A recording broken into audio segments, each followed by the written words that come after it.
Hey guys, I hope you're doing well tonight. We're going to be having a very long conversation, I think, about everything that's going on because people have been up my ass about it a little bit, and it's been going on for a really long time. And so we're going to go ahead and just have a very long dialogue about it. And by long dialogue, I mean I'm going to sit here and just talk about it, and people can take with it what they will. Well, take from it what they will. So, a lot of things I think have been building up for a really long time now. When I first decided that I wanted to go and make content on YouTube, I literally wanted to do nothing more than to just make videos. And I think that YouTube has a very interesting way of going and kind of sucking you into it when you start doing videos and stuff. It's really kind of interesting how it operates at times with how it actually goes and kind of draws you into it. When I had started making videos, it's because I wanted to learn how to do video production. I had started with iMovie, and I'm in the process of soon, hopefully, learning DaVinci Resolve full time, and that's pretty much what I wanted to do. I didn't want to make it a career or anything like that. I didn't go in and say to myself, "Oh, I can make a ton of money and this is going to be great." I've never really felt that that sort of lifestyle is very appealing to me. I just kind of wanted to go do my own thing, and that was pretty much it. Anybody that knows me, like actually knows me, is more than aware of how shy I am. I do not socialize well. I've never socialized well. I've just never seen a need to. I just kind of enjoy being in my own space, being by myself. I've never really had any sort of drive to just sit here and say, oh, okay, well, I have to be surrounded by a bunch of people and this is going to be great. And I've just never really cared about it too much. So as I've made videos, I have pretty much powered it off of my own Steam. I've never said, hey, I need this person to come and give me a hand. I've never once reached out for any sort of ad deal, although, I've had people that have approached me and said, hey, do you want to put a plug on your channel for us? And, we can give you X, Y, and Z. And I've never really cared for it. So I've always kind of declined it. Like I don't decline it outright because it just seems rude sometimes when somebody's offering you something and you just say no. So I just kind of push it to the side a little bit. But largely the channel has been powered by me. I don't really get help from other people and stuff, and that's fine. That's how it's intended to be. It's how it's basically functioning as by design, more or less. So it's pretty quiet over here for the most part. I just go and I work on videos in my spare time as I try to go and get my life together, and that's how it's been for years and years and years and years and years. I find that I'm not really, for lack of a better term, I'm not really interested in a lot of the things that have come my way. I haven't, at least. I wasn't really interested in the networking aspect of anything. I wasn't really interested in the parasocial relationships that people will try to go and form with you sometimes, and I've just never really cared for any of it. And I think that I've been struggling with it for a while because it's very invasive at times, and it's kind of hard to escape. In my mind's eye, the only reason that I'm here is because I wanted to learn something new. This account is also my personal account, I'm not just a producer, I am also a very, very heavy viewer, like I don't watch a lot of TV or anything, but I do listen to a lot of videos and a lot of music and documentaries and just all sorts of stuff. And so that's, one of the primary things that I like about YouTube. I can find whatever it is that I want on here, and I can enjoy it. It's not like going and having to deal with cable TV like what we had to back in the 90s and even to a certain lesser extent the early 2000s. I find that I struggle with a lot of aspects of YouTube. It's really weird because I think that my expectations for YouTubing were very heavily misplaced because I was under the assumption that I could just come on here, make videos, do my own thing, and not really have to worry about it too much, but I was very wrong, as I have a tendency to be. So people were asking for a very long time, why don't you allow us to go and support you? Why don't you have like a Patreon? Why don't you have, you know what I mean? Why don't you have a donation link, something, anything, why don't you have the ability to go and allow us to give you some sort of monetization? And the answer is actually kind of complicated. So, I've had this happen twice, and it's rocked my world both times. Before I was on YouTube, I was on Twitch, and I had a small little community going. And for a while, I had a PayPal Me link. And I would use that as my form of donation. I was, for a very brief instant, a affiliate, but people didn't really like how little I was actually getting out of it. So they would use the PayPal Me link quite often. And so this was okay for a while. I mean, I wasn't making a ton or anything like that, but it would help with food and stuff back when life was just really, really awful, and, I appreciated everything that I got, and, a lot of the time the money that I would go and get would go and be given to somebody else that was hurting more than me, or sometimes a lot of the time actually it'd be invested in equipment as well. So that's pretty much what I would go and do with it, and for a while I was like, okay, this isn't half bad. It's not going to be the goal of the channel, but, it's still nice to have. It lets me know that I'm doing something right and people feel the need to invest in it, and, that's okay. So, the reason why I haven't bothered to re-up any form of monetization on the channel, well, there's two reasons mainly. The first reason is I personally don't believe in it. I just don't. A lot of people have asked me for a very long time, oh hey, why don't you let us do it? Because I do this mainly as a hobby, as a learning experience. I'm not trying to go hard or anything else with it, I'm just trying to sit down, learn something new, and have a lot of fun while doing it. If the videos I make come out good, then that's great. If they come out bad, then, that lets me know that I've got a fair bit of improving to do, and, that's also okay. There's nothing wrong with that. I had... Oh man, a couple of months ago, I had a couple of people ask me to go and throw up the PayPal Me link, and I said okay. I was like, alright, tell you what, if you guys want me to go ahead and toss it up, that's fine. I went ahead and I did. I didn't bother announcing it in the community posts or anything like that, I just kind of said, alright, it's there now. Whoever notices it, notices it. That's okay. And I found that as people would go and give me cash, essentially, that there would be a certain level of attachment. And so I had finally received, because with PayPal you can go and leave like little messages on there as well when you go and you give somebody money. I had received a message that a person that was coming around to my channel on a fairly regular basis was suicidal and thinking about taking their own life. I have had this happen once before on Twitch, and even on Twitch, it still hit me like a rock. It was a lot of stress that I just didn't want, more or less.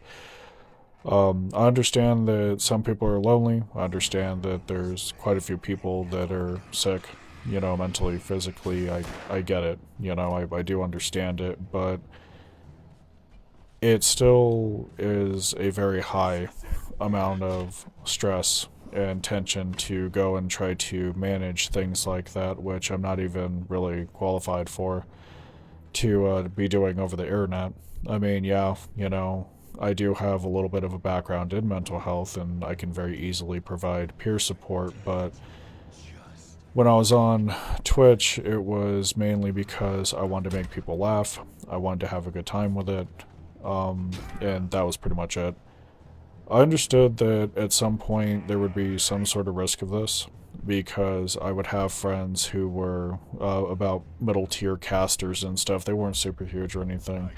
They would go and they would talk about their experiences going and trying to take care of people that would have these tendencies that would go and kind of crop up, and they would have to go and handle the situation. And so when it happened on Twitch, it was a lot of well, it was a very nerve-wracking experience. Like, it had scared the hell out of me, like, I thought I had known fear, but I had never known fear like that. Like, fear for your life is much different than fear for another person's life. Like, at that time I had a constant amount of fear for my life because of all of the transphobia that was kind of going through society and stuff.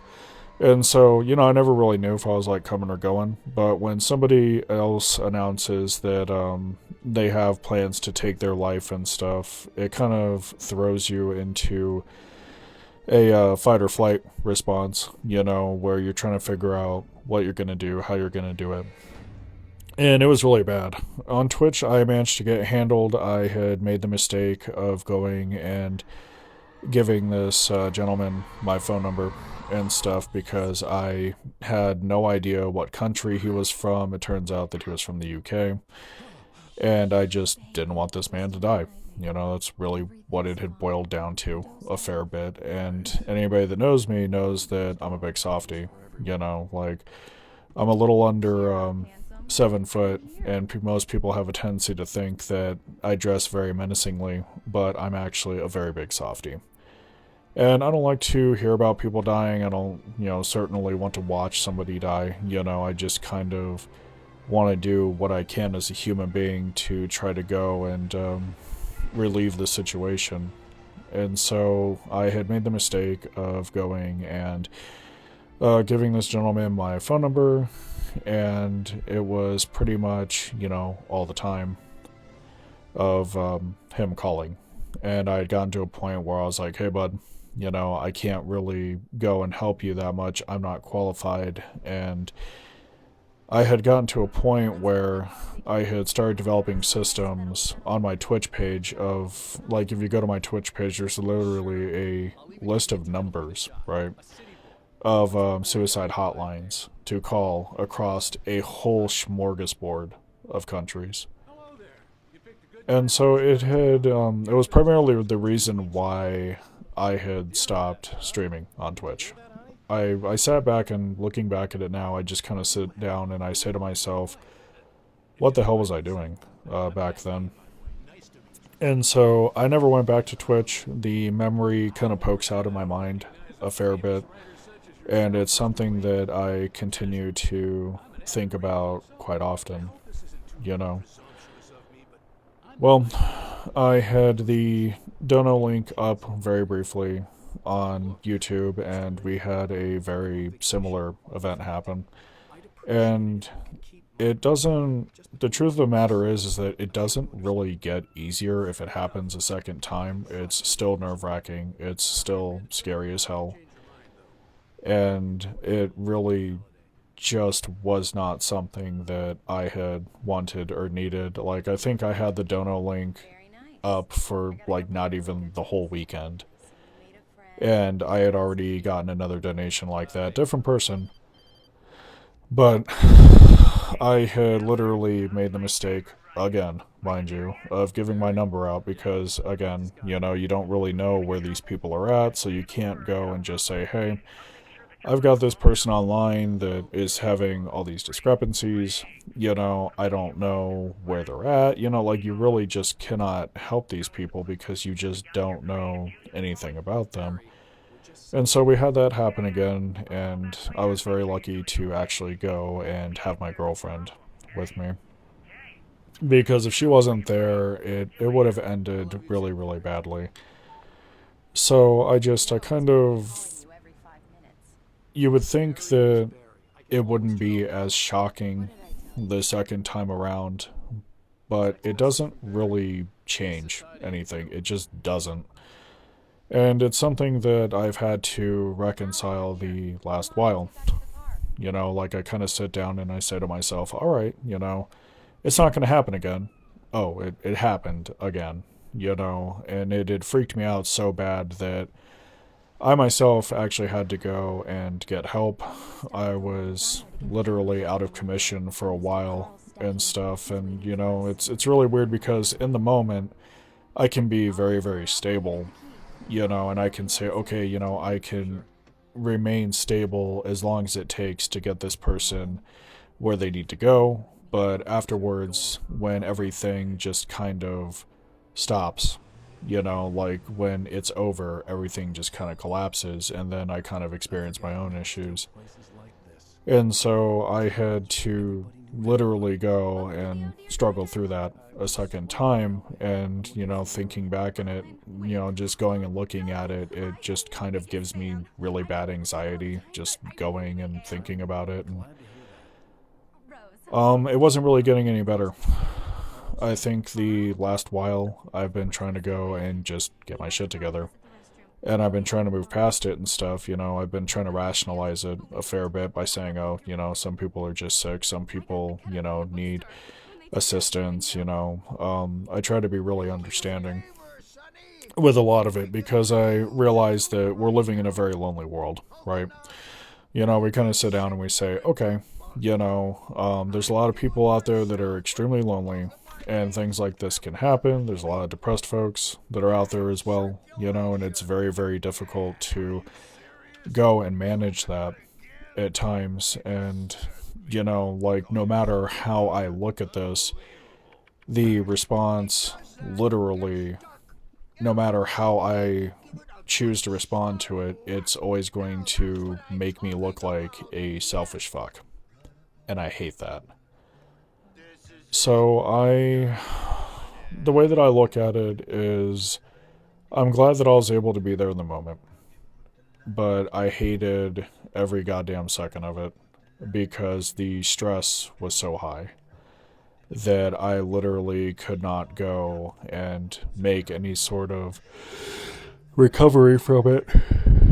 Like the stress and the pressure is just so high and so pronounced that I'm literally just kind of sitting here going, oh shit, we're doing this a second time, what do we do? Because you realize that a lot of the stuff that, you did the first time is most likely not going to work the second time. And so you don't really bother to think about whether or not the person that does this sort of thing is bullshitting you. You're kind of stuck in a panic mode where you just kind of sit down and say, okay, this is not great. How do I manage this without this person dying? Because there's a fair bit of guilt as well. I've had quite a few people that I've interacted with in life literally go and say that they were going to harm themselves, and being a lot younger back then, I never took it seriously because I was like, they're not going to do that. They're just talking about it. And now, all these years later, I'm still here. They're not. And so now, whenever I hear or even read anything like that, if I'm even able to go and read it, at that time, I have a tendency to panic. And so, yeah, I had to go and juggle this mess. And after it was over and stuff, after, everything had cooled off, I had more or less just kind of collapsed. And that sucked. That really had just sucked from start to finish, and it wasn't really getting any better. It has given me a really, really bad case of anxiety, and I am kind of struggling with it all the time. I just really do not like the lifestyle of this at all. I don't really enjoy much of any of it. I enjoy making the videos. I enjoy uploading them. I enjoy saying that they suck. I enjoy all of this crap. I just don't enjoy the lifestyle itself. I don't really like the risk that comes with it either. And so I think a lot of it is more or less kind of chalked up to the fact that I care too much. It's really weird because I don't believe in parasocial relationships at all. I never have. I'm most likely never going to. It's not going to be changing anytime soon. But I understand that sometimes people want to have someone or something that they can go and relate to, right? Like, I do get that. Do I have a need for it? No, I don't. The only need that I have really is for me to get my life together, and that's pretty much it. Take care of those closest to me, and that's all I want really. I understand where a lot of people are like coming from, especially when you have folks that are online all the time, not really a whole hell of a lot going on off screen. But this really just is not the place to be going and doing it. As a consequence of this, I went ahead and pulled the link.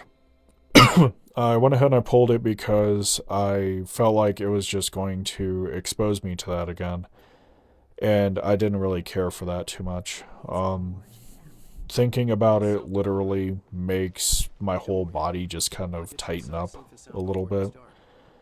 And it's just not something that I want to experience again. It was already very horrifying the first time. It wasn't easier the second time, and I really just don't want a third time. In many, many different ways, parasocial relationships do scare the shit out of me. It's really weird because on one end, I do care about people. I want them to have the best. I want them to live their best lives and stuff. I want them to just have the best possible experience that they could possibly have. And, I feel like as a human being that you don't really have to know somebody to want that for them. You just have to have a base grade willingness to go and say, oh, well, I hope you do well. Like you have to just really be willing to go and want them to actually go and succeed.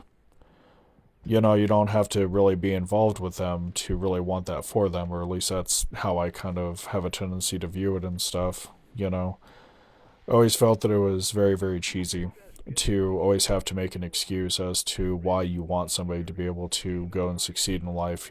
Like you'll see a lot of people go and say, well, I want this person to succeed because they're, and then they'll be like, my friend, my family member, distant relative somewhere off in whatever family tree, whatever the case may be. But I'm more of a believer that, I just want to watch people thrive because when you cheer each other on, things are just better in that regard. They're just better. So it really, in many ways, people have a tendency to just kind of clamor towards it. They think that just because you have a blanket regard for all of humanity and, the desire to want to watch them thrive and stuff, that you are involved with them, and that is not the case. So you can go and you can care about people without being involved with them. Like you don't have to be intimate with people to literally go and say, hey man, whatever you're going through, I hope you crush that shit. You don't have to have that. You don't have to have that train of thinking or that train of attachment either, which a lot of people I think kind of get lost in sometimes. You just have to have the willingness to say, hey, I'm happy you're happy, more or less, and I hope you succeed. But I find it kind of hard to juggle it a lot of the time. I don't really like any aspect of the lifestyle. I don't like the networking aspect of it either. Um, it's really weird when you're warm to people. Like, you'll get one of two responses. Normally, when you're warm to people, you'll either get the first response, which is people not really being used to it, and so they find it very refreshing, and they have a tendency to kind of get attached to you. Or you have the other side of it where if you're extremely warm and inviting, people have a tendency to think that it's fake. And so I've had to run across both sides of the spectrum quite often.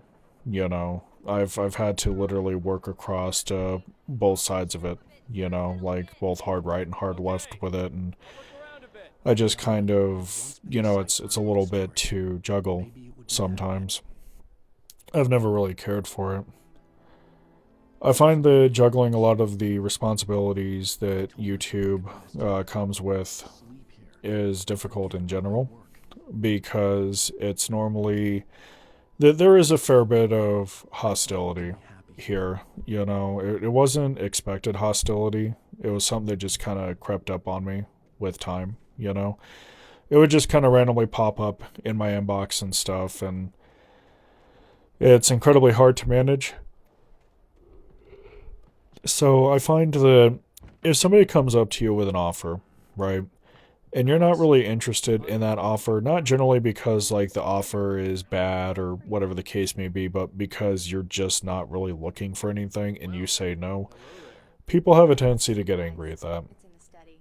And the weird thing is, like, the thing that I've tried to explain to people so many times, just so many goddamn times, is that when they come to me with offers, I'm not interested in it simply because this is a learning experience for me. This is not a job. This is not something that I'm trying to turn into a career. It's just something I do in my off time that I go and just so happen to enjoy. Am I the best at it? Oh, hell no. I'm nowhere near. Do I enjoy it? Absolutely. And so getting in the habit of saying no has been a little bit of a learning experience because if you simply say no, they will want more information as to why you have said no. If you go and say, hey, this isn't a good fit, there's always going to be people that want a more in depth explanation. People don't really have the ability to just hear the phrase no. They can't just hear no and then just accept no for what no is. They always kind of want more elaboration. And so it's something that I've had to reconcile time and time and time again. And it's not something that has gotten any better with age. It really has not. It does breed a fair bit of hostility because I'm very much so of the belief that if I say no, it simply means no. It doesn't mean that we're going to elaborate on it. It doesn't mean that there is some sort of deep hidden meaning as to why I said no. Sometimes when you say no, it just means no. There is no depth to it. It just, no's no. And a lot of people, I think, really kind of struggle with that concept. They can't just hear the word no. They just always want some sort of reasoning, or a lot of the time, people have a tendency to overthink. If I go and say no, they'll think, oh, they don't like this or that, or they really, truly overprocess a lot of what they hear, I think. But no, when I say no, it's mainly because, this is a hobby that I like to work on, and I like to take my time with it, and I feel like once it starts becoming something that you look at from a monetary standpoint, it just kind of stops being fun. Like it's not really that great, because what happens is my brain has a tendency to shift gears. It goes from just saying, hey, this is just a fun hobby and we get to share the experience with people to, oh, these people are expecting X, Y, and Z. I have to deliver on this now. And that's not really that great to me. And so, I've actually started developing a large amount of companies that are not happy with just hearing the phrase no or the phrase I'm just not interested. They're always kind of looking for some sort of depth to it where it, in all honesty, just doesn't exist. I had one guy that literally, for I think like damn close to 10 emails back and forth, was trying to badger me enough to literally go, and have me explain why I was not interested in featuring his, company's drink on the channel. And, there was no reason to it. I just wasn't interested in it. I don't like running any sort of plug or advert on this channel in general. That's just kind of how that is. I don't really. Monetization in general is just something that I do not care for at all. With all of the crazy shit that's happened aside, it's something that I've never really been comfortable with. Because when you sit there and you start to monetize, it eventually, there's like a real kind of corrosive line of thought that kind of creeps into your head, which is you owe these people this, because they are giving you money, and so they're probably expecting X, Y, and Z. And for as long as I've had this channel, I've always been a very firm believer of I just want to do whatever the hell it is I want to do on this channel. Regardless of people's opinions, I at least want to, during my entire stint here, be honest with myself, because I think everybody should be. Like everybody really should be honest with what it is they want to do with whatever content it is that they're going and working on. And so, for me, I've never really cared about monetization too much at all. I've never done the shameless plug when it came to ads and stuff. I've never made any sort of effort to go and network in an attempt to monetize because, I just don't really believe in it. It's not something that is for me.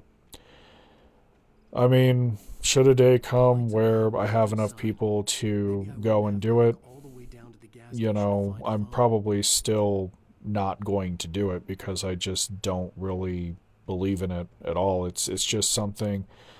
It's something that I have always really, really just kind of hated about YouTube. I remember when YouTube first came out, it was people just going and making whatever it is that they wanted to make and having fun while doing it. It was literally gold back then, especially when you start looking at like AMVs and stuff. Like when you actually look at YouTube's roots and stuff, people were going and doing it because they were having fun, and that produced some of the best results, I think.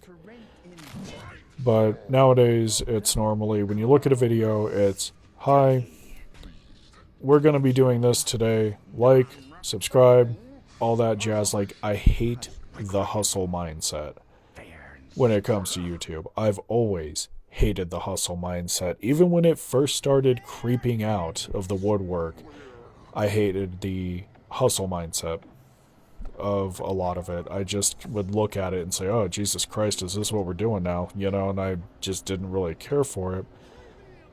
I didn't want to ever get to a point where I would say, hey, don't forget to like, subscribe, donate, all that jazz. Even looking back when I would go and do streams on Twitch, I never did that shit. I had a link up. I never talked about it. It was down at the bottom of the page. And I had largely forgotten about it until one of my older moderators had reminded me that that fucking thing still exists. So I never really thought about it too much, and I've never really cared about it. I've never really cared for a lot of the hustling that happens on YouTube. I didn't want to go and network with a bunch of people that I really just have no intent to know because of the prospect of me potentially making a small transaction off of, going and potentially having their viewers come to my channel for the sake of, whatever the hell the case is. And so I just I never really cared for the networking aspect of it. I would go and see it all the time. And, I have made mailbags about this, that are going to be releasing way down the track. Like I have so much content already that is like throughout all of 2025 and already moving into 2026 at the time of recording this, that it's unreal. But I didn't really want to sit there and be like, oh, well, I met this person and, what can I get out of them? I've really, truly hated that mentality for as long as I can remember. I never really, because I would go and I would witness people do it at their jobs. They'd be like, well, if I go and rub elbows with this person, I can move up the social ladder. And I've never fucking believed in any social ladder. Like, in the almost 40 years that I've been alive, I've never believed in any social ladder, any social hierarchy. I just don't believe in any of it. I don't really care for it. And so I never really cared for the networking aspect of YouTube whatsoever. People would go and invite me to things like, well, you can go and you can, meet this person, that person, and maybe you guys can make content together and talk about things. And I've just never really had any sort of drive. If I'm going to be going and making content, it's going to be simply because I enjoy making content. When you go and you start adding financial gain to things, it destroys things very, very quickly. It'll murder it outright if you actually go and let it. And so this is something that has been kind of bothering me for a while, because when people would come up to me and they would say, hey, do you want to go and, do you want to go to this event? You can meet these people. They would get upset because I would say no. I would literally get to a point where I just didn't want to be around it. I didn't want to go and network endlessly and stuff. I just really wanted to go and do my own thing.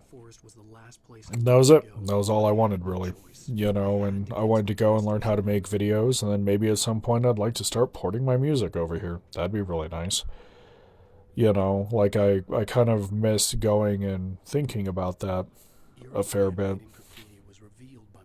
So a lot of the main issues I had with the networking aspect is most of it would kind of revolve around how much, money could be made and stuff. And it was very much so a mentality of, if you scratch my back, I'll go ahead and scratch your back. And I just didn't really like that. Like, I want to hang out with people that are nice and chill for the sake of hanging out.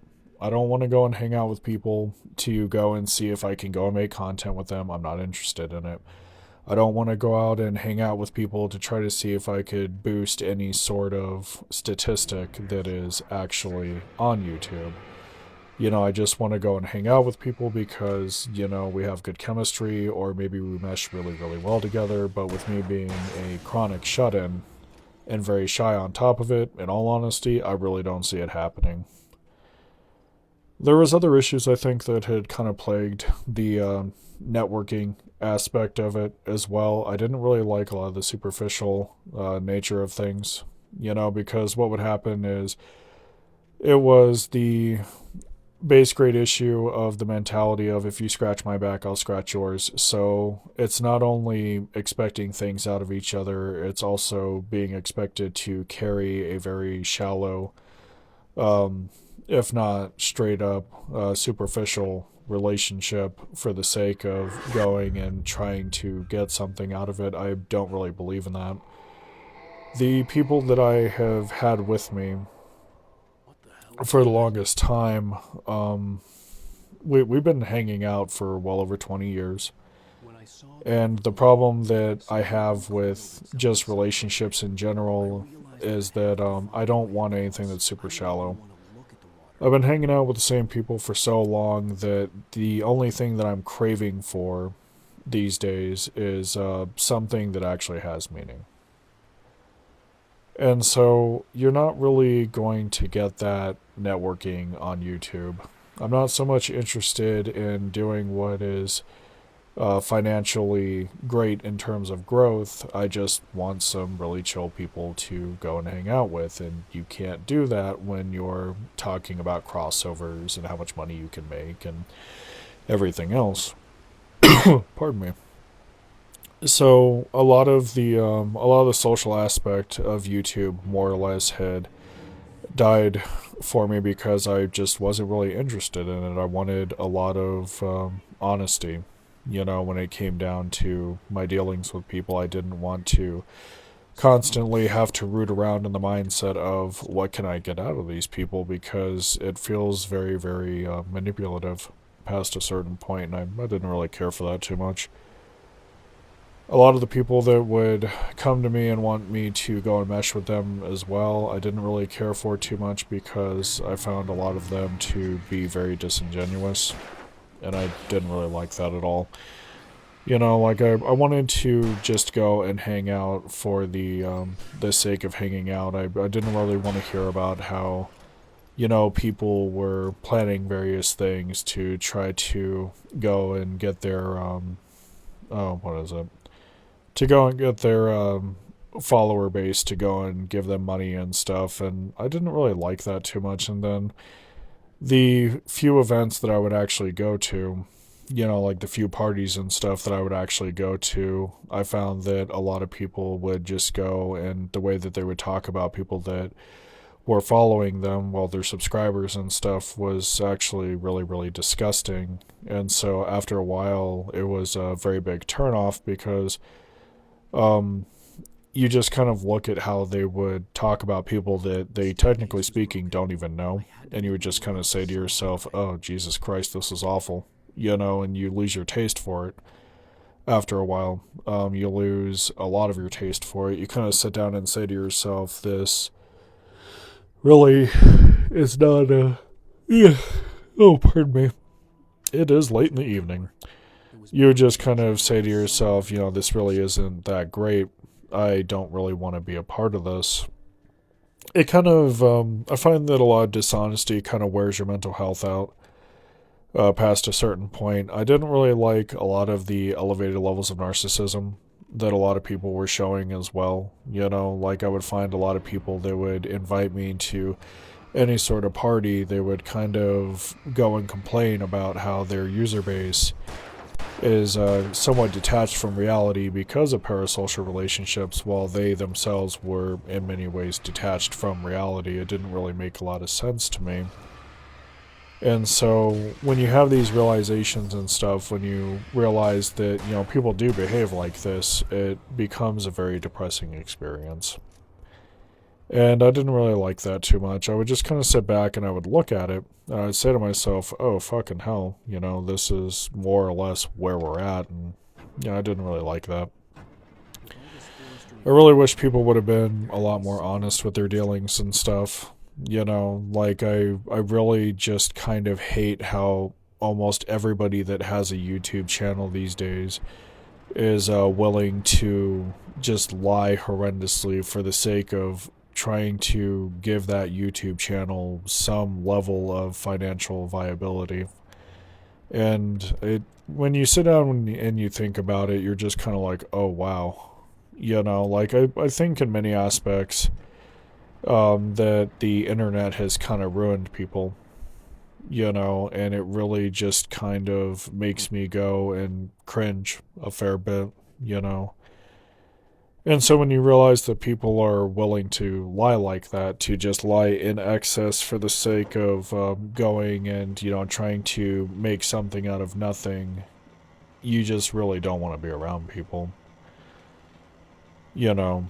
And I really just did not care for that too much. I think it had marred recording in general for me. Like, it had really just kind of shit all over the experience, and I had gotten to a point where I had just said to myself, I'm really just not interested in this, you know. I'm really not, you know. And I didn't really like the scheming or the bullshit. I didn't really like how people would go and they would have like problems with other people, but instead of just being honest about it and saying, hey, you know, I just don't really care, you know, to go and deal with, you know, this person who makes X, Y, and Z content, they would go and they would be incredibly friendly towards them and then talk heaps of shit when they felt that they weren't paying attention and things like that. And I didn't really care too much for that. I've always been, for as long as I've been alive, it's always been a long-standing rule that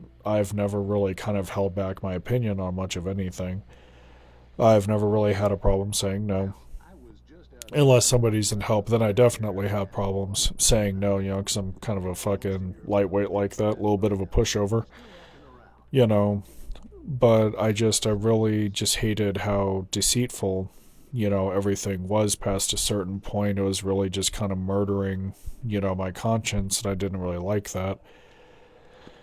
I didn't really, when it comes to stuff like that, I didn't like it in my private life, and I sure as hell didn't like it in my public life either. It just was not gratifying to me, and I just didn't really like the endless amount of shit talking and the backstabbing. And, what would happen a lot of the time is I would go and I would be invited to the occasional event, the occasional party. And I would go and I would just look at it. And I would just kind of say to myself, yeah, these people are really doing this. And I would just kind of go and stare at it and say to myself, these people, they really should be being better to one another, and they're really not. They don't care. And the weird thing is you can tell that they don't care because they won't even try to hide it. Like they do such a bad job, I think, at going and trying to hide it that they're like not even sweeping it under the rug anymore. Now it's just said in passing, not even behind closed doors, and that's just pretty much how that is. But no, there's been, with my YouTube life and stuff, it's been kind of interesting because, like I said, I just wanted to get on and do my own thing and make my own vids and in my own style and stuff, and if they come out good, then great, and if not, that's okay too. And I've pretty much done everything, but it seemed like there was a certain point that I had adhered to a schedule because I was very, very excited for it. I think 2025 was the year where I had realized very, very quickly that I would not be able to just crank out, new stuff every single week. I mean, I did manage to do it for 2025, but 2026 is a different monster, and I wound up mixing up a bunch of things, and, it really just, I think, kind of had gotten to the point where I was like, damn, dude, I'm a single human being going and doing this mess. I can't do this. I really can't. And so I had to literally part back. Everybody's going to notice it in 2026. I'm already a couple months into that content batch, and, I've been kind of taking time out to handle life, more or less, So I've had like a huge stack of videos up to the roof that's just ready to go, more or less. And there's just been, I think as time has gone on, there's been a lot of problems that I've never really been able to reconcile. I find that growing pains are way more painful than they have any real right to be. And so I go and I think about it a fair bit, because I was going through accelerated growth cycles that, in all honesty, I really should have not been doing to begin with. I was okay when I got the Mac Mini and started recording on it using emulated games. That was fine. And then I found that when I wanted to go and use an external capture card, I was able to justify the purchase of the laptop and stuff as well as the card to go and do it. And then even with the replacement desktop upgrading from the Mac Mini to a Mac Pro, I was able to justify that as well by saying, hey, I'm kind of just growing at this steady pace, but there was a lot of things, I think, that I would just kind of go back, and I think looking at it now, I probably would have slowed my roll on, because the problem that I had was I was so damn excited to start doing stuff, because I have all of these games that I have a real hell of a huge drive to go and share with people, that I was kind of going and pushing a lot harder, I think, than I really had any sort of right to do. I wasn't ready, I think, for a large portion of it, and then having that much equipment, because it starts off like real simple, right? You start off and you're like, okay, well, I would like to go and maybe make videos. let's go ahead and get a mini computer and, see if we can record anything via emulation. So you're able to do that and you say, oh, this is really, really cool. But I have these other things that I want to use. And so you go and you invest in, all of the other equipment that you need and stuff. And after a while, things get kind of gutsy. It really does. Like, your setup really gets fleshed out past a certain point. It's like, okay, well, I started off on a Mac Mini. Now I've got a 2015 MacBook Pro, followed by a 2013 Mac Pro with a ton of RAM, and then a docking station for that, and then a capture card, and like all this wiring, and like it seriously piles up after a while. And a lot of people, I think, kind of forget that a fair bit. They don't sit there and say, oh, this is going to get gutsy. They just kind of say, oh, I need, I want. And it's like, okay, well, this is where we're at.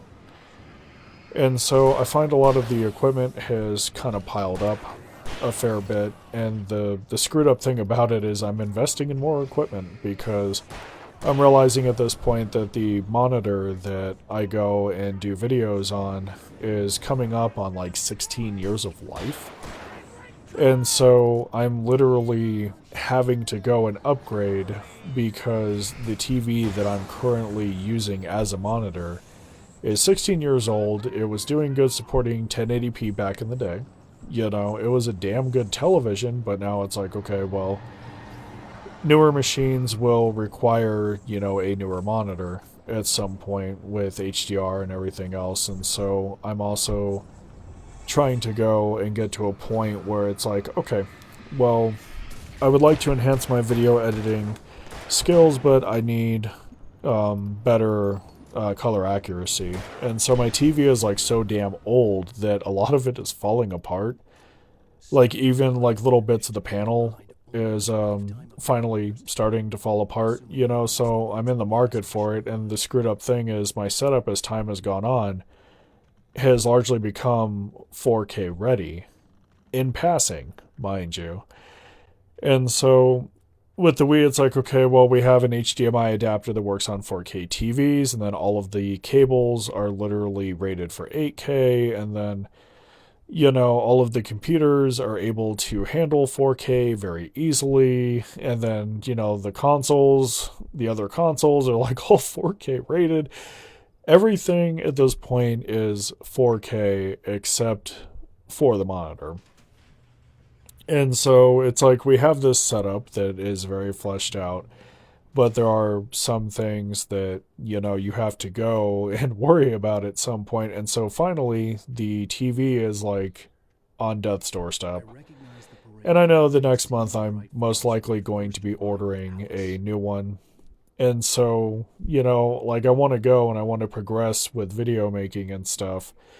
But at the same time, your monitor is falling apart. So you don't have the luxury of saying, okay, guys, everything's super accurate. A lot of the color accuracy in all of the videos I've worked on have been broken down into numbers. Quite literally, like a series of numbers that, when plugged in, will give me the most accuracy. But on my end of things, things are looking so screwed up because of, well, for starters, my visual issues that I have, as well as the dying panel on top of it. So there's like a point now where I go and I look at content that I'm working on, and I'm sitting here saying, okay, well, I know that the LEDs in this damn thing are dying.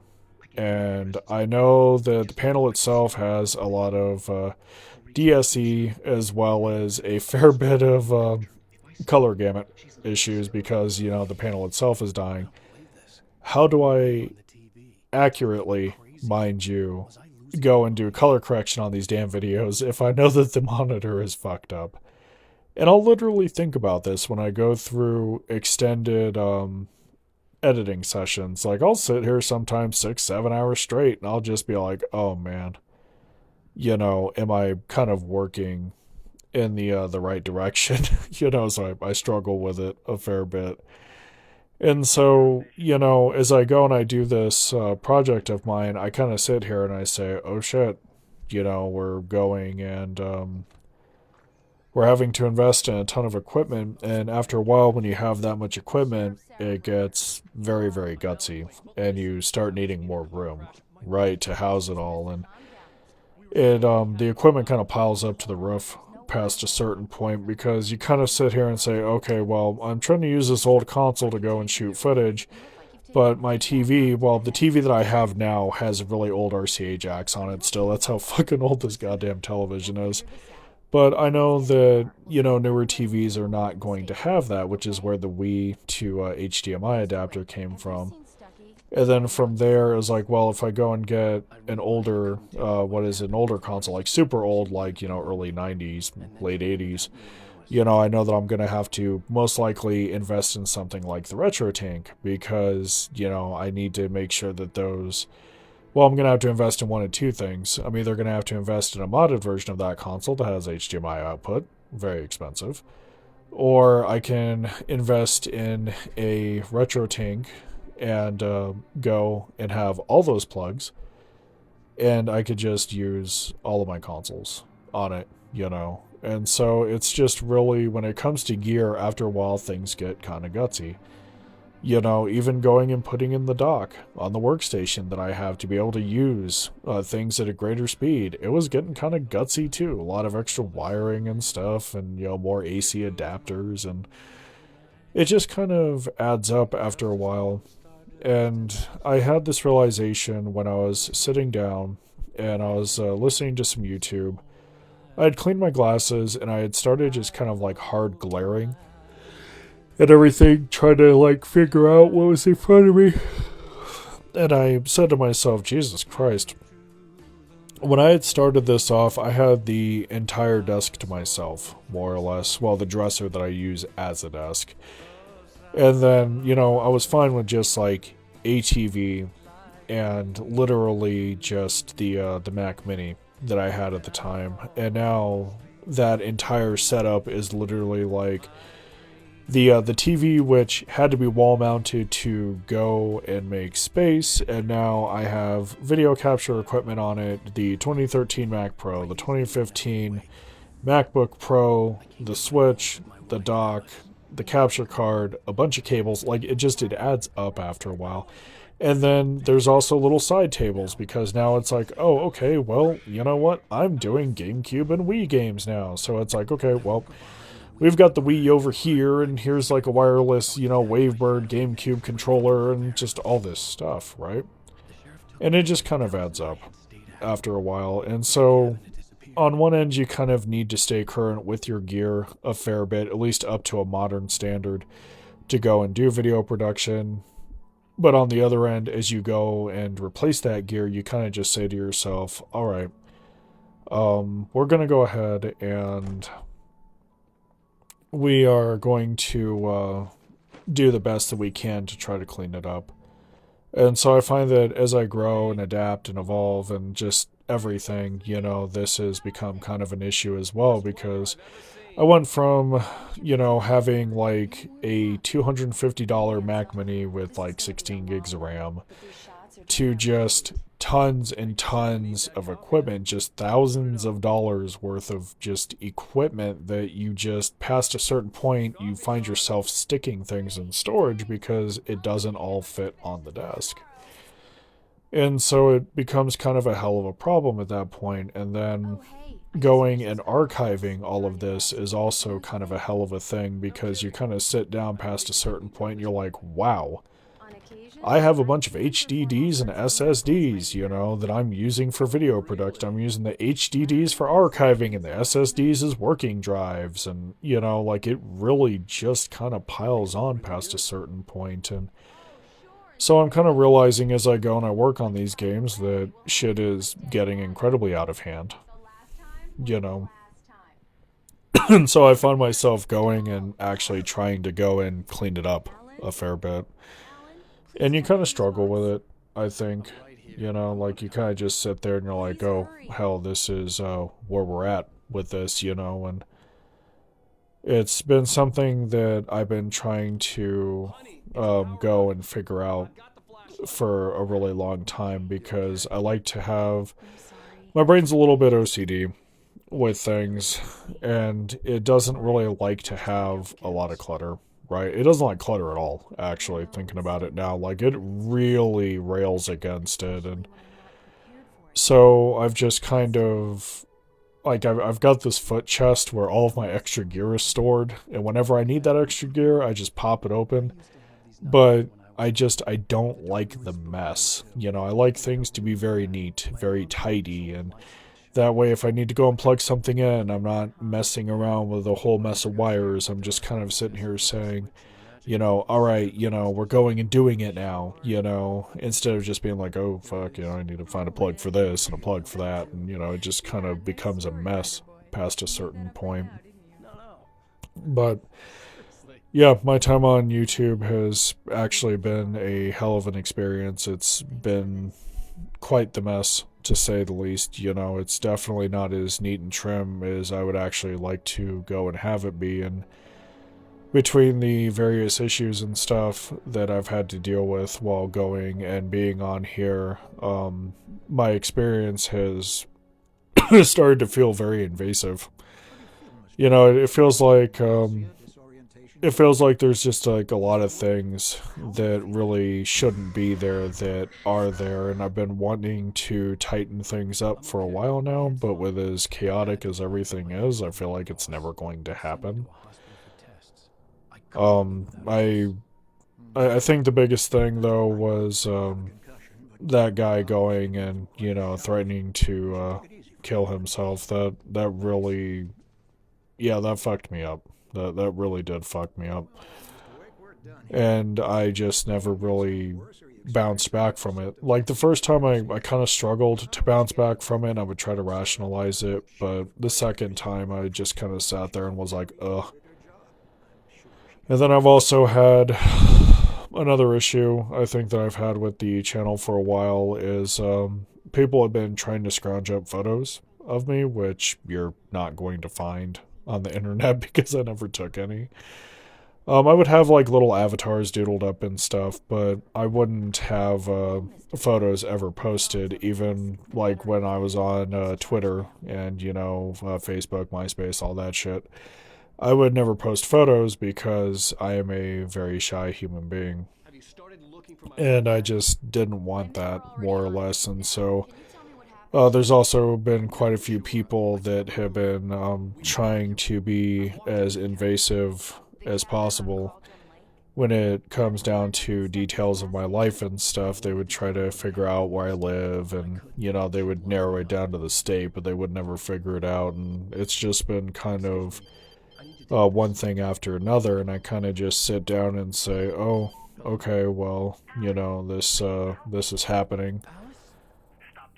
Since I've been making video, I had one person that showed up with their friends on my doorstep. They actually did manage to figure out where I do live, and it was a real quick phone call to try to get them off of my property and stuff, and that was very nerve-wracking as well. There just doesn't really seem to be a lot of privacy, no matter how much you try to strip it away. There just never really seems to be a complete amount of privacy, which I guess, hindsight looking at it now, was probably very foolish of me to actually go and expect. So it's been kind of one thing after another. My personal life has largely had to take center stage with a multitude of things kind of just going on and stuff. And I made a video about that that's going to be hitting in 2026. I really just don't feel like talking about it here. But yeah, I've been trying for as long as I can remember to go and try to push as hard as I can to try to kind of overcome all this mess, and I just have been struggling with it for longer than I ever should have, I think. Looking at YouTube now, it just kind of gives me a fair bit of anxiety and a fair bit of disgust as well. I don't really like how a lot of the content creators that tried to mesh with me would refer to a lot of their user base. Didn't really like that. I didn't like how they treated each other and themselves. Didn't really, care for that. Didn't really like parasocial relationships at all. I find them to be very creepy. It's just been, I think, with YouTube, in general, it's been one thing after another. And it's something that I've tried to overcome, as time has gone on and stuff. And I didn't really like the dude bro mentality that a lot of other creators have as well. It just didn't really feel right to me, I think. And it was really weird for me to just kind of sit here and watch these people go and behave like this. And then, sit there saying to yourself, why are people like this? Like, why do they treat people like this? Why are these their mannerisms? Things like that. And I just really, I think, had gotten hit pretty hard by it. I know that I eventually wanted to branch out. I do enjoy doing games and stuff, and video production is great, but there was a point in time where I wanted to go and bring my band on here and actually show people the music that I work on and everything else. And gaming was nice. It always has been nice. It's always great to enjoy a super good video game and stuff, but at the same time, I find myself just kind of saying I want to do more than this, and I do miss going and doing music production and things like that, and, it's something that I've wanted to bring here for, oh man, for as long as I can remember. But it's just been, I think with YouTube, it's just been kind of one thing after another. And then it's also been kind of a chore going and keeping my personal life and my public life separate a fair bit, because I would want to go and keep my social dealings with my various friends groups kind of separate from my YouTube channel and stuff. But the problem is when you have large friend groups and stuff where everybody's kind of checking everybody out, they do take note of your YouTube channel, and then so at that point it kind of makes it incredibly hard to go and kind of keep the things separate.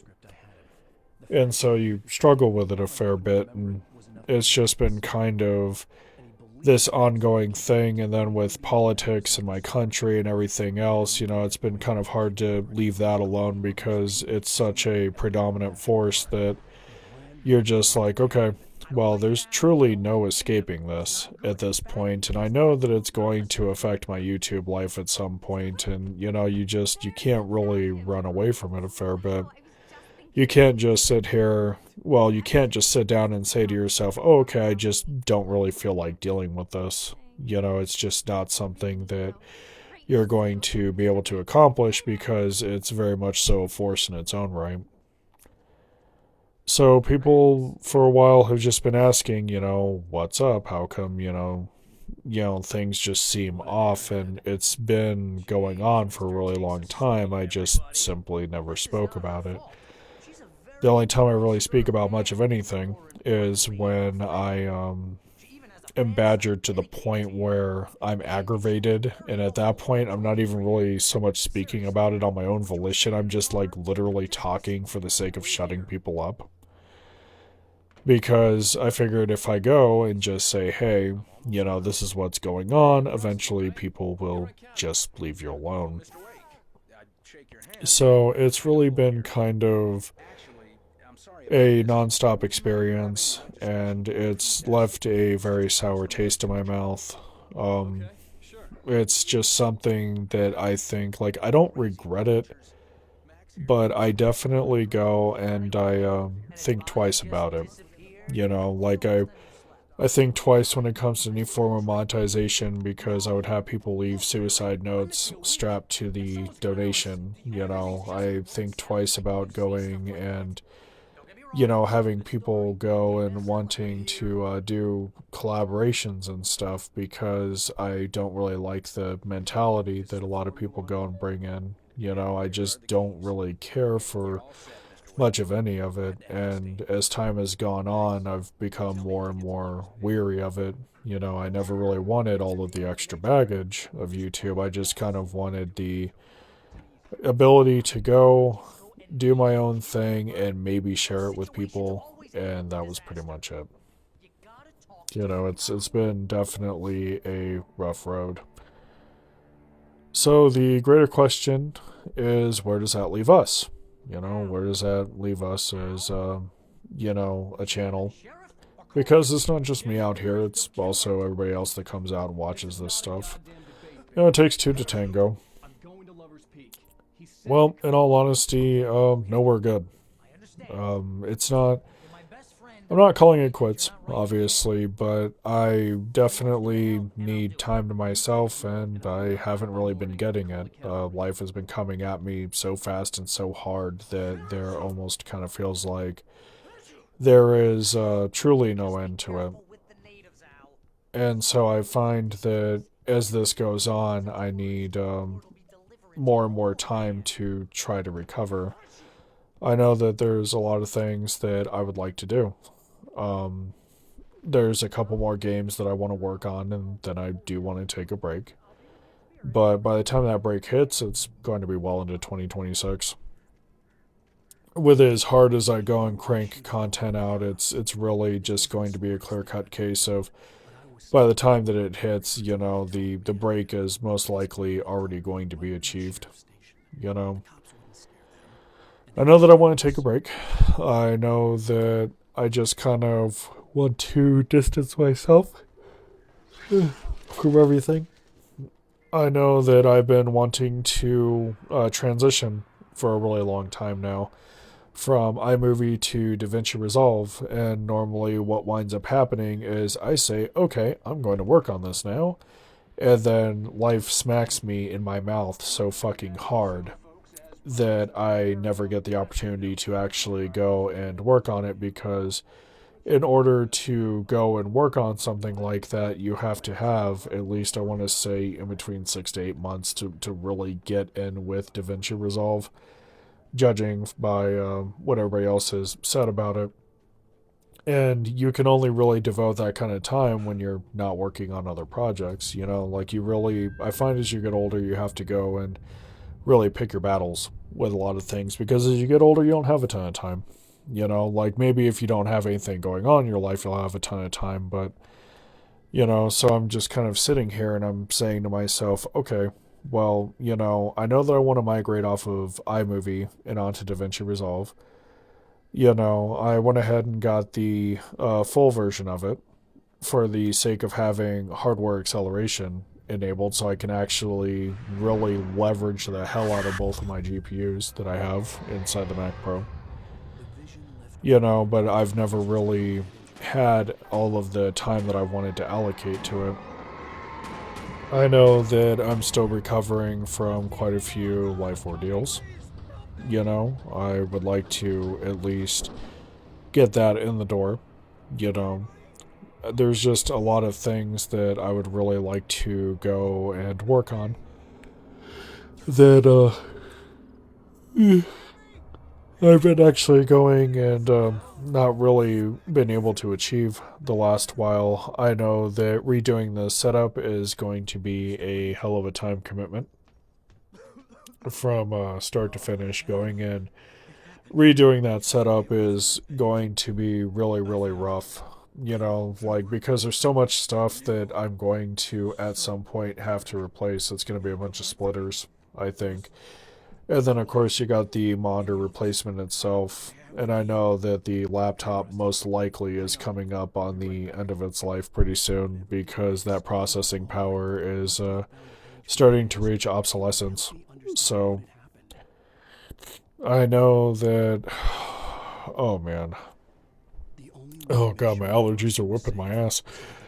But I know that I just kind of want to go and take a break from things, because the taste in my mouth is so sour that I feel like I honestly cannot get away from it. I want to get away from the superficial nature of everything, and I want to get back to living. I've got a lot of games that I want to share that I love and that I'm very passionate about, and I would like to do runs of them, and I would just like to run them until there is like nothing left, more or less.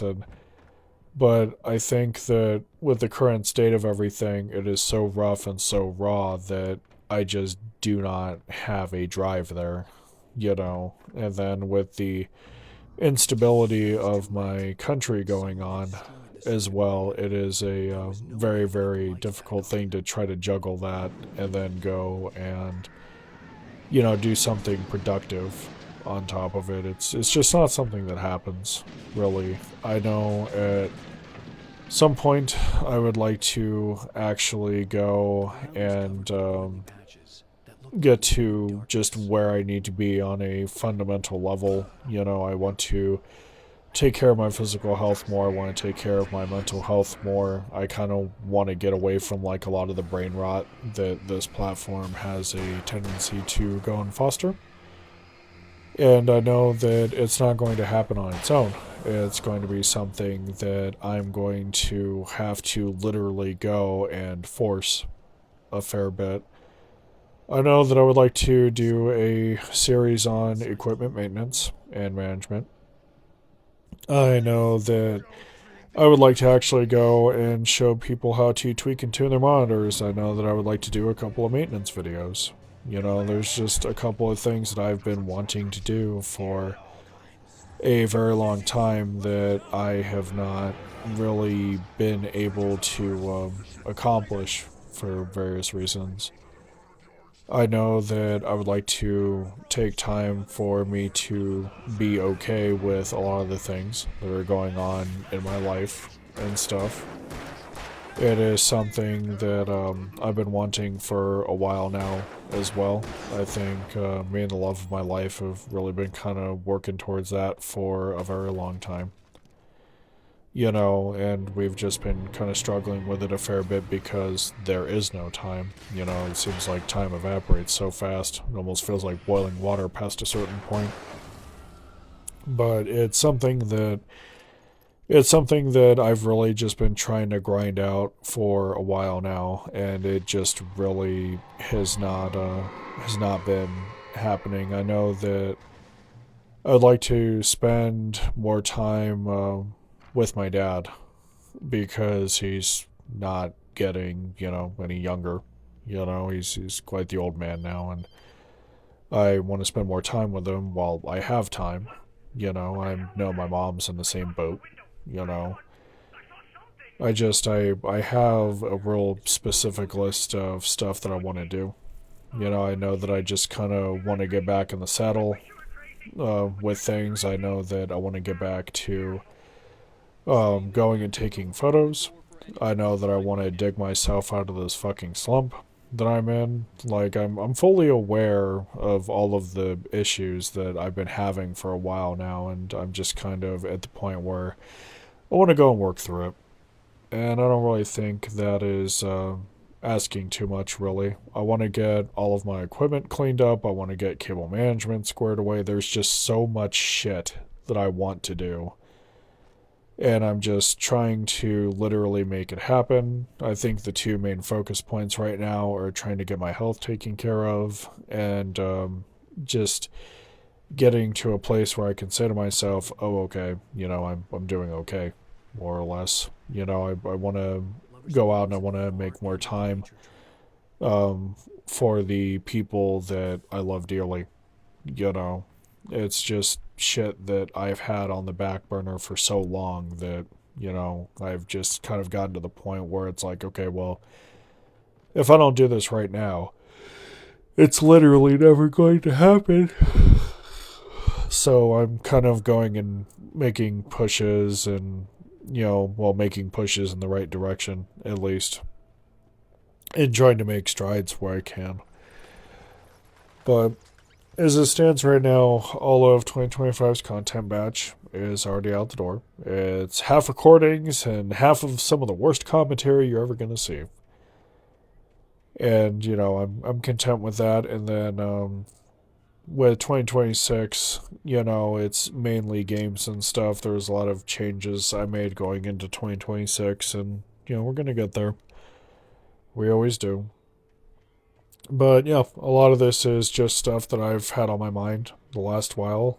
Things I've had to go and experience and things I've had to go and struggle through. And, you know, the platform's been kind of eating me a little bit, you know, and sometimes the user base can make it very difficult, you know, to go and do much of anything on the platform with. You know, it's just something that you go and you struggle with it and you try to, I guess, struggle less, but it can be very daunting at times. So, with that thought in mind, I'm probably going to wind up pinning this video at some point. But yeah, I need a break. Everything's just getting kind of ridiculous and stuff. And with that thought in mind, as always, thank you guys for coming out. I hope you guys, take some time to yourselves. And as always, I hope that you guys are good to yourselves and each other. So until next time, I hope you take care. Have a good one. Hey folks, what's going on? For this mailbag, I think I have been kind of dodging this one for a really long time now. It's something that I've tried to kind of sweep under the rug, and the guy that had asked it, it's like last couple months, did you get my question? Did you get my question? And I've been kind of dodging it, and so tonight, while I go and play a little bit of Mario Kart and get that recorded, we're going to go ahead and talk about it. The question that I was asked is, have I ever had anybody that I was just kind of going through life with that I just had to let go? Just completely cut off? And yeah, the answer is yes. I've had one person, that I've really had to sit down and say, okay, this person's never really going to thrive no matter what I do, and, they're not really going to get better. So, we're going to go ahead and get into it. So I went ahead, and when I was younger, we didn't really quite have the internet yet. If we wanted to go and do some networking, we had to go outside, go to school, go to other people's houses, things like that, we couldn't just do it over the internet because, quite frankly, it just didn't exist yet. So, these were the methods that we had to go and choose from, and it wasn't really a wide variety of options, but, it is what it is. So, my view of the world was very, very limited. You pretty much, whatever was in your backyard, that's pretty much what you adhered to. Like if you're in a conservative neighborhood, 9 times out of 10 you were conservative. If you're in a conservative town, you were normally conservative. If most people that you knew were Christian, 9 times out of 10 you would probably be Christian too. That's just kind of how things were back then, because we didn't really go and have a wide variety of things to be exposed to, because we just had, either your state or, your country. That's pretty much how that was. So for a while, I just thought that some things were completely normal and other things were really, really strange. And, I was young and I didn't really know any better. And, that's more or less how that was. And that's how it was with a lot of the friends that I made as well. We would kind of sit down and we'd all have very similar interests that we shared, and we were kind of like a little bit of a rat pack of sorts. And so as time went on, eventually the internet would hit, and online gaming would be my first exposure to globalization. I would go and I would get to meet people from other countries, and it was really, really interesting. The internet did a very wonderful job of going in, bridging the gap in that regard. You could go and meet other people from other countries, and it was a very pleasant experience most of the time. Even back then, thinking about it, we didn't even really have the luxury, I think, of going and being exposed to other countries. Like, if you had families that were in other countries that you had to get a hold of, 9 times out of 10 you couldn't afford it, because phone prices back then were still very, very expensive, and now you can go and get foreign calling very, very easily. So the internet was kind of, I feel, our first enabler of globalization, because it really brought people together, and it was actually really, really nice. So when the internet hit, my first super super hardcore exposure to other people was online gaming. A lot of Doom, a lot of Quake, a lot of Quake 3, a lot of Unreal Tournament. If you wanted to sit there and play games with people back then, you had to go and use GameSpy in their server browser, and they also had chat and everything else. And this was in the early days of TeamSpeak and Ventrilo, and you could just literally go and you could pair up with people and you could just go and talk with them. You weren't really hampered by going and having to pay a ginormous phone bill, because you had the internet at your disposal, and we all had kind of crappy mics back then, and we had extremely early chat rooms, and instant messengers were definitely a thing back then, and although we mainly saw a lot of people in corporate settings use them, and then of course you would have people at home that would go and use them as well, but, that's pretty much how we talked to each other back then over the net, and so I spent, pardon me, I spent a lot of time on the internet just talking to people, talking to people in other states, talking to people in other countries, it was really kind of lovely because we didn't really have access to a wide array of social media and stuff, so in many ways gaming was kind of like our first contact. And it was really, really nice. So, as I had gotten to know people, my methods of thinking had changed a lot. And as I met more people, I was able to have a more globalized view of what's right, what's wrong, everything like that.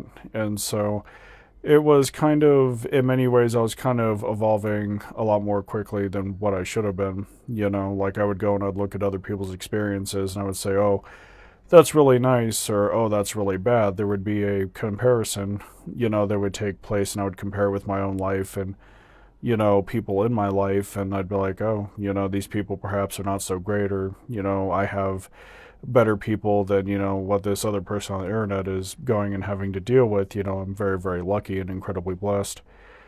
So, this was kind of my experience early on. And so we didn't really start hitting our stride with it until Xbox Live Xbox Live 2.0 on the Xbox 360 had hit.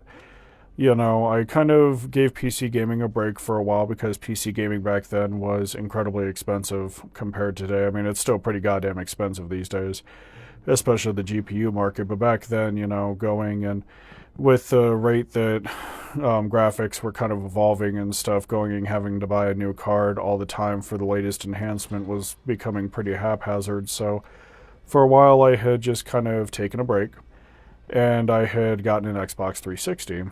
And Xbox Live had taken off back then, and it was pretty much all the rage, and so I was like, okay, this is pretty cool. I waited until the Red Ring of Death nonsense was over, and I had picked up one of the first arcades that actually had the board revision, and I was actually really excited for it. Went ahead and, got a 120 gig hard drive, which, was a lot back then, and plugged it into the side, and, Xbox Live back then was $50 a year, and it seemed like a good value, and I could go get a mic, and, I could talk to other Xbox 360 players all over the world because Microsoft had ushered in a functionality called Party Chat. And so you could go, not even have to be in a game with somebody else, and you could go and talk to them. And, back when I was first getting to know people all over the world and stuff, if I wanted to speak to them, we had to be in game, or we had to be in Ventrilo, or like another chat client. It was really nice to just be able to go play separate games, and then go and still be able to talk to one another. So, as this had hit, I had started to get to know more people, and the friends list that I had expanded pretty greatly. Back then, the limit, I think, was like 100 people. And so, you had to be very picky about who you chose and stuff because, everything had to be mutual. It wasn't like these days where, people can just add you for no reason. The whole Twitter approach to going and socializing is actually quite awful. I think it's something that I've never really cared for because people can just follow you, and half the time you're not even aware that they're there.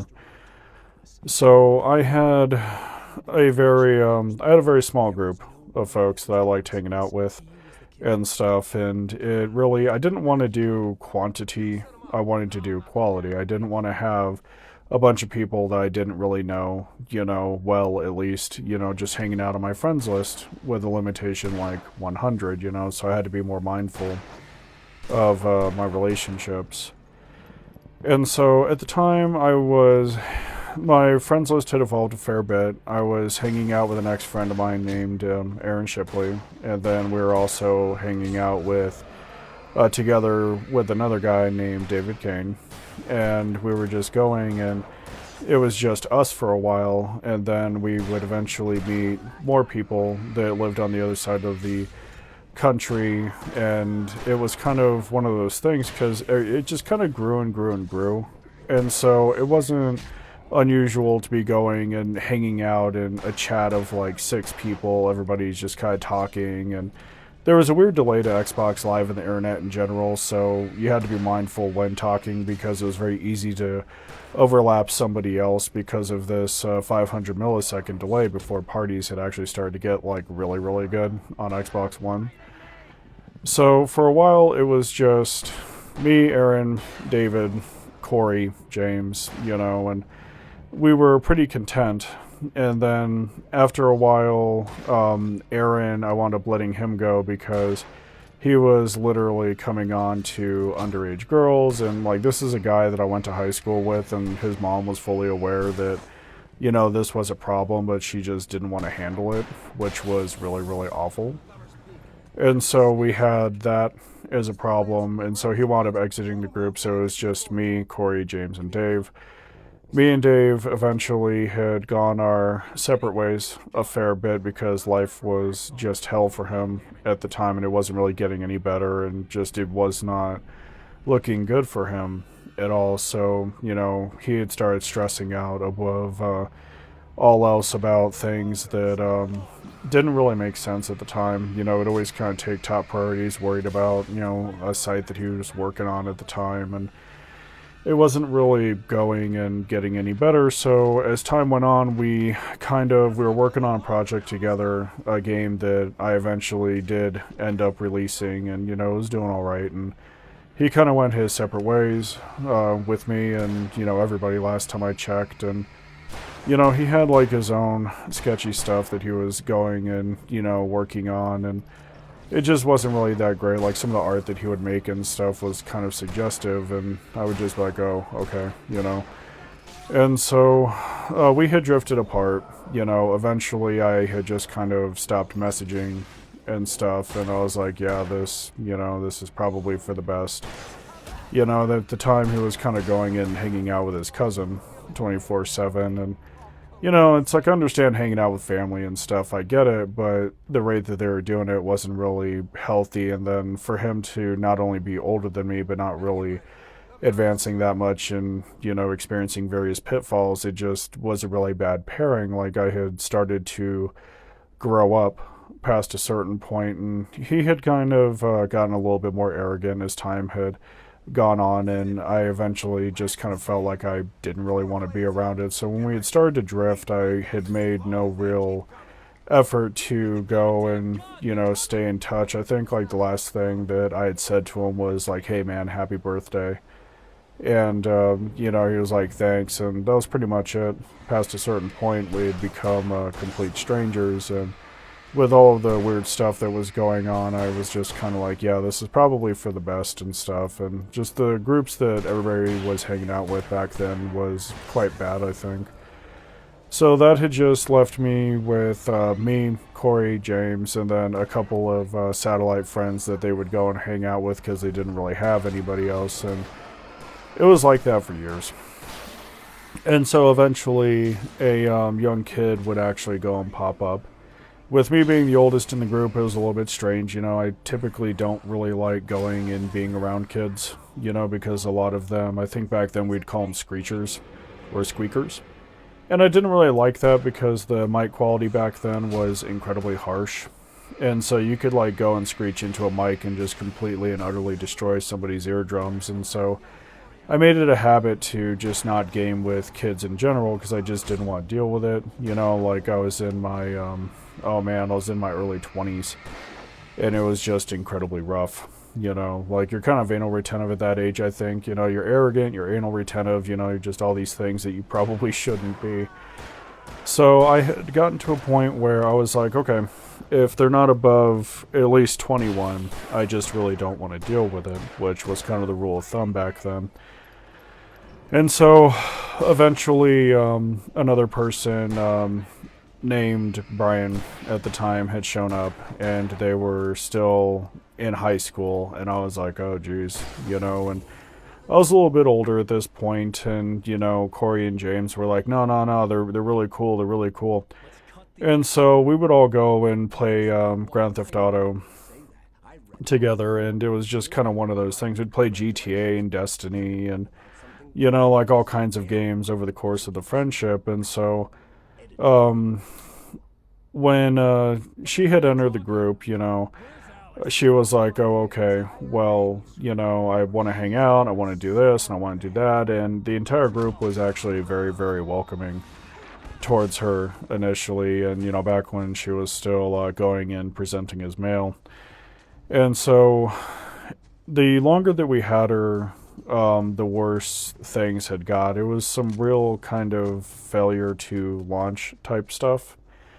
I think like she had come from a really rough home life and it just wasn't really getting any better. Like it just really was kind of awful. So she was ushered into programs really early on, like right out of high school. They're like, well, the government at the time was like, we want to help you get a job. And then we want to go and we're going to give you an apartment and you can transition to that. It was a transitionary program, which is actually kind of cool because in my state, we didn't have that at all at the time. It was something we wouldn't see until like a decade later.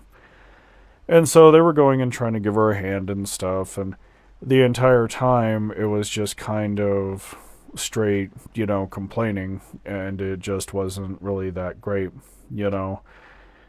It was every excuse under the sun, more or less, as to why she didn't want to go and get any sort of work. And, there was always just something. And, if something happened, it was always everybody else's fault. And at the time, I think I had kind of chalked it up to saying, oh, well, this is just, somebody that is young and stuff. They will eventually grow out of it, which is kind of, what you would like to believe, I think, past a certain point.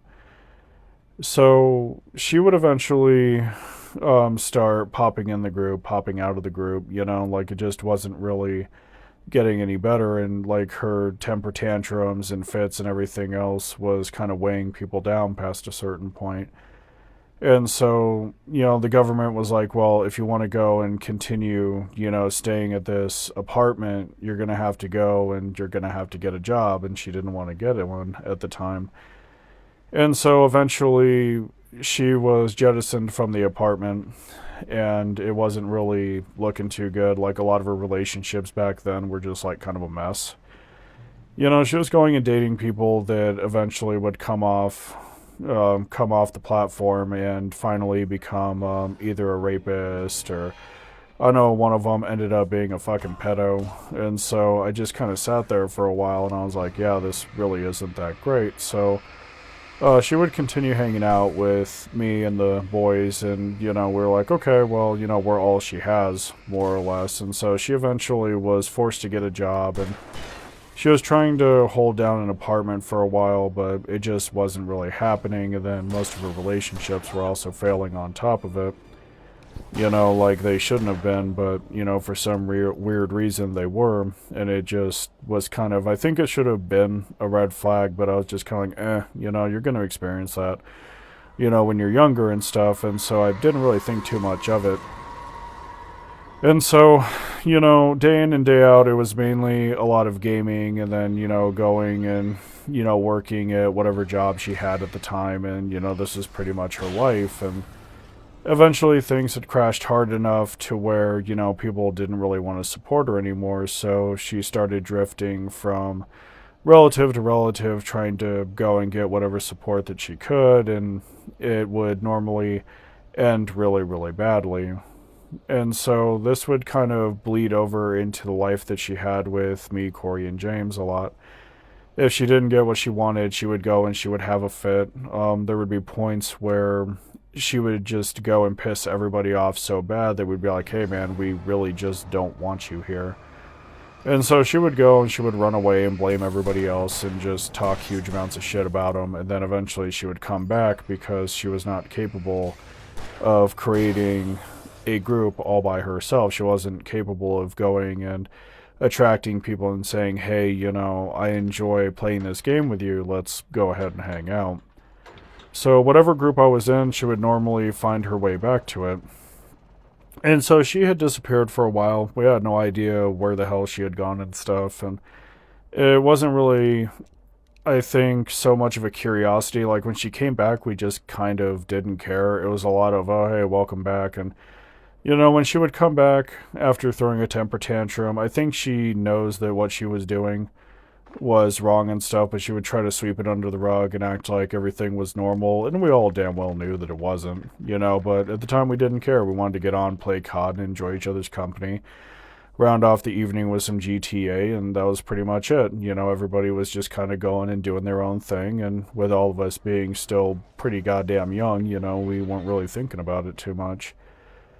So her life was more or less straight chaos past a certain point, you know. She was having a hard time holding down a job. She would just kind of constantly complain all the time, you know. I don't like this, I don't like that, I hate this, I hate that. And we had started noticing that she had a really, really unstable self image.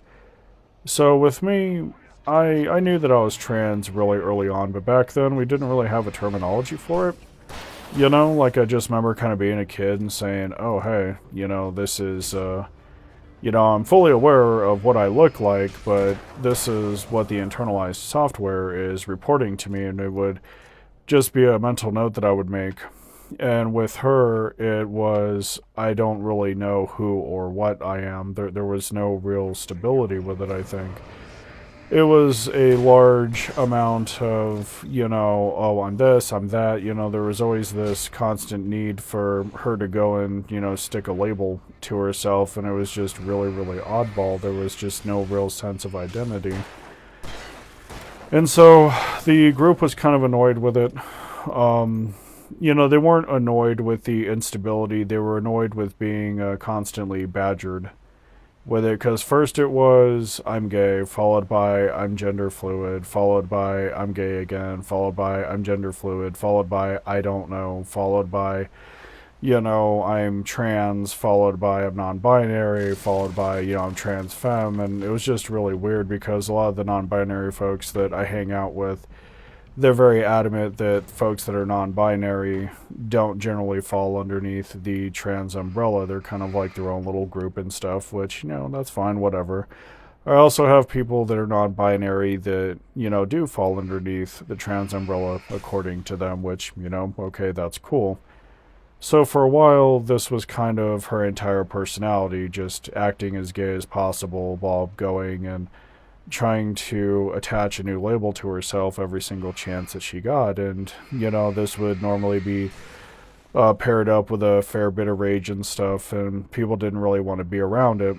You know, if we were playing COD together, you know, I could expect her to just go and blame the team. And, you know, like, she would have some of the worst damn stats I think I had ever seen on a player, but somehow it was always the team's fault. There would be no real advanced explanation of it or anything like that. It's like, oh, my team sucks, my team sucks. And then with Call of Duty, you know, it doesn't really matter what your team is doing because you can actually solo wolf it in COD very, very easily. You know, it's not like Overwatch or something where you can sit there and, you know, go and play really, really well and still fail the match because, you know, the team just didn't have it together, you know. So we would go and we'd look at her stats while she would whine, and it would normally be like 5 and 18, you know, a lot of the time. And but somehow it'd always be somebody else's fault. There was really no sort of accountability as her life would go on. And this would be a recurring theme throughout her entire life. If something bad would happen and she does something stupid, it was never her fault, it was always somebody else's. If a relationship ended due to her doing something stupid, you know, it was never her fault, it was always them. You know, it could never be her for some reason, which was really fucking oddball to me. And so this pattern went on. She would go try to game with us. She would piss everybody off. They would go. They would abandon her. She would come back. She would piss everybody off again. It was kind of like this revolving door. And so eventually reality would come up and check her. She ended up as being homeless because she wasn't able to sustain any sort of meaningful relationship with any of her relatives. And so she, at the time I was broadcasting on Twitch still, and so she would come into my chat and she would complain all the time in there about not having this, not having that. And she just didn't really want to do anything. She would just kind of gravitate from home to home. She would fucking couch surf for like a really long time. And, even while couch surfing, she would go and complain about the people that were helping her, And so she would like stay with a couple over in Maryland that didn't eat meat, and she would complain about not having meat, forgetting the fact that this couple is literally letting you live there, is feeding you, is not asking you to pay bills, all this other stuff, and it was just really, really wild after a while because it was just, we were kind of going deeper down the rabbit hole, I think, and it wasn't really that great. So what would inevitably happen is she would get pissed with me because she would say, well, I'm in Arizona. I need a place to live. Can I stay with you? And I would say no. At the time, I had both my brothers, living at the old house, and both of them were all fucked up on drugs and shit. And so I'd say, no, we don't have any spare rooms. I have one of my brothers literally sleeping on the couch. The other one is in like the office that we have, and both bedrooms are full. And so she would get really, really pissed with me after that. And the thing is if I have no place to put you, I have no place to put you. That is literally just how that is. That is the shit of it. There really is no going and, sugarcoating that, because when you don't have it, you simply just don't have it. And, it's okay to not have it, especially when it's not your house.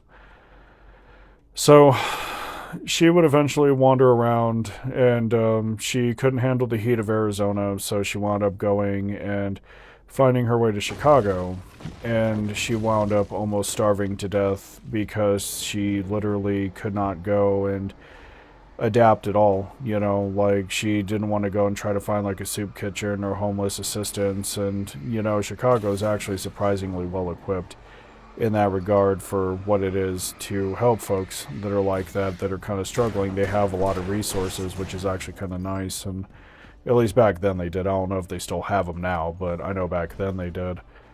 And so she ended up almost starving to death, and, then she would go and live with more relatives. They would go and get pissed with her, and the thing is I had already taught her skills on how to survive, what to do, how to break everything down, and do what you need to do to get to wherever it is that you need to be. This is something that I had literally for a while said, okay, if you're going to be out here, if this happens again, you're going to have to know how to survive. And so, I taught her everything from my time being homeless. And so for a while, everything was somewhat stable. She was like going and living with one of her relatives and stuff, and trying to foster a relationship that was just kind of fucking up left and right. And so the relationship ended up failing because the girl had really gotten sick of it. And so naturally, she was going and having fits with everybody and expecting everybody else to just kind of grin and bear it. And, people just didn't really have the mental span for it back then. They just didn't want it. They didn't need it, So she was removed out of the group again, and at this point, everybody was just so fed up with it that they didn't want to be around it. So she had become homeless again. She had blamed her relatives for going and keeping all of her stuff, but she didn't go and get it, like she had no means to. She had, back then at least, she had no vehicle, and it just wasn't really getting any better, like she was just struggling with it really, really harshly. And so I just kind of said, okay, and so she had disappeared again, and the following time that I heard from her, she was like living in a van out with her grandfather, because her grandfather at the time was homeless. And she was homeless as well, so they were kind of sticking together for the sake of survival, which, makes sense. And, her grandfather was plugged into social services and everything else. He wound up going and getting a place to live and, living off of Social Security out of all things, because the man's old enough to be well past retirement age and stuff. So she would go and call me every single night, and I'd check in with her. I'd be like, hey kid, how are you doing? And she'd be like, well, I'm in the back of a van, I'm trying to survive. And I was like, it makes sense. So I would kind of constantly go and cheer her on. Throughout all the hell that she would go and give everybody, I would go and I would cheer her on, and, I would just try to be a decent human being at that point. And it was kind of rough to do because a lot of these scenarios, she would go and she would put herself in them, you know what I mean? Like, she would just go and it would be something that she would cause herself, and yet for some weird reason there would be there'd be like no accountability at all. It just was not great, no matter how you looked at it. And so I eventually wound up breaking contact with her because she had lost access to the phone. She had been going and on her father's phone plan for a while, and she hadn't seen this man in so many years. And so finally, he'd finally cut contact with it. And so the next time she'd popped up, I was rocking with an entirely new group at that point because the old group just kind of kept imploding from the immense amount of chaos that she was constantly delivering to it. And past a certain point, everybody else in the group kind of said, we really just can't, we can't handle this, we can't do this, don't want it, don't need it. So I wound up breaking off, and I was hanging out in a new group that my clan on Destiny had provided to me, more or less, and we were doing really well. And it was me, a guy named Justin at the time, another guy named Zach, and another guy named Devon, and we would just kind of hang out and play Destiny together. And she had cropped up, and she had finally gotten a job and stuff. I think at the time she was working as a security guard. And so I always thought it was kind of funny because she was like, I'm ACAB, but she was perfectly fine with being the C, right? So I thought it was really weird. And at the time, me and this guy named Justin were hanging out a lot. And it was actually kind of nice. We were enjoying each other's company, and we'd go and do nightfalls together and everything else. He was always after that loot, and, I get it, So what ended up happening is she would make it a point to go and try to spend as much time as she could with him. And he wasn't really looking for a relationship at the time. He was just like this geeky guy that loved video games and was getting his, trying to get his life together. He's working at Walgreens and everything else, which is great, and had surprisingly good benefits. And so she would go and try to start a relationship with this guy, and he didn't really want it at first. Like, he was just kind of sitting there, and he was like, yeah, I just don't really care for this that much. But she would eventually force it. She would sit there and say, well, I like you, I like you, I like you. And with him being kind of a pushover, he didn't really have the capacity to go and say no. So she was, her and her grandfather had a place together, and the house, from what I understand, was like riddled with mold. And it was just just kind of a nasty ass fucking place to go and be living, but it's better than being homeless, right? So, she would go and she would live with her grandfather, and she was trying to do this relationship with a guy in another state. And, he was a good guy and stuff, We had our moments where we would go and argue, and, but ultimately he was a decent human being, and I was trying to be a decent human being back then, long before I had got my diagnosis of BPD. So I just kind of sat there for a while, and I was like, oh, okay, and I would watch them try to hold a relationship, and I can tell that he wasn't really digging it. Like, he didn't really like it, but every time he'd bring it up, she would go and have a fit. And so the place that she was living in, I don't know if this is actually the truth or not, but I'm just going to go ahead and say it, and you guys can draw your conclusions from there. But at the time, her mental health was going out the window, and it was very evident to see that the relationship just wasn't really that great. But she kept insisting that everything was fine when it was very evident to see that nothing was fine. She wasn't really thriving too well. Her and Justin had never met and stuff and everything else, and I could tell that he just wasn't really comfortable with the relationship at all. And so her mental health had gone out the window, and she was trying to blame it on mold exposure and all this other stuff, and it was just really, really wild to me. There was just no accountability in saying, hey, I'm having issues, yada, yada, yada. It was always just, as per usual, something else. And so he decided past a certain point that he did not want to go and be in the relationship anymore. The man didn't drive whatsoever. He had like a fair bit of phobias. And so he had asked me to join a party with him one night, and I said, "Hey, what's up, Bubba?"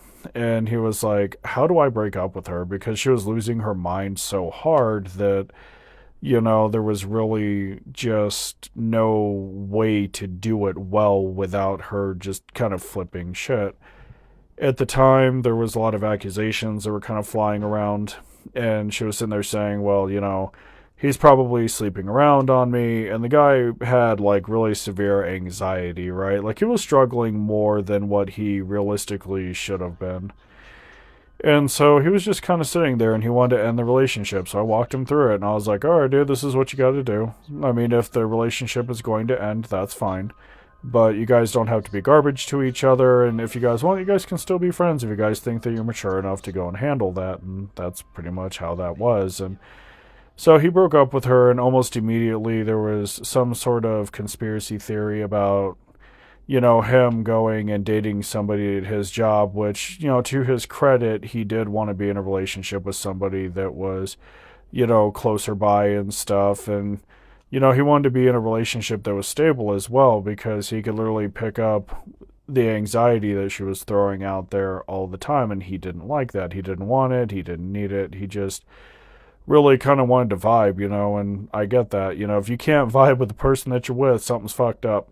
So, he broke it off, and then they tried to be friends, and it just wasn't really the same because she would constantly act like they were still together, and it was very off-putting, and so finally he just put a complete end to it. She had a fit, left the friend group, and everybody had just kind of gotten tired of being sick and tired, more or less. They were like, hey, we don't want this, we don't need it, we're moving on from it.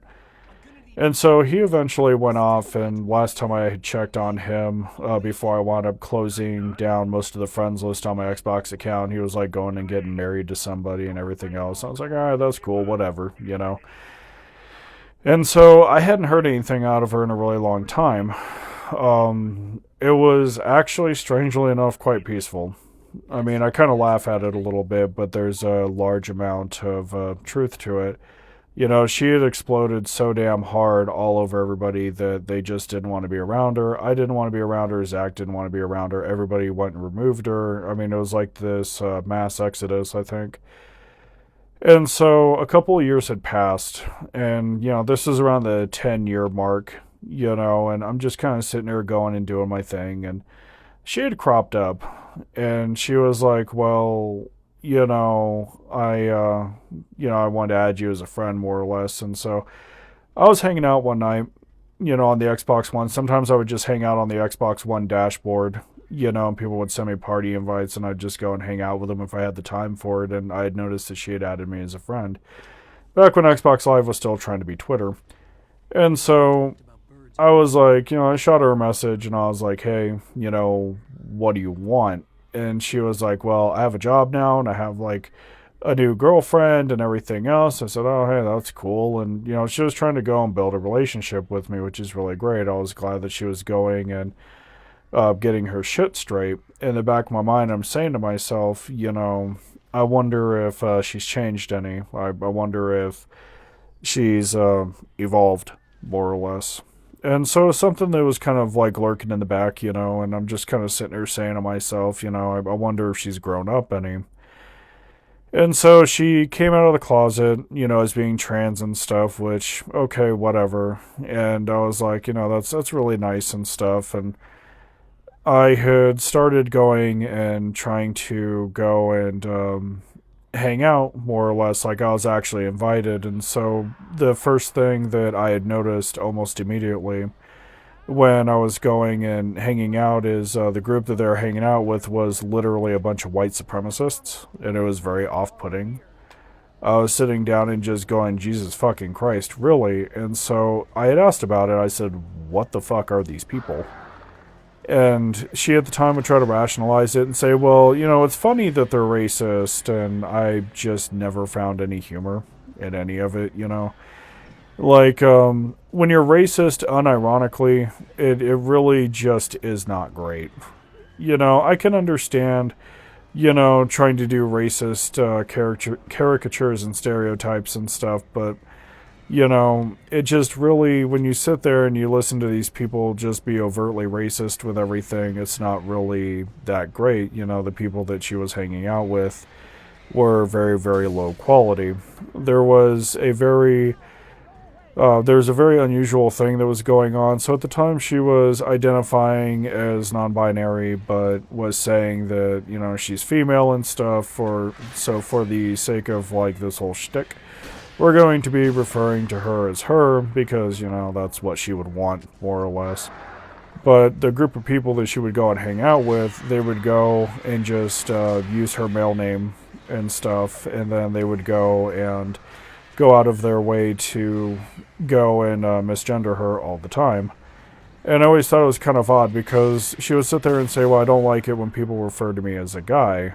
And it's like, okay, well, if you don't like that, then why not enforce that? Why not, put your foot down and say, hey guys, I really don't care for this. Can we go back and, try to treat me with some dignity and respect, please. You guys are supposed to be my friends. I deserve better than this. And so she would just kind of let them steamroll her instead because she didn't want to be alone. And so eventually I said, right, I'm not going to tolerate this anymore, and I made it a point to remove them. I didn't want to hang out with racists at all, and then the other people that were there were equally as bad. Except they would be really, really proud of like going and manipulating people.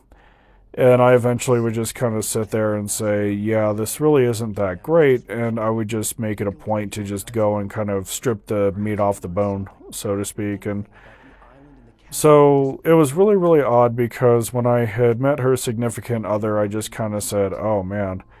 And there was, like, almost right off the bat, there was, like, a lot of unhealthy things going on, like, she would go and she would get mad at her and everything else and yell at her, and I noticed that there was, like, a pattern of abuse going on, and there was another guy in the group named, Sandy, and, he was, like, this, Hispanic child that liked going and hanging out with people and stuff, and back then he didn't really have any sort of self-esteem, so they would go and they would disrespect the hell out of him, and he would just kind of go and let it happen, more or less. So this was kind of, what he was experiencing on a regular basis, and it was destroying his self-esteem. Well, her significant other had this really exceedingly bad problem of mimicking all of her garbage ass behavior. And so if Jess was going and being abusive, Luna would normally go and follow suit. And, they were just kind of going and treating this child like crap all the time, and he would just show up because he wanted to have fun. So the pattern of abuse was going on for a while, and then old habits die hard, apparently, because anytime she would be held accountable, there would be no apology, just no nothing. Just a lot of whining, moaning, and groaning, and blaming things on her mental health and everything else, and it was just really incredibly lazy. It's probably the laziest fucking shit that I had seen in my life, and so her relationship wasn't really doing too well either. It was incredibly manipulative, and, that's pretty much what she has a tendency to do in her relationships, and when I was younger, I didn't so much identify it very, very easily because, you're young and stuff. But now that I'm older, I can pretty much spot that shit at the 900-yard line. And so I would eventually, her significant other would literally go and pull me to the side, and we would have a lot of conversations. And she would say, I'm not really happy with this. They had been having relationship issues for a really long time before my fat ass had shown up. And it was kind of an ongoing issue, and so, they were, like, they just kind of kept trying to salvage it, and it just wasn't really getting any better, so they would just kind of keep trying, and past a certain point, you just gotta realize, hey, this shit ain't working. So eventually Luna would go and adopt all of Jess's worst habits, and then at the time, Jess had moved from security work to trucking. And we were like, oh, okay, that's cool. And so she wouldn't really stay at a job very long. And it would always be, well, I'm tired of this. I don't like this. My back hurts, which is kind of ironic because she hasn't really done hard labor or anything, but she kind of complains about back pain. And it's just really strange to me. So she would kind of go in and out of companies all the time, and it just wasn't really going and, getting any better. So there was a point where her significant other was literally going, Luna was having dramas with her family because her family had like really simple rules like, hey, can you pick up after yourself? Can you do your own laundry? Don't trash the house, the common sense things. And at the time, what was going on is they were like, okay, well, if you're going to live here, you're going to save your money, so you can go and get a house and whatever the case may be, which, makes sense. It's an incredibly gracious thing, considering rent is like $2,500 these days for a halfway decent place. So she ended up being booted out of the house because, she just wasn't able to hold that end of the deal up. She wasn't really getting any sort of life experience and stuff. She was just kind of sheltered because, she's autistic and her parents thought that she could do nothing when in reality we can. We just got to work harder for it. It's just kind of how that is. And so eventually she was forced out of the home and stuff, and she had to move in with Jess, and everything had just kind of started going to hell. The group in general was incredibly unstable, and I'd gotten to a point where I didn't want to be a part of it because I had gotten tired. I'd been in mental health for a really long time at that point, and I had gotten tired of the patterns of repetition. And it was getting stale. It wasn't getting anything. It had been stale for a really long time. It seemed like every single time we were in a group together, she just would literally go and kind of try to make everything implode. And quite frankly, that's not really that great. Like, I don't like it. So the relationship was going to hell in a handbasket. She would literally go, and there was so many things that she didn't know how to do that I had gotten to a point where I had to go and bail her out. She owed a fair bit of back taxes and stuff because the company that she had joined up on was not keeping track of her taxes correctly, and even the advice that I had given her of, keep track of all your purchases and everything that you do fell on deaf ears. She made no real attempt to go and actually say, okay, we're going to go ahead and do this. Instead, it was, oh, I'm in the hole again. I need help. And so it was really just kind of bad, I think. Like, it was really, really bad. So what would happen is I would come in, I would say, okay, we can fix this. And I went from there. So it was really, really messy, I think, past a certain point. Her significant other had gotten booted, out of the house and stuff, and I'm literally trying to go and teach them soft skills to go and develop a life out of. I was like, this is how you go and keep track of finances, this is how you cook, this is how you do this is how you do that, this is how you go and do, taxes, this is how you take care of yourself, more or less. And it was really intensive for about 6 months. I'd be like, right, we're doing lessons because, your mom and your dad didn't really give you any sort of skills. They just kind of assumed that you guys would amount to nothing, and so this is why we're at where we're at. And it was past a certain point where Jess was on the road a lot, and she would call me and say, I'm not happy with this, and the conversations would get fucking weird past a certain point. It would normally revolve around, I'm tired of, this person, I'm tired of that person, I don't like my relationship, I'm not getting laid, I feel like I should be getting laid. And, I never in my life have ever believed that sex is something that a person owes you just because you guys are together. It's very 1950s esque, and I've always hated that mentality. I'm just kind of waiting for the cops one day to show up because, one of them has a black eye and, somebody's sitting there saying they fell down the stairs. It's just really wacky to me. But the conversations would get weird, and she would go and talk about her life and how things were falling apart. And I said, well, you guys got to navigate this. And so I would eventually get frustrated with it because I would give out solid advice, like the common sense advice, don't do this, don't do that, you should probably wait. And it would never really be adhered to. People constantly wanted it, but nobody really wanted to adhere to any of it. Nobody wanted to start digging out of the hole. And so when her significant other had moved out, I said, okay, in case shit goes south, you should probably consider paying off your car. You know, she had a mammoth amount of cash in her savings at that point, and so I was like, yeah, you know, you should go and pay off your car, because if anything goes south or if you end up homeless with as unstable as everything is, you can at least say, hey, I own my car. They can't repossess this. And so she went ahead, and when she had moved out, she'd paid off the car and stuff, and the rest of it was supposed to be, the rest of it was supposed to be stashed in savings, you know, so she could go and afford things that she needed to afford should the day ever come. And so this was kind of it for a while. I was like, okay, well, you're sitting here saying, you know, you're not happy at your job. This is how you would go and migrate to a new one. Here's all the skills that you're going to need, and this is how you navigate this. I would just go and teach her significant other soft skills. And so that was pretty much it for a while. And I had noticed that the chats had become more tense as time has gone on, because me and Sandy had noticed that both of them literally lacked the ability to not lie.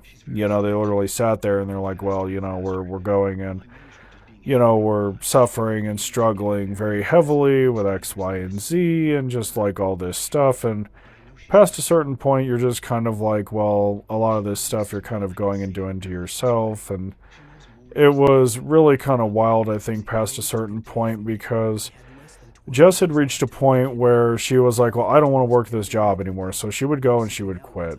Or sometimes she would even go and be fired. And what wound up happening is her significant other wound up taking on all the fucking bills. Which is actually kind of sad. Like, she literally spent almost a year and 4 months doing nothing but sitting around playing video games, not getting jack shit done, mainly. And so she would lie on a regular basis, and when Luna would ask her, are you, you know, going and looking for work? She'd be like, yeah, I'm looking for work. I was looking for work all day. And she would go and she would check the browser history, and it would be nothing but YouTube.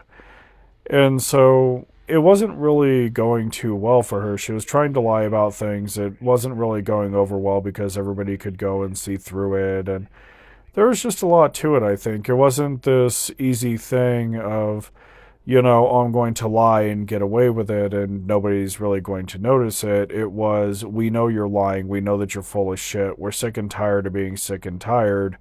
You know, we don't want to be around you. So the consensus at the time was, you know, nobody was really happy with her as per usual. And so what ended up happening is Sandy wound up unloading on her, and of course Jess didn't really care because she's always had like that strong narcissistic tendency, you know, like she really has no guilt or remorse for any of the dumb things that she does. And so she was like, whatever, it's just Sandy. And then I had tried to reach out with empathy and explain to her that what she's doing is wrong, and you know, it wasn't really going and reaching her at all. So eventually we had just started the process of going and cutting her off.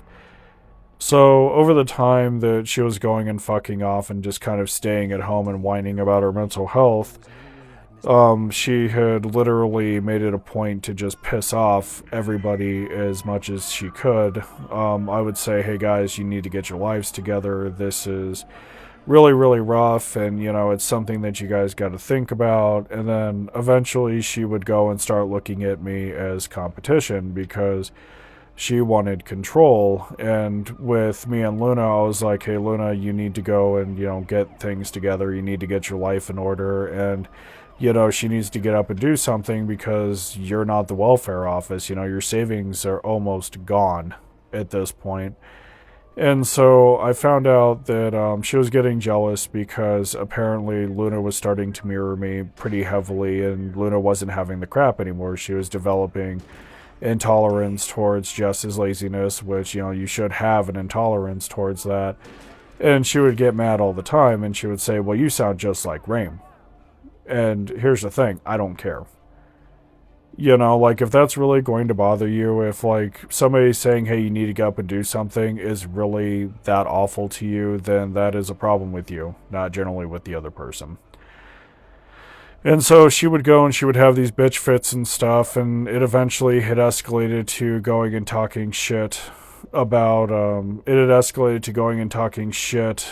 people 24/7 that were doing better than her. If Luna wanted to go and learn another language, Jess would have a fit. if I was going and advancing in life, Jess would have a fit. If Sandy didn't want to deal with the abuse anymore and started putting his foot down, as he should, Jess would go and have a fit. And so this became the norm for a while. We were just kind of sitting around and, everybody was kind of going and, nervous because Jessie was always going and pissing all over the floor and shitting her pants. And, people just didn't want to deal with it. We didn't want to deal with the whining 24/7 or the constant lying or the backstabbing or really any of the crap, and it makes sense. So there was a point where I think Jess had known that the writing was on the wall for her because she knew that she was going to have to get a job. Luna's savings were pretty much dried up at that point. She had next to nothing left. Like, Jess had just drained it so fucking hard, as parasitic people have a tendency to do. And so at the time, she was going and having a fit and just running her mouth about everybody, and she would honestly think that nobody would really notice it. She would just kind of be like, oh, well, if I go and say it to Luna, nobody else is going to know about it. The secret is if you go and say it to Luna, everybody knows about it. So at the time, I had been bailing them out so much that I had gotten tired of it. I was like, I'm not going to be doing this. And her ex, I guess, had literally picked up the habit that she had, and I'd gotten tired of that as well. Got tired of the lying and the backstabbing, and me and Sandy were just kind of sitting there going, oh, hey, we really shouldn't have to go and deal with this with all this stuff that, we go and we do for them. We give them our time, our effort, we treat them extremely well, and yet both of them just kind of lie and backstab kind of continuously. This is not really going, and, it's not going to get better. It's not something that we can go and fix. So eventually I had to have a slew of surgeries because I was fucked up from the neck up. And eventually she would go and ask, her significant other at the time, is she dead yet? Yeah, she really had a high hate for me, and so finally I'd gotten tired of it because I don't really tolerate spineless behavior. Like, if somebody goes and they have a problem with me, I strongly encourage them to go and take it up with me. So we eventually had a come to Jesus meeting, which was very illuminating. I had gotten to the point where I was like, I am not having this anymore. If you want to fuck up your life, that's fine. You're not going to be fucking up everybody else's. And so I literally was like, right, this is what's been going on for a while. It's not really working anymore. People aren't going to be tolerating it. And that's just kind of how that is. We don't really care if you're happy with the end result. We're not here to please you. And her personality had done a 180-degree turn. It just straight up fucking flipped at that point. And so she had started attacking everybody. And, I was like, hey, man, you need to get your shit together. You need to be a decent human being. If you can't, nobody's going to be here. And so she had gotten upset because everybody had started going and calling her out, and there was no apology. Granted, people wanted an apology, but you have to remember with people like that, they honestly believe that they do nothing wrong. Like, the ongoing joke that the group had at the time was she was a little mini Donald Trump. And so we just kind of sat down for a while, and we're like, yeah, she's never going to really do anything productive, and she's not really capable of going and thinking of anything outside of herself, and that's not really that great. That's not healthy, and so we would sit down and we would think about it a fair bit. We would literally say, this really isn't that great. And so it was a lot of, I hate everybody, I hate everything, this is awful, blah, blah, blah, blah, blah. And it really just wasn't, it wasn't great at all. And so she was literally going and making an enemy out of everybody, and then she would normally try to go and get back with people if she felt that she could get something out of them, and past a certain point, I'd cut ties, Sandy'd cut ties, and I just wasn't really, I didn't want to be around that anymore. I was with somebody, and, I wanted to take care of them, and, her sister and everything else. I was going and getting acclimated to having a family and, growing and maturing and things like that. So the relationship more or less crashed and burned.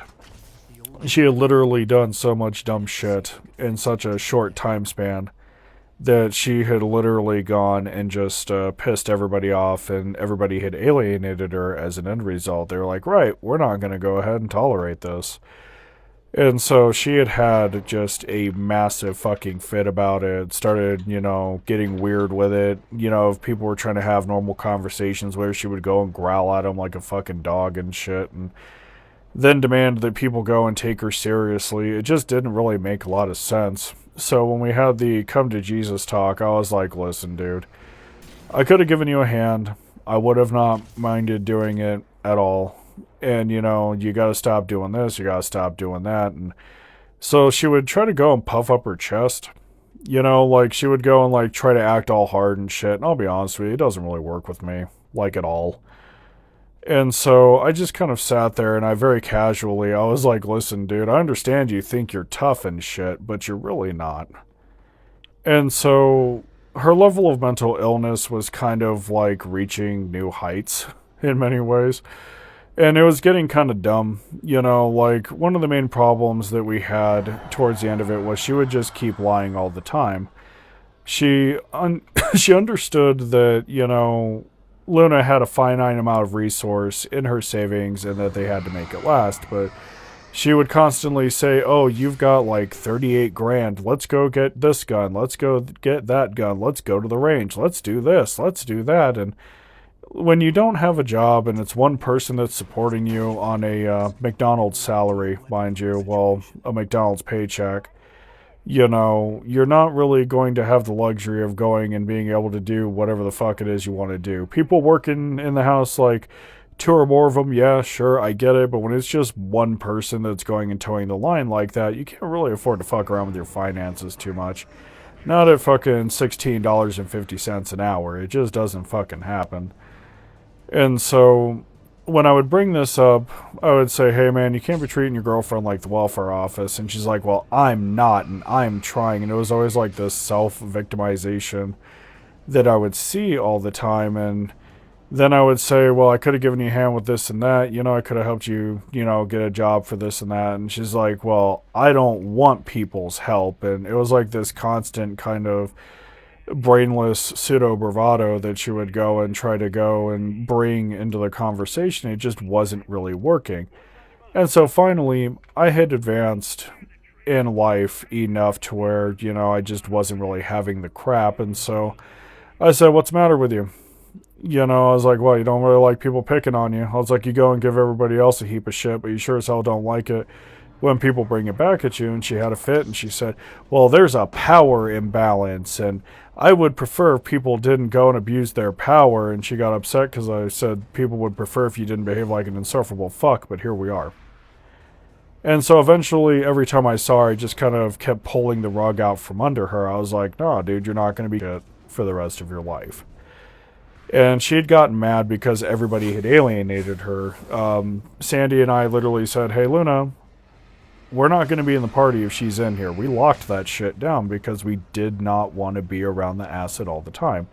We didn't want to be around the brainless threats. We didn't want to be around the half-assed comments. We just didn't want to be around any of this crap. And, Jesse was failing to learn, my behavior has consequences. I am acting like a piece of shit. I probably should stop acting like a piece of shit. She failed to go and, learn any of this shit. It's literally what happens when your brain kind of stays at 12 and doesn't want to evolve past 12 at all. When you're kind of like an adult at that point, when you're like 28 years old and you're failing to adapt, and be the adult that you really should be at that point. So she would get really fucking gross with it, and people just really weren't having it. They didn't want to be around it. They didn't want to deal with it. So eventually she was getting upset because, her significant other had broken up with her, and then Luna was kind of a dumbass about it because instead of just doing a clean break and saying, hey, this is for my mental health, she would kind of sit there and say, oh, it's okay, I'm sorry, and like this constant fucking babying because Numbnuts was afraid to be alone. Like that's one thing that I always kind of hated. She would gravitate towards people not because of, her enjoyment of them or saying, hey, we play games really well together, but because she was lonely and she wasn't capable of coping outside of her own existence. And it was just really, really awful, I think, in that regard. So I realized eventually that I could not save the relationship at all. I realized that it was a complete and utter flop, that I realistically can do better and should do better. My fiance hated her, my fiance's sister hated her, most of the people that hung out with her hated her. It was literally this never ending kind of rotating door of bullshit. Everybody was just sick and tired of being sick and tired. And so people were tired of the lies, they were tired of the backstabbing, they were just kind of like, right, we just don't really want to be around somebody that is that low quality, that is not striving to do anything, that's not trying to be a decent human being. If they're not really meeting any sort of standard, they have to go. And she didn't like that. She didn't like the concept of, oh, I'm not really doing anything, I'm being left behind because I'm failing to evolve, essentially. So she would go and she would blame everybody else, everything else. I mean, there was just, in her little world that she was living in, nothing was really ever her fault. Meanwhile, I was kind of living out here doing my thing, handling my own problems, and I was getting my shit straight with life, which I still continue to do. And I would sit there and say, hey, I don't have time for this and that. I don't have, yada, yada, yada. I'd kind of go the whole 9 yards with it. And eventually she would get upset and tell everybody, well, Raime's changed. Well, yeah, I matured. I mean, nobody's ever going to stay the same forever. That's just kind of how that is. And I grew up. I grew up and I matured and, I became better than the sum of my parts. I worked on my mental health. I was literally becoming the embodiment of if you can, you do. And she wasn't really doing that. As she approaches her 30s, she's literally failing to evolve. And you can't really do that, like when you're approaching your 30s, because when you're younger, you can still bounce back. People will look at you and say, oh, it's a kid, we should probably worry about them a little bit. They're in their 20s, they're young, they don't really know. But when you're in your 30s, people do not give a fuck. Their give a fucks are firmly broken. You are just another homeless fuck on the street that they do not care about, that they're probably going to forget about in probably 10 minutes after seeing you. And so it's an unfortunate fact of life, but it is what it is. And so eventually the ingraining was so damn bad and the abuse was so damn bad. Like, it's so extensive that I could literally sit here and talk for hours about all of the fucking abusive shit that she was doing to her significant other, but, it's not something I really want to cover, but it was bad enough to be disgusting towards others and to make others go and pause and actually think about, what the hell it was that she was doing. So it was really, really wild.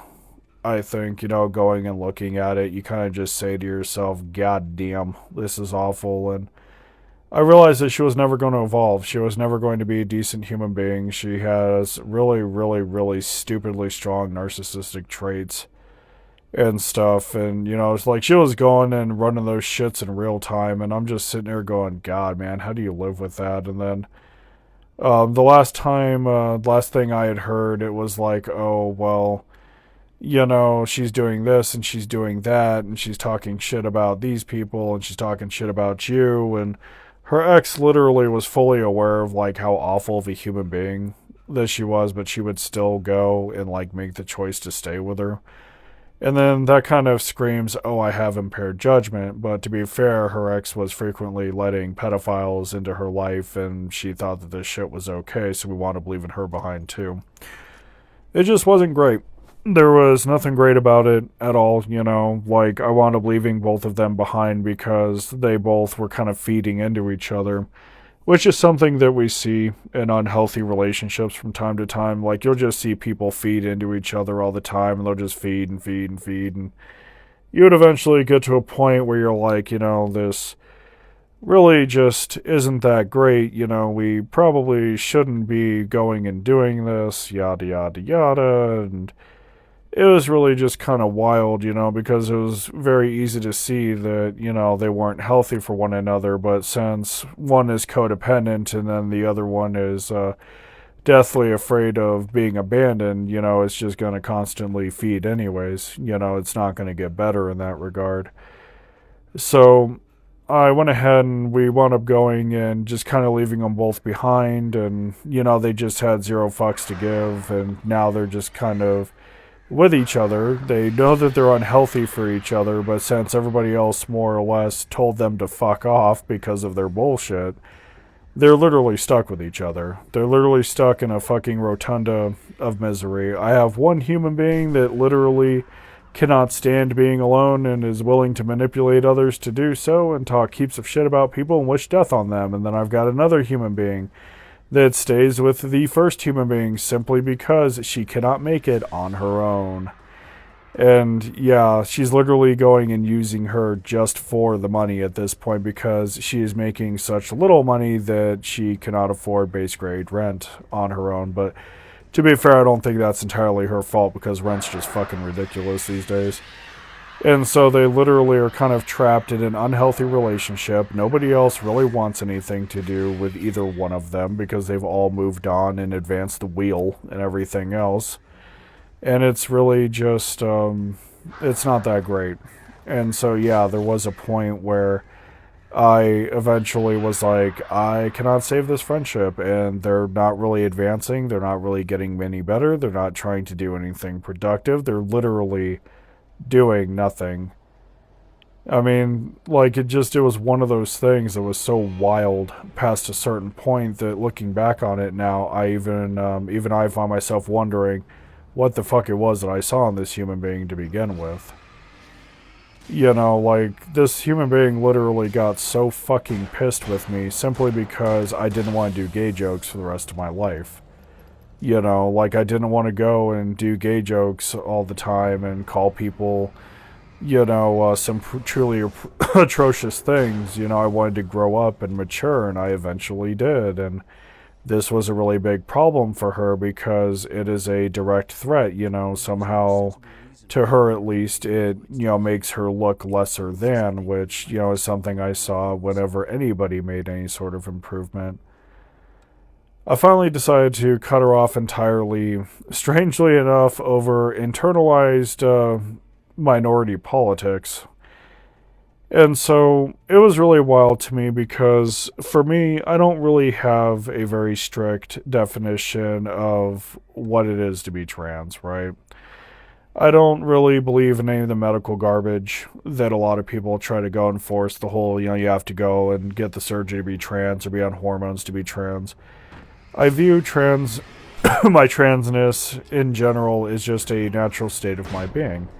And then I also view being trans as just a person that is uncomfortable with their own body, so they go and take steps to normalize their existence. It can be like a name change, societal transitioning, going and using different gendered languages. There's like all sorts of different ways to go about transitioning. It doesn't have to be just this one thing where you go and get surgery and boom, you're done. The journey looks different to everybody. So past a certain point, I had realized that there was just kind of a lot of lies that would fly out of her mouth. And so I was discussing with Sandy whether or not I felt that, Jess was actually trans. And I was like, I honestly don't see it. Because with me being trans, there was like an effort to go and get my name changed. And then it was also hormones and just a whole smorgasbord of things that I had gone and worked on to be comfortable in my own skin, right? But with Jess, it was really, really weird because on one end, she would go and complain about how people would go and misgender her, but she would go and actively let them do it. And then there was no real effort to do any sort of transitioning. There was no social transitioning. There was like no name change, no birth cert change. There was literally nothing. It was just saying, oh, I'm trans, but did not really meet any of their criteria out of any of the communities, mind you, medical or otherwise, for going and being trans. It was going and not meeting any of the criteria, but wanting to go and claim that you're something. And with me going and kind of suffering through the various trans panics that we've had where people have died for being trans, I was just kind of sitting there and saying, well, that's not really that great.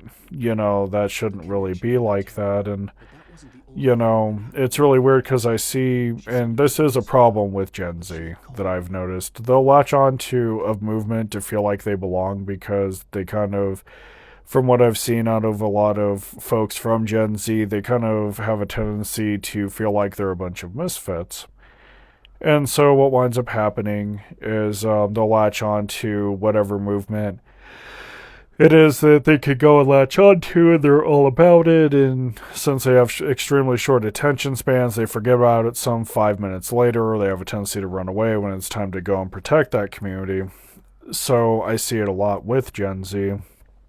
And so I eventually had brought this up to Sandy and I was discussing it. I said, yeah, there's really just no transition at all. There's like no effort whatsoever to be comfortable in your own skin. And it was really weird. I couldn't take it seriously past a certain point because I would literally sit there and say, okay, well, I would pop the question, hey, what can I do to help you transition? It can be anything you want. I don't care. And, oh, no, I don't need anything, which I thought was kind of weird because with most trans folks that I hang out with and stuff, myself included, we normally take steps like either a new name or hormones or different types of clothing or, social transitioning. Like there's all sorts of stuff that we commonly reach for. The medical aspect of it is practically non-existent to a lot of us. Most of us just kind of stop at hormones. A lot of us don't go and get orchiectomies and things like that.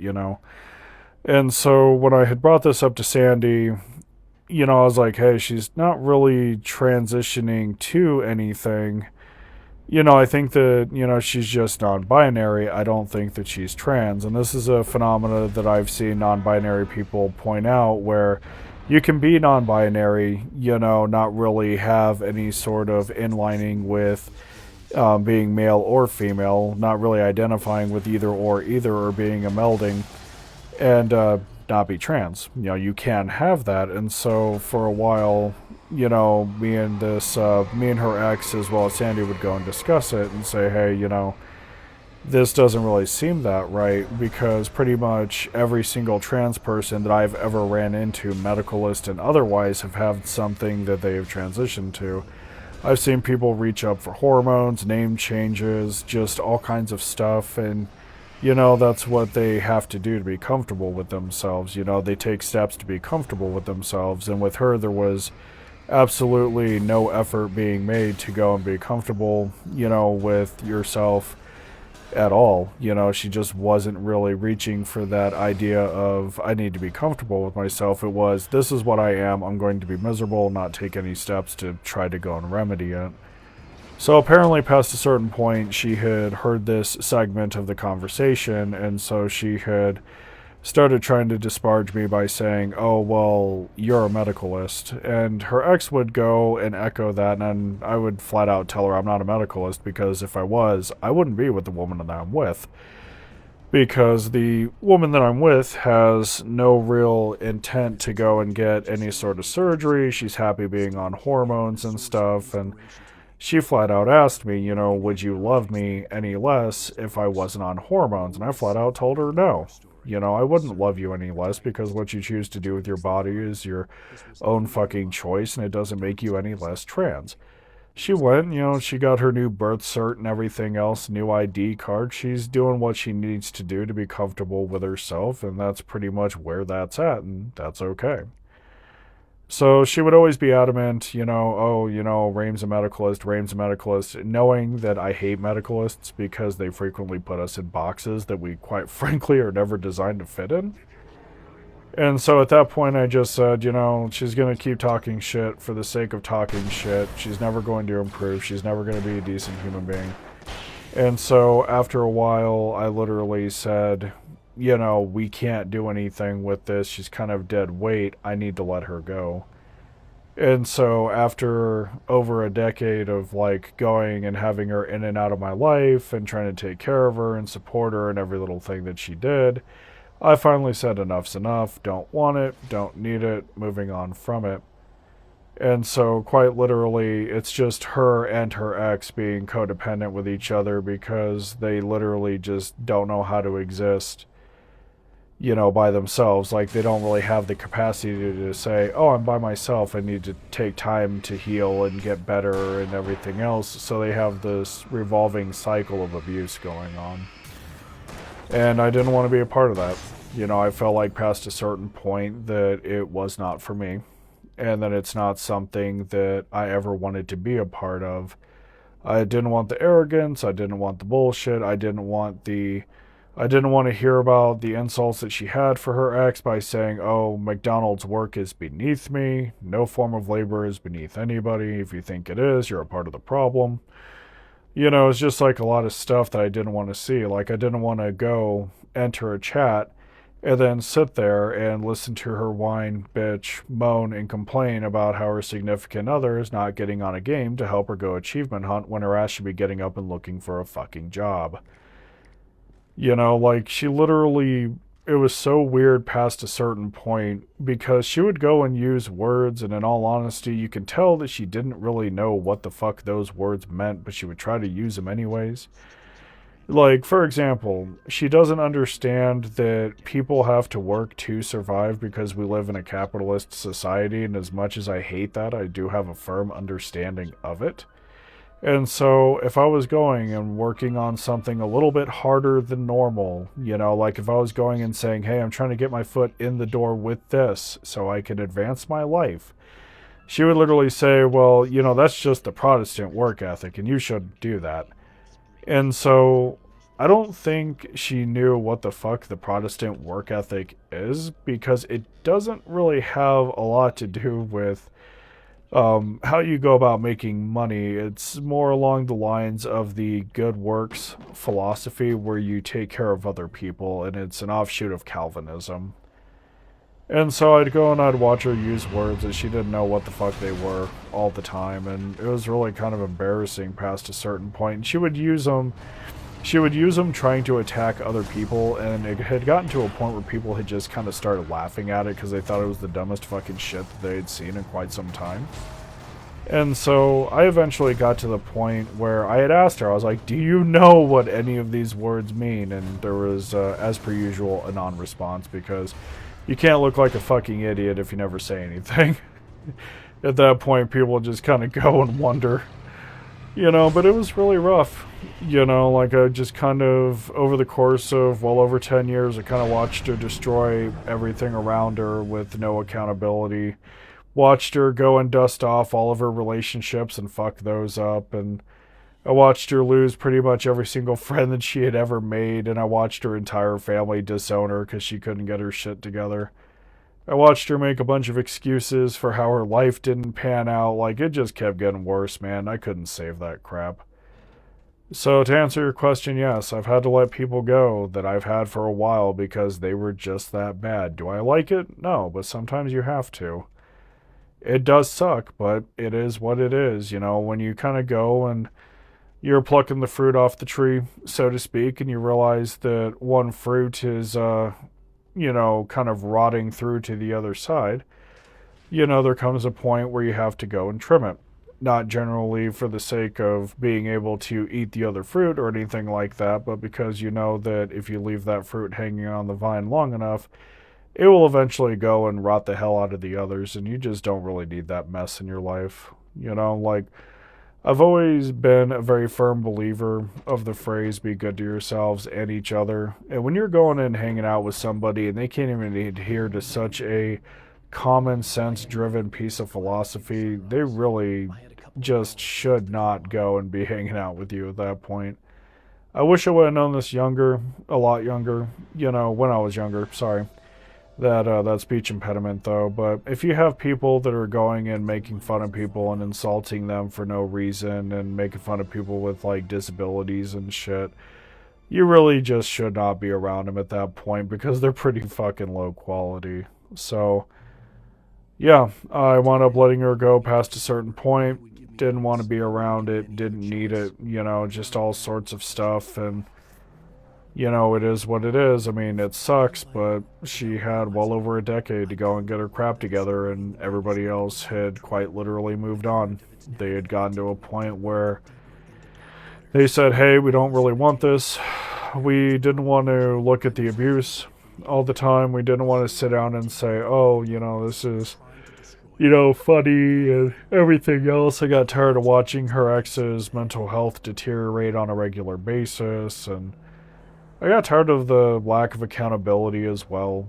I just didn't really want it anymore. Like, I was moving on to bigger, better, brighter things, and,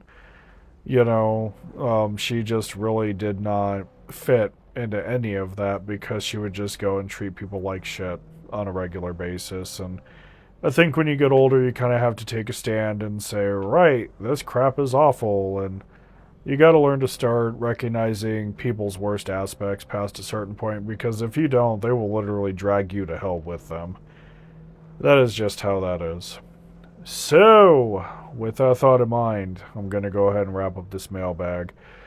I'm getting the shit kicked out of me on Mario Kart, and yeah, it's looking pretty fucking bleak for me.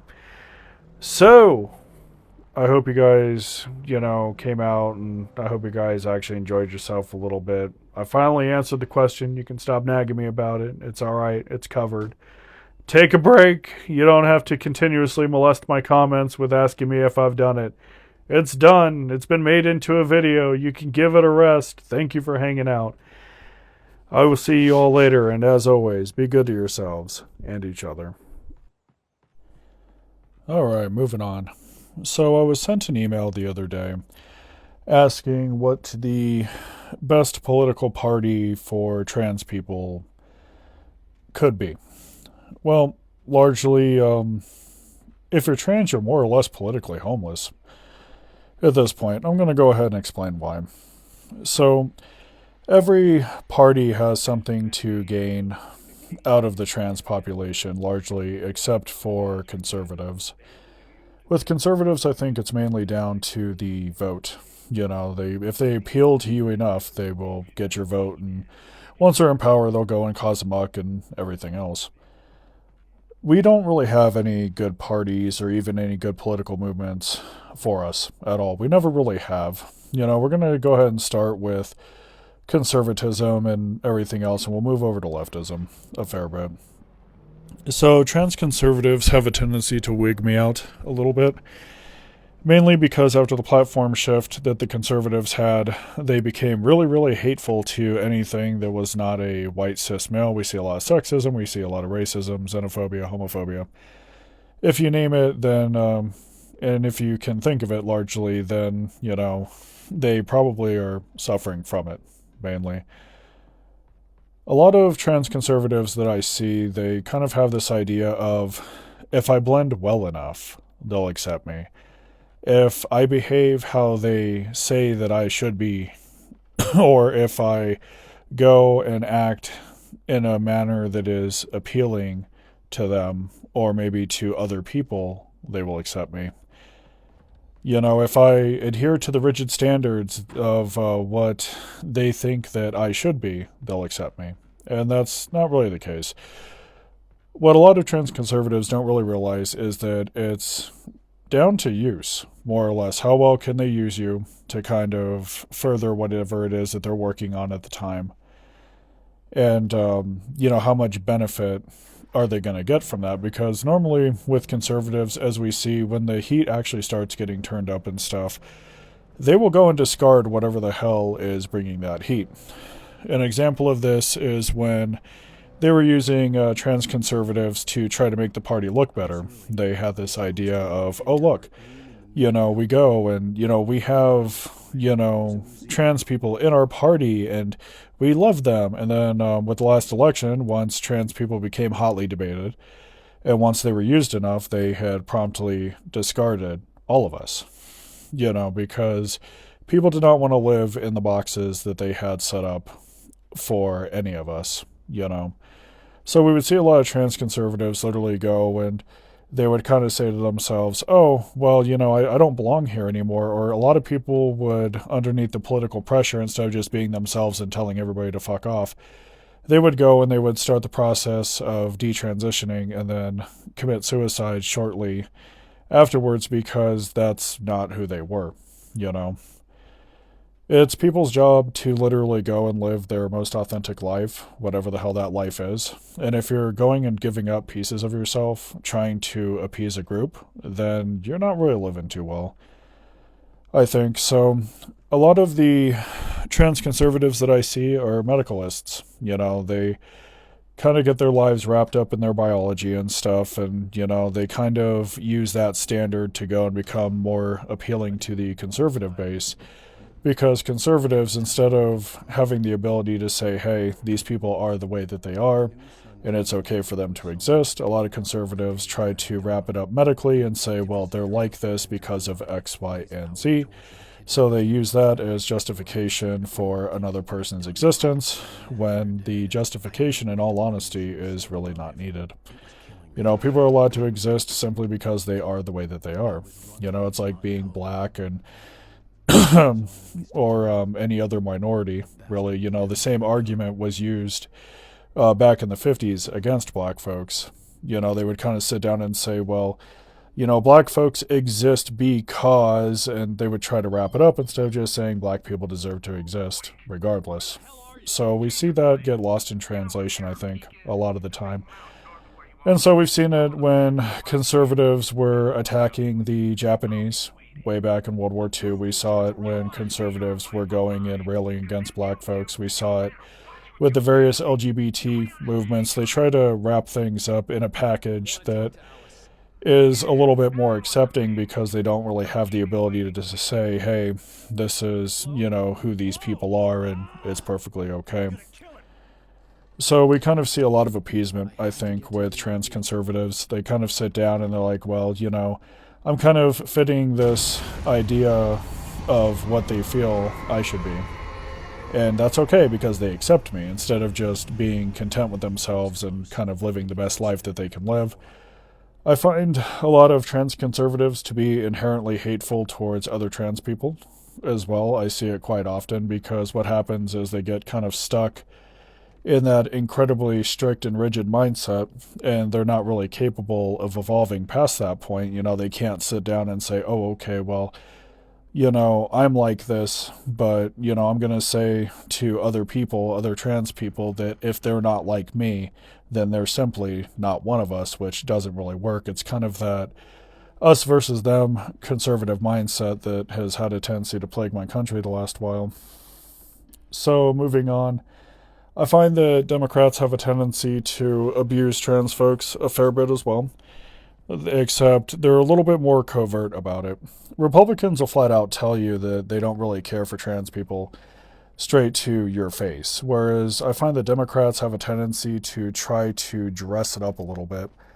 They try to sit down and say, oh, well, we love everybody in the LGBT and all this other stuff, and, it's okay for people to be trans, but when the heat actually starts to be cranked up a fair bit, you notice that they're very quick to abandon the trans population, especially if they are running for office and, somebody says, what is your stance on trans people?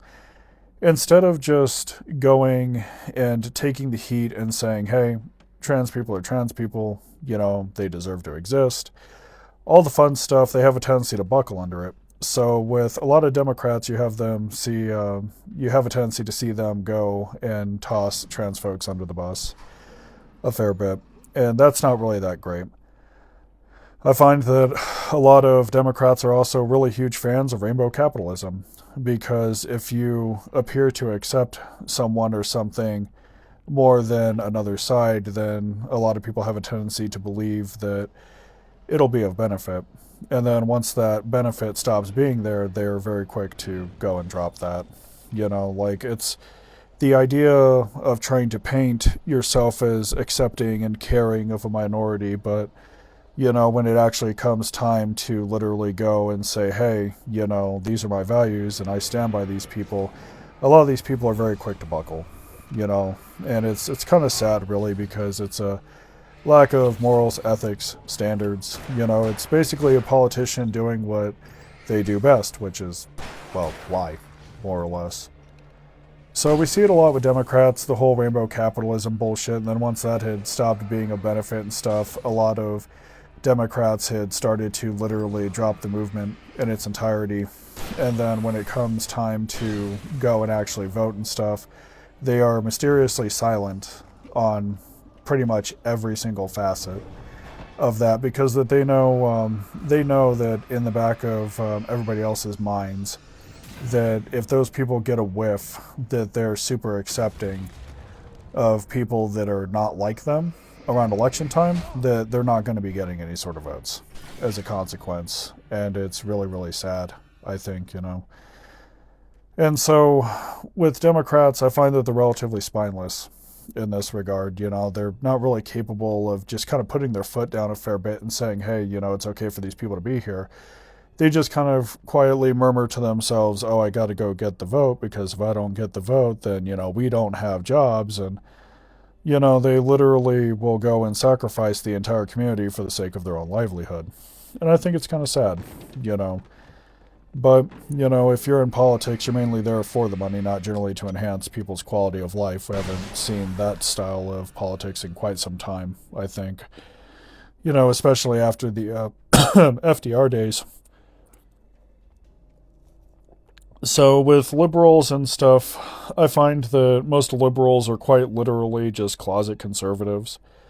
They kind of talk a mean game about everybody going and, having the capacity to go and live their own lives and be free. And I see a lot of liberals go and advocate for minimal government and, this blanket acceptance of things. But when legislation comes up that, you should be voting on in favor of trans people or gay people or, well, anybody that's not you, really, a lot of liberals have a tendency to vote against it.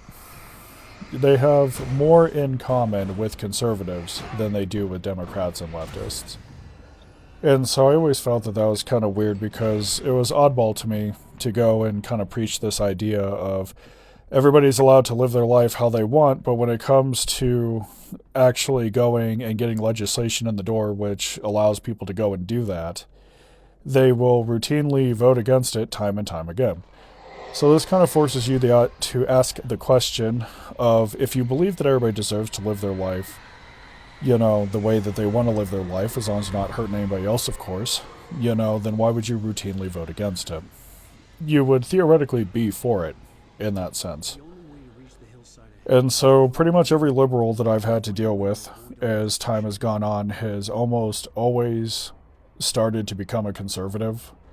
And I find that a lot of liberals that I have met have either been closet homophobes, closet racists. It's very, very difficult, I think, to take liberals seriously.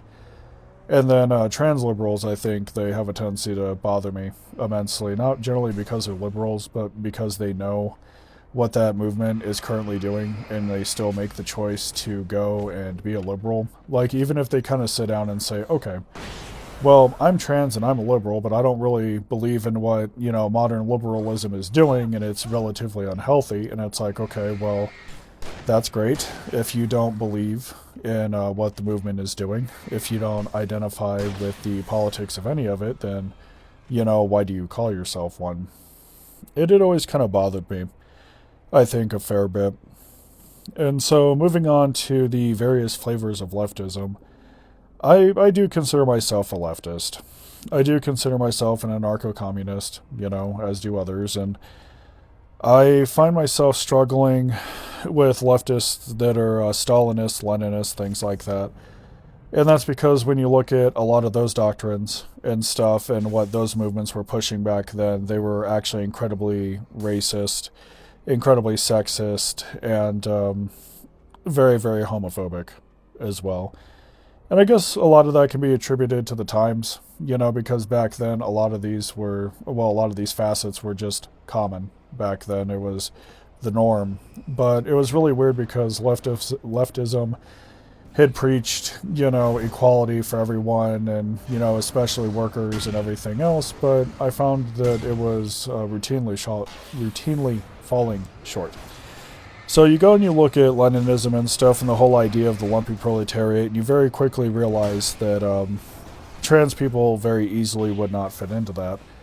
And then you factor in Stalinism, and you realize that Stalinism was incredibly sexist and incredibly homophobic as well. And it's really weird to, you realize very quickly that it's very weird to go and watch a lot of trans people go and kind of clamor on to these old styles of leftism when they were actually very, very caustic.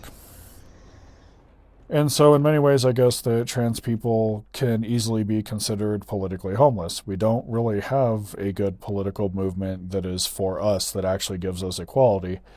Every single political movement these days that I've observed has always had some sort of baggage.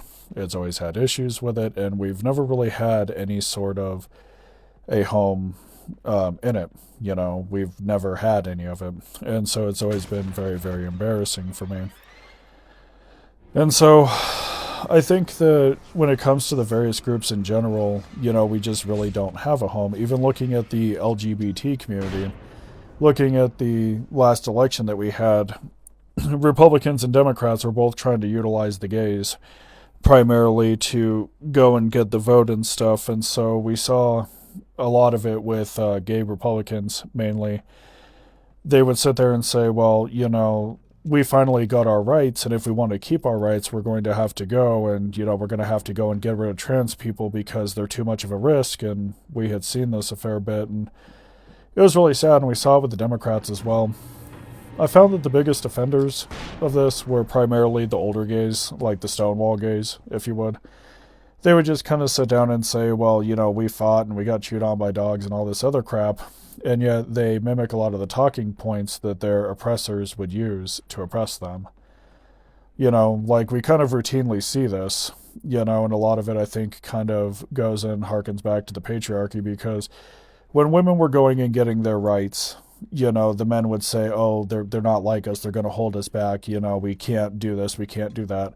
So women had gotten their rights. And then once gay people had started coming out of the closet, especially lesbians and stuff, a lot of the cis women back then would literally say, well, they're not like us, they don't, deserve to have these rights. And, if they go and they have these rights, they're taking away from cis women and all this other stuff. And so we see this repeated in the LGBT community, primarily by lesbians that are being transphobic towards trans women. And so when trans women were going and fighting for their rights, which we still continue to do, a lot of lesbians would literally just kind of say, well, I speak for all women, and trans women are, kind of diminishing what it means to be a woman. Like, so the language never really goes away. It just kind of grafts on to a new, more current movement, I think. Oh, that water's good. So, we just kind of see it handed down over and over and over again. So everything, like our very existence is quite literally a political one. And yet I find that a lot of us, well, damn near all of us, are politically homeless.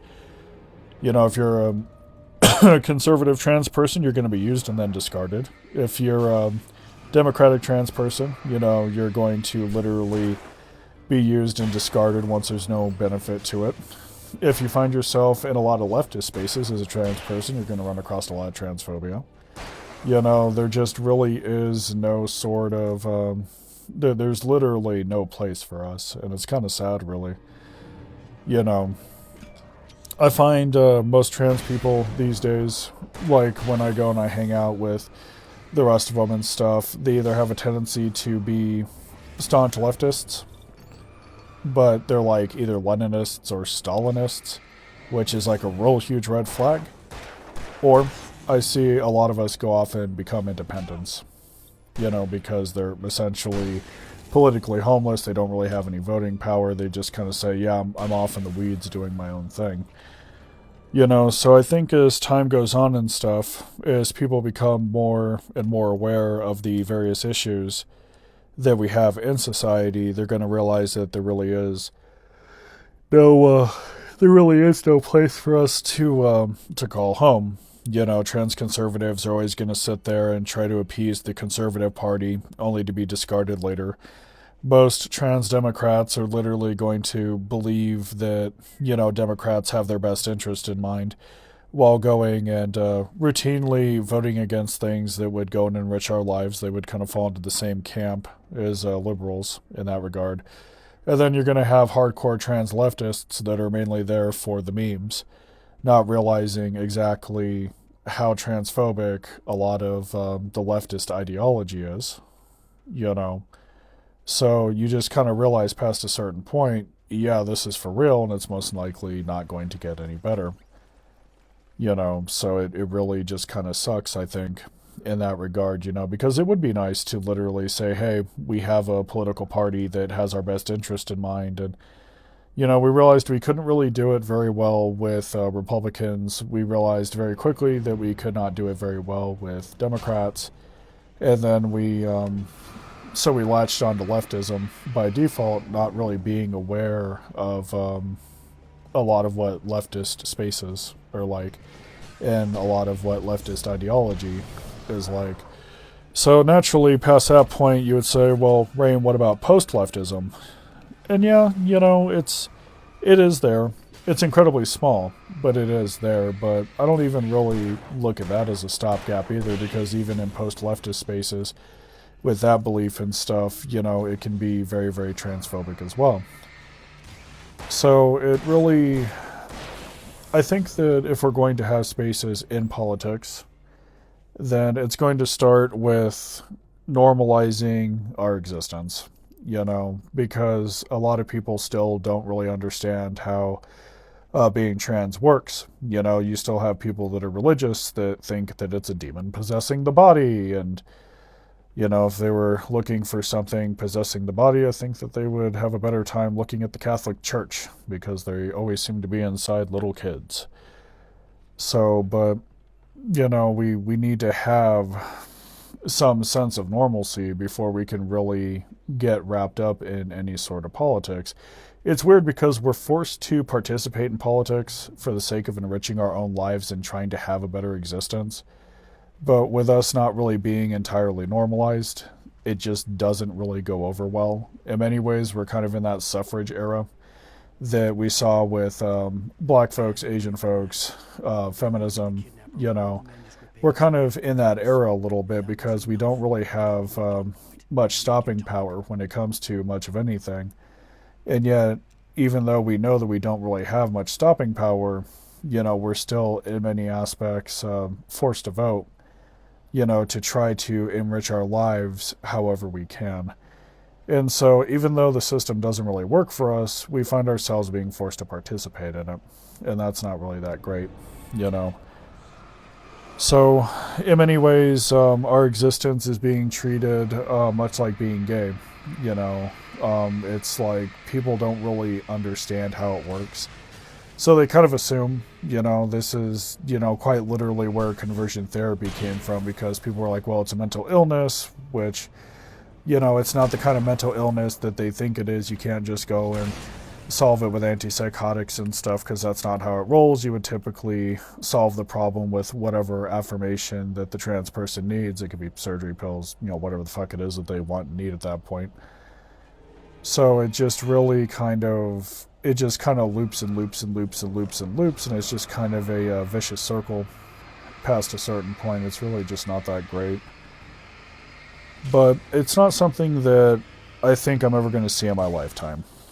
It certainly is not. I'm not going to wake up one day and, you know, notice that trans folks actually have a party, you know, that we can go and latch on to go and vote on things and everything else, you know, because none of the parties are really built for us. When you realize that politics is literally just one endless swath of exploitation, you know, you kind of stop looking for anything meaningful in it, you know. So it's really just kind of shitty in that regard. The advice that I give everybody is just vote how you want to vote. You know, try to vote with your heart a fair bit. You know, try to think of others when you vote. And, you know, you can't really go wrong with that. You know, like, when you go and you vote, it's best to be considerate, I think.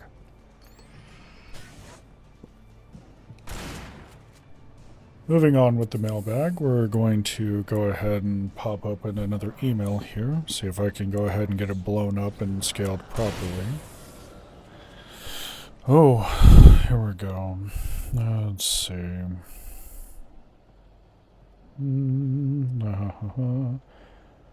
That is not... I'm not even sure if that's English. Oh, hold on, let me see if I can go ahead and get this translated here.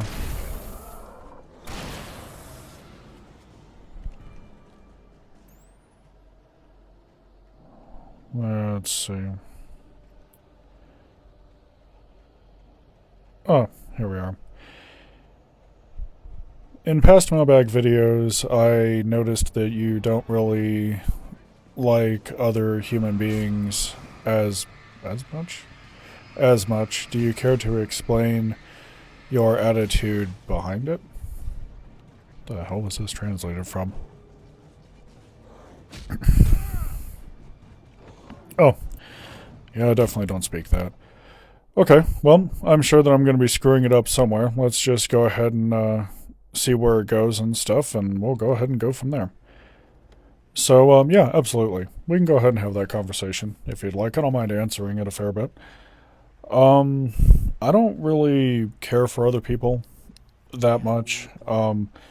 Like, it's really weird because I love people to death and I want them to have the best that they can have, right? But I don't really care for dealing with them per se. I don't really like it at all, and it's just stuff that I've noticed. It's not even so much one generation, it's that it's gotten worse with each subsequent generation, I think. So, when I was growing up as a kid, people were still relatively kind to one another. They had their problems and stuff, but they wouldn't really go out of their way to try to go and hurt each other for the sake of hurting each other. You know, neighbors still looked out for each other. You know, if there's kids playing in the neighborhood, everybody, you know, would go and look after them if need be. And it was actually really, really nice. You know, you could still rely on people back then to do the right thing for the most part. And I noticed as time has gone on, people have become more selfish, more self-centered. We started, for some weird reason, treating selfishness as a virtue. And it's always something that I have kind of noticed, I think, in American society, and I think a lot of that is attributed to Ayn Rand. A lot of that mentality from her still kind of stuck around a little bit throughout the 60s, 70s, and even right on up into the 80s, and so it's something I think that is going to go and take time to actually go and wear off and stuff, but she would commonly teach that being selfish is a virtue, and, you know, you should always go and do whatever it is that you want to do to go and live your best life, and, you know, fuck everybody else. And I've always kind of hated that mentality because I'm intelligent enough to realize that it doesn't really get you that far, like, at all. You know, like, all of the people that I've seen that have failed the hardest have been the most selfish and self-centered. You know, while all the people that I've seen excel the most have been people that have thought of other people, that have cared about other people, that have wanted to see other people do really, really well. And it's something that has stuck with me, I think. I do not mesh well with most people that you're going to find these days. I can go and have the best intent for them, but I find that people are so obnoxious these days that they're borderline nauseating at times. I've had instances where I've had people that do not want to help other people for the sake of, you know, helping other people. And I've seen this a lot in times of crisis where it's evident that people need help and stuff, and you'll have people that go and they'll try to go and help other people, and then they'll get about 3/4 the way through it and they'll ask the question of, well, what am I getting out of this? And I've always kind of hated that mentality because as human beings, we're honestly at our best when we come together to help one another. And so as I got older, I had started noticing this more and more. It wasn't something that I was actively looking for or anything like that, you know. I wouldn't sit there and scrutinize everybody. It's just stuff that I had passively noticed with time. Being a child of boomers, I had first noticed it with, my parents.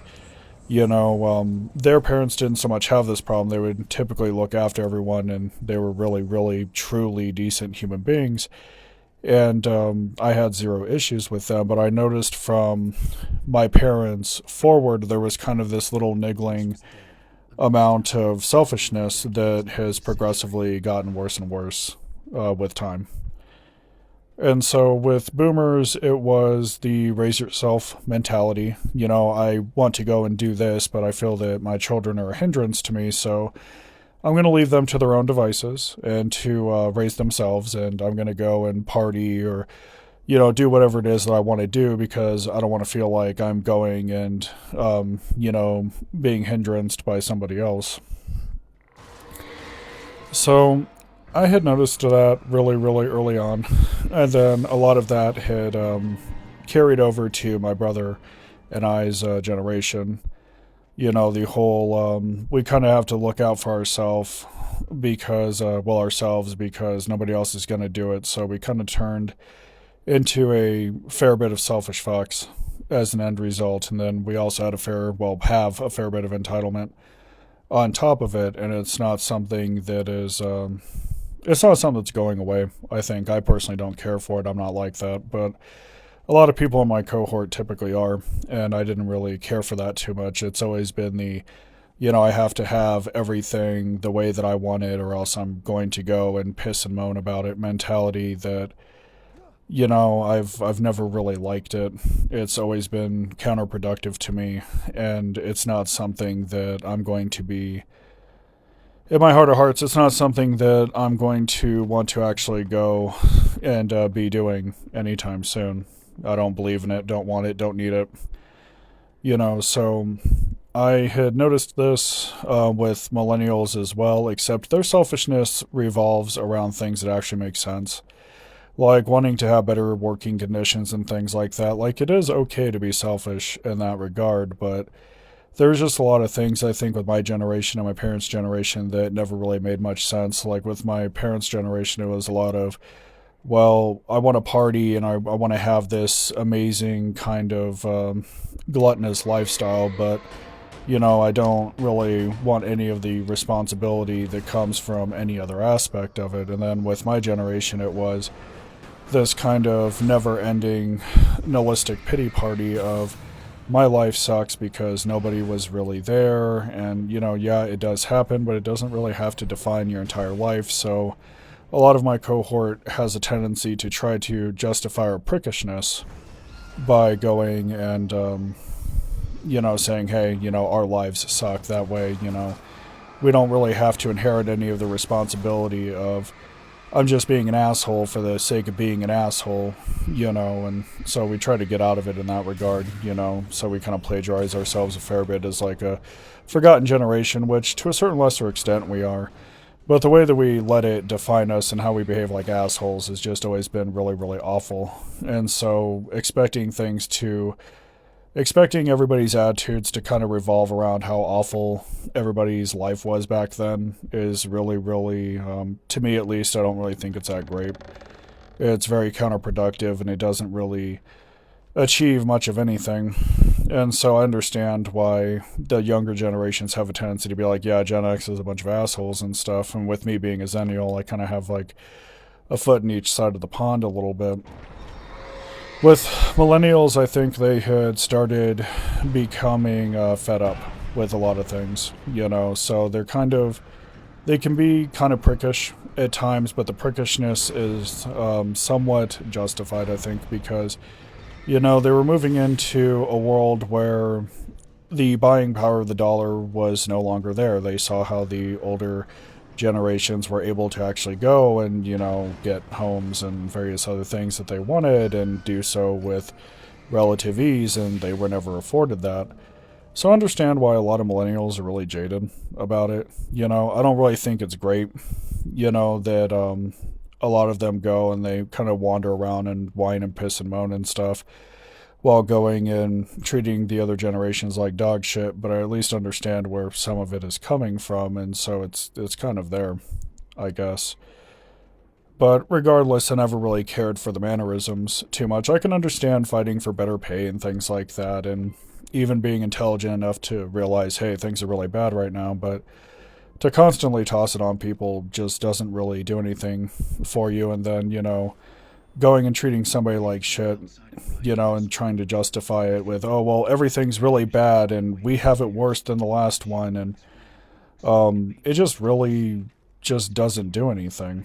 It doesn't move the wheel forward, so to speak, and I just don't really like how a lot of people these days try to go and use their living circumstance as an excuse for why they treat people like shit and why they're selfish and self-centered. And in many ways, I guess we could go and look at the systems in place, with me living in America and stuff. It largely breeds that worst aspect on us because, since everything is really bad, if you're not super selfish, you typically don't really make very good gains in society. Which is weird because, like, on one end, if you're not selfish and stuff, you're well tolerated and you advance a lot better socially, but financially you're going to struggle a bit. But if you're super selfish and you're self-centered, you do extremely well financially a lot of the time. And you can sit down and say, oh, okay, well, I have all this stuff, but socially, people just don't want to be around you. And so it's something that I have noticed as time has gone on, and I eventually just got tired of dealing with it. I think it had peaked a fair bit with Gen Z, and like when I had started going and experiencing that generation and seeing like how bad everything was with how they socialize and how they treat everybody else, I was pretty much done with it at that point. I just kind of stopped socializing, largely because I just got tired of people being ugly to one another. It's not something I wanted or needed, and there was literally just nothing about it that was appealing to me. It reminded me greatly of how my parents would go and behave, and I didn't really approve of that shit either.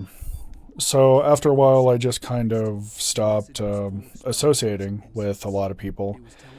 I sat down and I said, okay, we're not really going to go and tolerate this. We don't have to be around it. And sometimes the best thing to do is to quite literally remove yourself from the situation. You don't have to deal with the situation if you just simply don't associate with people. And, that's about as far as it goes, more or less. I mean, yeah, we could sit back and say, well, yeah, the existence is relatively lonely and stuff, but it doesn't bother me as much as I think it does.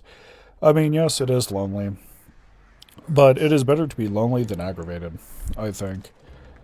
I mean, I just kind of got tired of how people were treating each other. Like, going out to Walmart was a chore with me having extremely low vision. A lot of the time, I would need help finding new items, and so it was pretty common for me to walk up to an employee, that was younger, say, hey, I'm sorry for bothering you, but can I go ahead and get a hand with this? The aisle that it's in will be perfectly fine. I could probably find it from there, but can I get a generalization of where this item is at? And a lot of the time, I would normally be greeted with some form of snark, and I had just gotten bored with it, Like, I can't tell you how many times I've heard the joke of, what's the matter, aren't you, what are you, blind? And I have to calmly explain, yes, I am. And then afterwards, they would just kind of grunt and stuff, or sometimes what I would see with a lot of the younger generations as well is, oh, I'm sorry, I didn't mean to go and, I didn't mean it like that. And I would kind of quietly in the back of my mind say to myself, well, I guess it's easier to apologize than it is to be just a standard, decent human being. And so it had gotten, to me at least, it had gotten worse. And I realized I just didn't want to deal with it.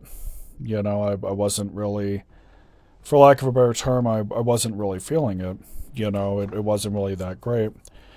I know with boomers and stuff, they get incredibly upset if things don't really revolve around them because they're somewhat narcissistic like that. They have a lot of those traits, and so if you don't accept their coupon, they get upset. Or, if something goes wrong, if they're just slightly inconvenienced, they get upset because that entitlement, that self-centeredness and selfishness kind of rears its head over and over again.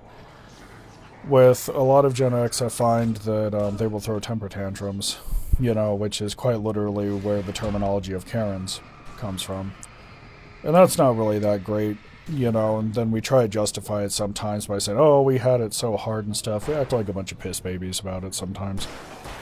And then with millennials, I find that they have a hell of a build to anger, but when they finally lose it, they lose it. And I do run across quite a few entitled millennials as well. With millennials and Gen Z especially, it has a tendency to revolve around the argument of, oh, I'm an asshole because my mental health is not doing well. And as somebody that has a lot of mental health issues and works every day to try to make them better, it's no excuse. Like when you have mental health issues and stuff, it's a certain level of responsibility that you have to have for yourself, right? Because having mental health issues in general is a lot of responsibility. You can't just walk around, act like a fucking prick to people, and then say, well, my mental health sucks, woe is me. I see millennials do it a fair bit, but I see Gen Z do it so much more. Like, Gen Z literally lives and dies by this shit. And it's really, really wild to me. With millennials and stuff, there is a certain amount of courtesy there, and I find quite a few of them to actually be kind. And there's a couple of Gen Xers that are kind as well, but they're kind in a rough way. And I kind of get that because of the era that we were living in.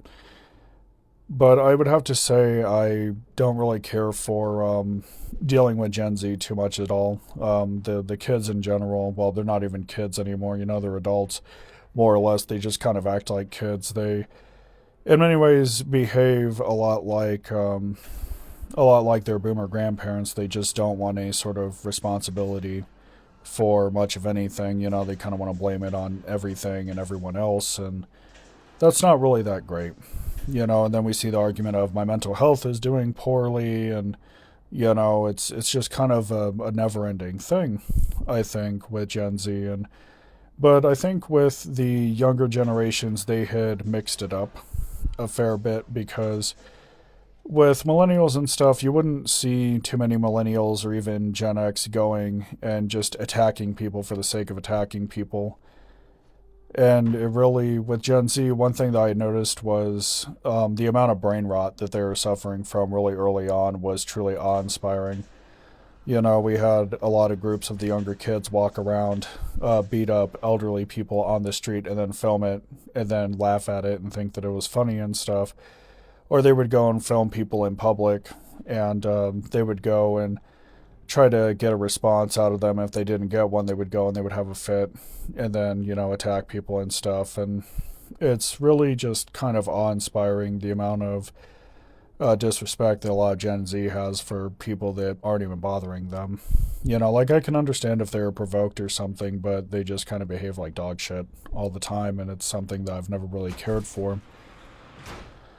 It's really weird because in many ways I think they mirror their grandparents a lot, because a lot of Gen Z has a tendency to act like they're very, very special, and, well, to be honest with you, they're not. No generation really is special. They're just different generations in different points in time, and that's pretty much it. And I think that somewhere Gen Z had largely forgotten this. I was going, and it was a while back, I was going and dealing with my godkids, and I sat down, and I think that the expectation of Gen Z is really, really just kind of grossly out of touch with reality a bit, because I sat down and I asked him, hey, what do you want to be when you grow up? And I remember when I was growing up, I wanted to go and work in science, or I wanted to go and pursue writing. Like, I had dreams and stuff, and With a lot of Gen Z, they want to be social media influencers. They have enough of that narcissism to constantly want to be in the limelight. I want to be TikTok famous. I want to be YouTube famous. I want to go and, I want to go and work in entertainment and stuff, or I want to be a famous streamer, or a lot of their goals kind of revolve around being famous. And it's really, really weird to me because when I was growing up, we did not have that on our minds at all. It wasn't something that we thought about. We'd be like, oh, hey, I'd like to go and dig up dinosaurs, or, going and working at NASA would be super cool, or going and working in coding and working on computers would be really amazing. That was the expectation we had. And so I noticed that with a lot of Gen Z, and even to a certain extent, a good portion of Gen Alpha, what we typically see is, oh, well, I'm going to relentlessly insult you if you say that anything that I am doing is unrealistic. And I really just kind of always hated that. Gen Z has a large mentality of, if you do not agree with us, we will dogpile on top of you until we get our way. And that is not how you do anything. It's not how you go and get it done. I remember growing up as a kid, if I wanted to go and get something done, I just worked at it until I got it to where it needed to be. Sometimes it took a while, and that's okay. It's not going to be 100% all the time. And if people disagreed with me, that was fine. I would see a lot of people when I was younger disagree with me and stuff, and the only thing that happened really was I just stopped spending time with them. If they didn't agree with me, that's fine. If they wanted to be assholes about it, that's also fine. There was nothing anywhere that stated that I would have to go and give them my time. But with Gen Z and part of Gen Alpha, if you disagree with anything, if you're not on top of what they're trying to throw out there 24/7, they have fits. They'll claim that you're attacking them, and it's just kind of this never-ending thing. Even like I had with one of my god kids, I sat them down and I said, YouTube is a lot of dumb luck and timing a little bit. Same thing with Twitch and TikTok, and going and expecting to be famous isn't really that realistic of a goal. I know a lot of people that they literally go, and especially YouTube and Twitch, they go and they work standardized jobs, until they get big enough to actually go and make YouTubing and TikToking, their full-time gig, more or less, but there is no real guarantee that they're going to have access to that. It's a lot of dumb luck. A lot of the stuff that I've been known for is a lot of dumb luck, especially with things that I would find academically. So we would see this a lot, especially with the younger generations, this constant push for recognition and stuff. And I had noticed that the older generations would treat people like shit out of either entitlement or abuse, like entitlement with boomers, abuse when it came to Gen X, because a lot of us just went through hellish amounts of damage. But with the younger generations, I find that they'll literally do whatever it takes to try to go and do whatever it is they want to do. And a lot of the times that leads to exploitation of another, using whatever it is or whoever it is to try to get to where it is that you want to be. And that's just really not it. And when you call them out about it, instead of just being like, hey, what we're doing is wrong, I'm sorry, they'll literally go and they'll try to gaslight, deflect. They're not good at it. It's not so much weird to see people do it, because human beings have been doing it to each other for so damn long that it's unreal. It's weird to see them try to think that it's good enough when it's not working for them. I stopped dealing with humanity largely when I was sitting on social media watching people lie about other people, that person committing suicide as an end result, and then the offending parties just going, oh, well, it happens, and then just kind of walking away from it. The big disconnect between millennials and Gen Z and Gen Alpha is millennials never did shit like that. They would literally just kind of sit down and say, we're angry about this, and they would fight about it a fair bit, especially over the internet. in the early days of social media, but with Gen Z, if they get mad, they'll lie about another human being, and they do not care if that person dies as an end result, as we've seen with Facebook, TikTok, YouTube, even the early days of YouTube. It's just really, really wild because there is no sort of accountability, there really is no remorse. And so, past a certain point, I was just kind of going and looking at all the cohorts, and I realized that things were getting substantially worse, and I just quietly said to myself, yeah, this is fucking dog shit. I really just don't want to be associated with much of any of this. I just don't want it, don't need it.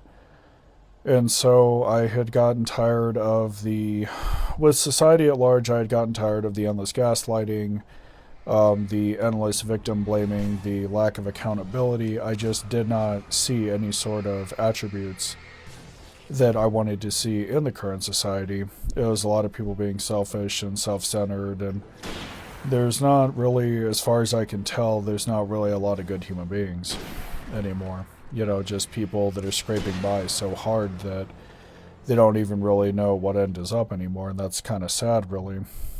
I think the internet had a lot to play, or it had a lot of play in what's going on, because it used to be when I was growing up, if you did something incredibly stupid, or if you went and insulted somebody, you got your ass whooped for it, and you had to literally go and receive the consequence of that. But with the internet, there really is no face-to-face interaction. There is literally you, a screen, a network, another screen, and then the other human being. So as a consequence of this, we have a tendency to dehumanize each other a lot, because we don't sit there and look and say, hey, this is a human being.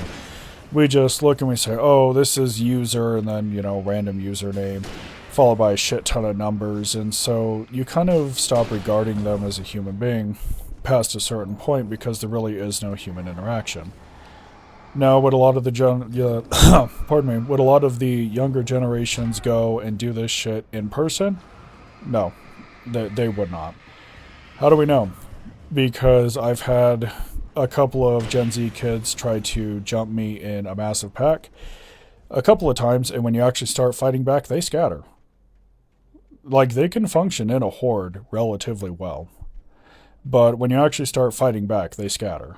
They cannot handle the heat. Like, they can go and they can talk shit on the internet. They can go and they can attack people in a mob, and they can try to pressurize people all they want, but when you actually start fighting back, they crumble. So it was always really weird to me. A lot of people that I see in the younger generations, they just don't really show any sort of regard for one another, and that's actually starting to turn around a fair bit with Gen Alpha, because they're sick of the shit. And we can tell because, they start attacking Gen Z every time they see them now because of their behavior and stuff, because Gen Alpha actually has some sort of morals and standards and everything else. So I noticed it a lot, and as an end result, I'm a fair bit of a recluse. I kind of made up my mind a while back that I just didn't want to be around people that were not good to other people. The mass majority of people that I would go and meet just really weren't, in my opinion, worth meeting. And so every now and then I come across somebody that's really great, treats people really, really well, but the mass majority of people that I see, they ain't doing it. They're really not. They're not doing it at all, and there's just no sort of ethic there, and it's very, very depressing. I think, at least. So I just kind of kept to myself. I worked on projects, just all sorts of stuff, and in many ways this kind of extended to my dating life as well. Like, it took me a really long time to get to. It took me a really long time to get the person that I'm with, because when I was going and dating, it wasn't so much an atmosphere of, we really enjoy each other's company. This is really, really nice. I'm really glad that I'm here. It was an atmosphere of, can I get laid? Or is this person going to go and pay for my meal? How financially viable are they? Can they buy me all the things that I want to buy? You know, how far can I take them to the bank sort of mentality, and I didn't really care for that either. You know, I had stopped dating for a long while as a consequence of that because there was no sense of this relationship didn't work out, you know, we need to move on. It was a huge amount of, oh, you know, this relationship didn't work out because you're an effing asshole and all this other stuff. Like, people aren't stable anymore. People aren't stable, they're not really decent, they don't treat each other well. You know, like, everybody is literally kind of devolving into this narcissistic mess, and I just don't really care for it. It's not something I want to be around. It's, to me at least, it is very, very, very, very disappointing. And so it's just not something I've ever come to appreciate. You know, it took me a really long time to go and start dating again, and, you know, now I have who I have, and I love them dearly, and that's great, but, you know, going and dating for, fuck, man, 20 years? You know, that was really where that was at for me, and it wasn't really, it wasn't great at all. But, yeah, so that's why I'm a shut-in. You know, I'm a bit of a recluse and stuff. It's just the current society just really isn't worth jack shit. And, you know, I really just have no desire to go and participate in a lot of it. You know, I'm happy being by myself, going and working on little projects I have, and giving my time, my energy, and my effort to people that are actually worth a fuck. There's not a lot of them, so I can just take my time and, you know, do it right, you know. It's really, in many ways, it is quite nice, you know, because you don't really, things have devolved so much that you don't really have to guess who's a decent human being anymore, because now you can just readily see it, you know, and I kind of appreciate that a little bit. So, moving on. Oh, jeez. I have answered this one already. We're going to be skipping over that. Alright, what about this one? I have answered this already as well. Okay, alright, we're going to go ahead and skip on. Oh, here we go. What do you think the future of gaming is going to look like? It doesn't have one. That's a very bold assessment to think that gaming kind of has a future. I honestly think the gaming doesn't really have much of a future, and we're already midway into another gaming crash. So, I'm going to go ahead and explain this shit a little bit. And you can decide whether or not it's bullshit. So, let's go ahead and get down to it. So, I kind of grew up in that crash era, where Nintendo and Sega both had to save our asses, because gaming had degraded to such a point that people had lost faith in the market. Now, the first time we had our gaming crash, it was largely because, strangely enough, Atari and most other vendors from that era were releasing games that were untested, not fit for use. They would crash, they wouldn't be functional products, you couldn't even beat them half the time. Hardware would fall apart at the drop of a hat, it just would go, and it would get worse and worse and worse, and eventually people said, fuck it, video games aren't worth anything. So for a while we had some positive growth. We were kind of going and, you know, going up through the 90s and even into the even into the early 2000s. Nintendo and Sega pretty much had everything on tap. We saw the rise of PlayStation and everything else. You know, we were still getting sketchy games, but it was Nintendo that was largely breaking their backs trying to fix this shit. The reason why the NES looks like a VCR is simply because the original design from Japan looked too much like an Atari. So they actively changed it for American markets. That's how bad shit was back then. Well, I'm heading towards the same thing, more or less, these days, except the mechanism is slightly different. Games are becoming shitty. They're being rushed out, extremely buggy, incomplete. Just, if you can think of it, they're probably doing it.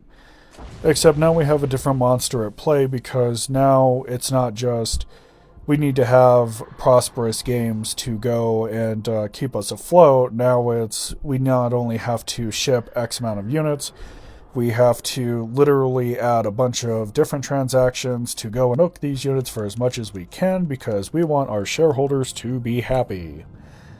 So the focus on gaming for the last while has been good and bad. In many ways, I think that the focus on gaming has been a little bit too intense. The industry is way too big now. It's way too bloated.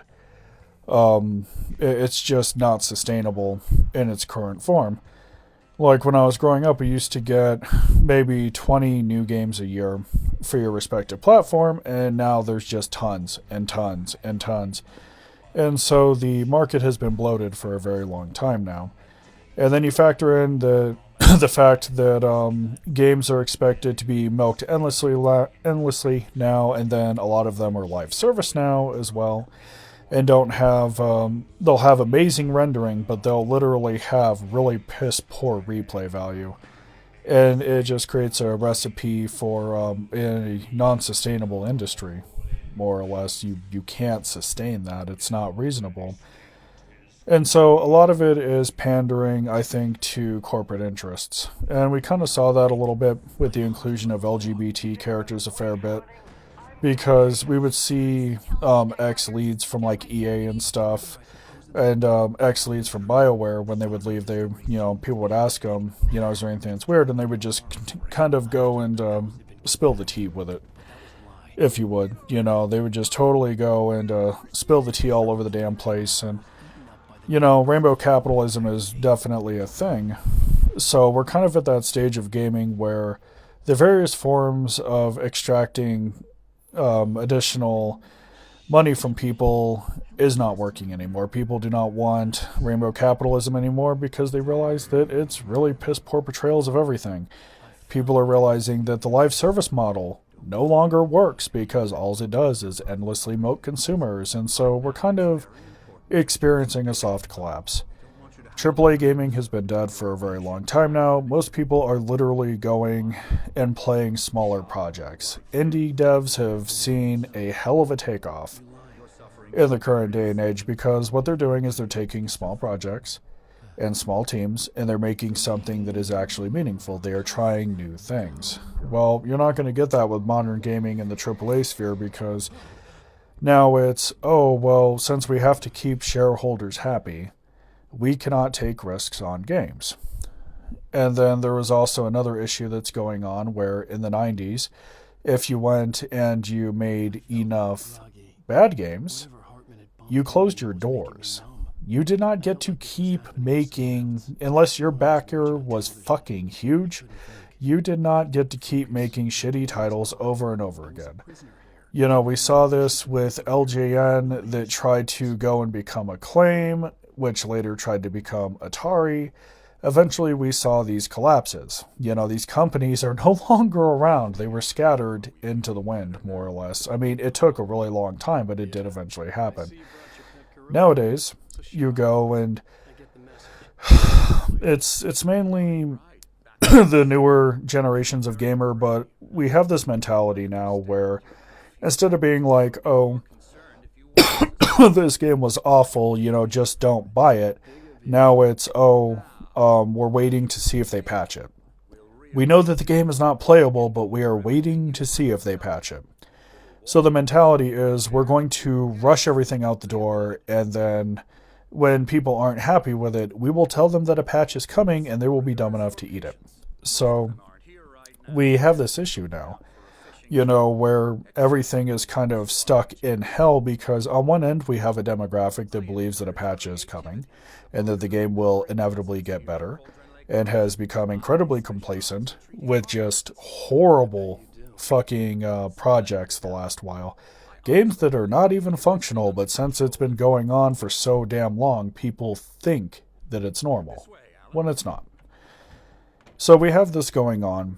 And as an end result, gaming has largely eroded through the floor. We do not have interesting things like Dooms and Half-Lives and everything else. Like we do not have, well, we still have Doom, but Half-Life, we haven't had anything revolutionary like that in a long time. We no longer get really good stories in gaming. The last good story that I saw was Baldur's Gate 3, and it was a hell of a freak occurrence to see that. Baldur's Gate 3 was in development for a really long time. Before Baldur's Gate 3, we had Witcher 3. We just don't really get a lot of good stories anymore. So as an end result, I think the gamers have largely settled. I do. I think that they have gotten to a point of settling where they kind of believe in the back of their minds that this is the best that they're ever going to see, so they might as well just shut up and play it instead of voting with their wallets, saying, hey, this shit's not okay, and just letting everything collapse. Well, shit's officially bad enough to where everything's collapsing regardless. And we see it with pretty much Microsoft and Sony. With Microsoft and Sony, the stakes are so damn high, that they're like, well, if we throw enough money at it and try to govern and dictate what everybody else should do and what we want to see, it will get better.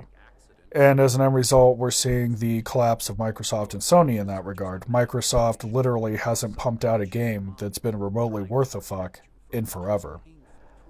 And we also see that with Sony as well, because Sony's mentality is we're going to buy up all this talent, and then we're going to go and say, this is what we're looking for, go and develop something around that, and then when that collapses, we're going to go ahead and get upset about that. So we're seeing the collapse of a lot of these companies because gamers are like, this shit fucking sucks. We do not want it.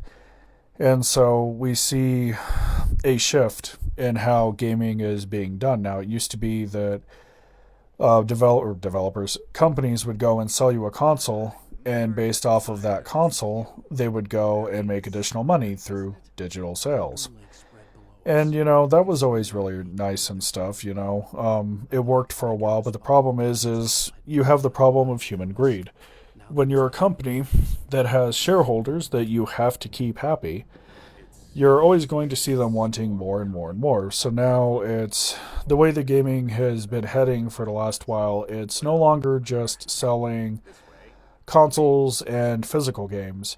Now it's selling consoles and physical games in digital titles, and then that's proving to not be very effective either because you can only squeeze the consumer so much before they eventually kick back and say no. So now it's consoles, physical games, digital games, which digital games are starting to go and kind of take over a fair bit because of the convenience factor of it, and then online services as well, like your Game Passes and your PS Pluses and all that shit.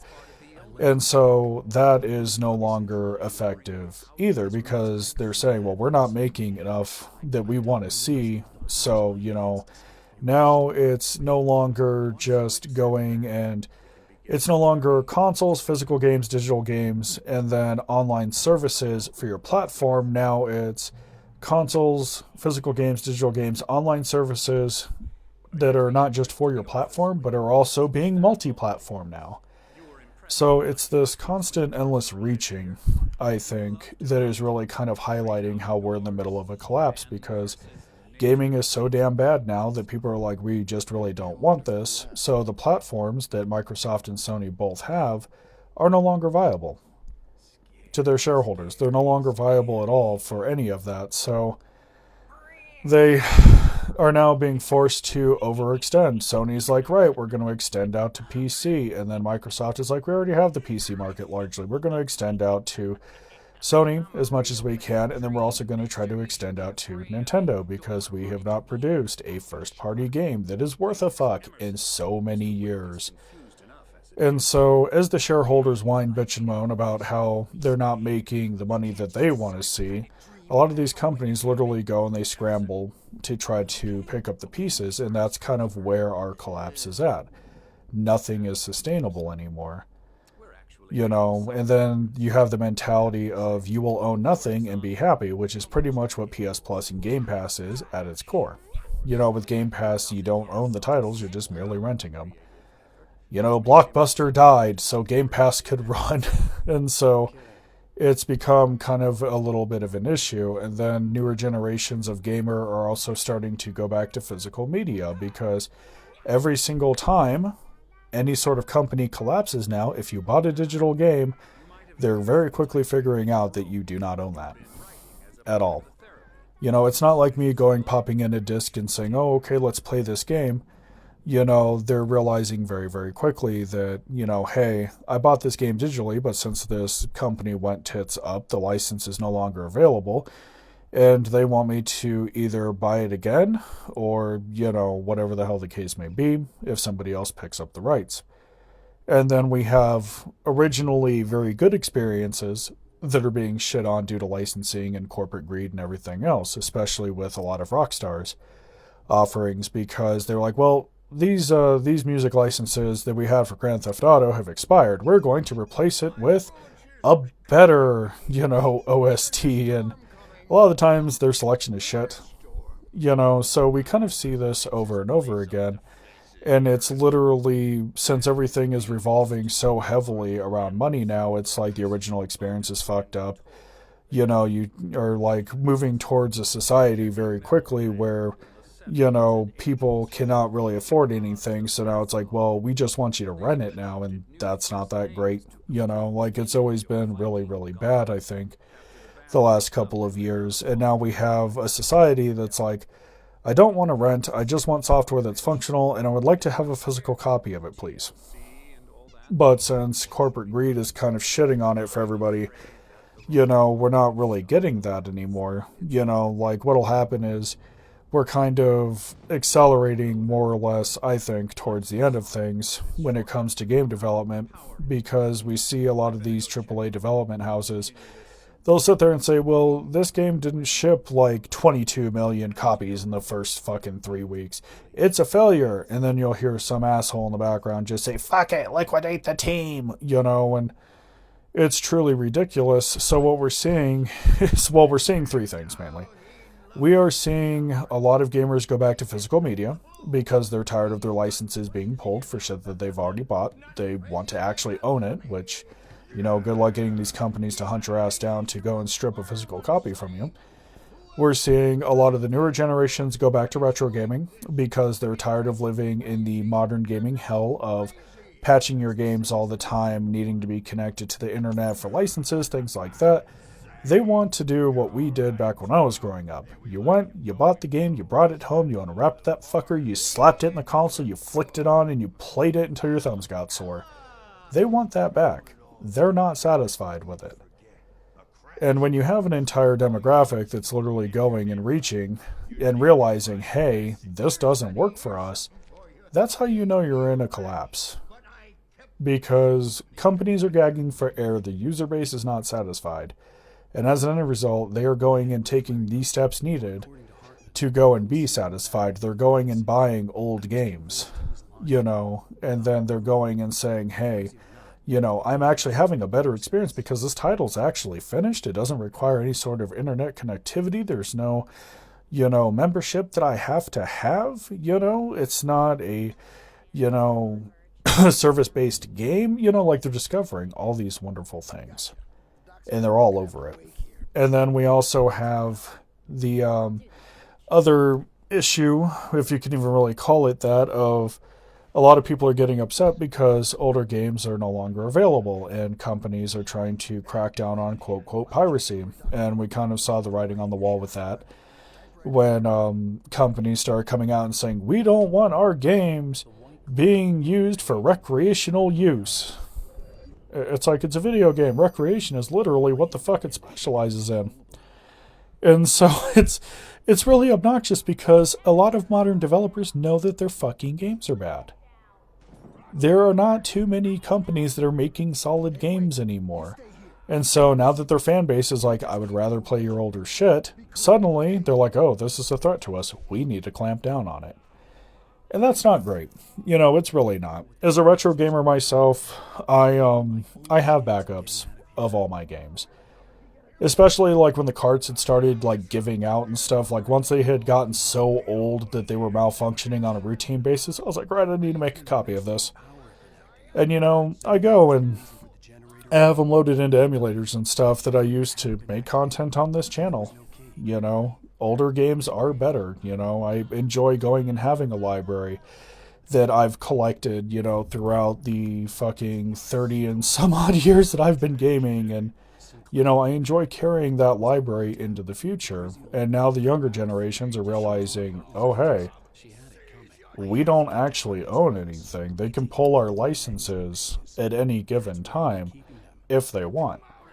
And so we see this a lot. We see it a heck of a lot, and it's really nuts. I think because we go and we see it a heck of a lot, and now that the younger generations are starting to wake up to it, they're pissed with it. They're learning that if a game development company doesn't want to sit there and renew the licenses for a soundtrack, they can go and butcher the game and throw in another soundtrack that doesn't cost as much, shitting on the original experience, as we've seen Rockstar do. They're learning that if you go and buy a game digitally, which I'm not really that much of a fan of, that you do not own the game. They can discontinue that online service at any point, and you will no longer have those titles, as we have seen with a lot of online vendors that have gone balls up. I think the only difference, or the only exception here, would probably be GOG, because when you go and you buy their games from them, they have standalone installers. And so they are the difference there. And don't get me wrong, I love Steam. Well, let's face it, you don't own anything on Steam either. It is convenient, but the price of that convenience is ownership.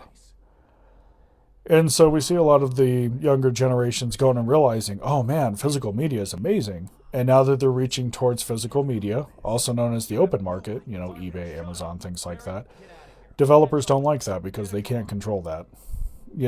Corporate interests will eventually just erode everything through the floor. I've seen a lot of developers go and cry about it. They're like, well, we're making these games and they shouldn't be playing our older games. If people are stuck on stupid with your older games and they're not nostalgic for it, if they have no experience at that point in time of your games and they automatically start gravitating towards it because it is a funner experience, that's how you know you're fucking up. So yeah, we're mid-collapse with this shit. The current system that we have is unsustainable. It is greedy as hell. You really just kind of struggle with everything, I think, when you actually go and you look at it. Corporate interest is literally, corporate interest and private equity, I think, are killing the gaming industry, because we don't see developers going and making games that they love to play themselves anymore. We're seeing them make games that their publishers would like to see them push to go and make whatever interest is there happy. And so games are no longer made for enjoyment, they're made strictly to be profitable. And as an end result, when you make a product like that, your user base is not going to enjoy it too much. So it's just really, really shitty in that regard, I think. Hey guys, what's going on? I am in bed sick today, so I decided that I was going to catch up on mail out of ye old mailbox and go and, Jesus Christ, go and do a mailbag video. So we're going to be going down all the mail today. I'm already in bed, got email on one monitor, I got Star Wars on the other, so let's go ahead and get into this. Alright, first email. What do you think of the various generations? Do you have any that you do not like? Strange. Alright, whatever. Let's go ahead and do it. I, technically speaking, am a Zennial. I am that tiny little micro generation that is in between Gen X and Millennial. And so I'm not quite super old, but I'm not super young. I'm just kind of there, right? I'm middle-aged, more or less. So I've had in my life the opportunity to go and deal with the Silent Gen, Boomers, Gen X, Millennials, Gen Z, and then Gen Alpha on top of it. And, they all have, good things and bad things that they do. But we're going to go ahead and start at the bottom and work our way to the top. So with the Silent Gen, that was more or less my grandparents' generation, right? The generation that went off and fought in World War II and, survived the Great Depression and just everything, really. I have never had a bad interaction with the Silent Gen at all. I just never have. They've always been super kind. They've always been super warm.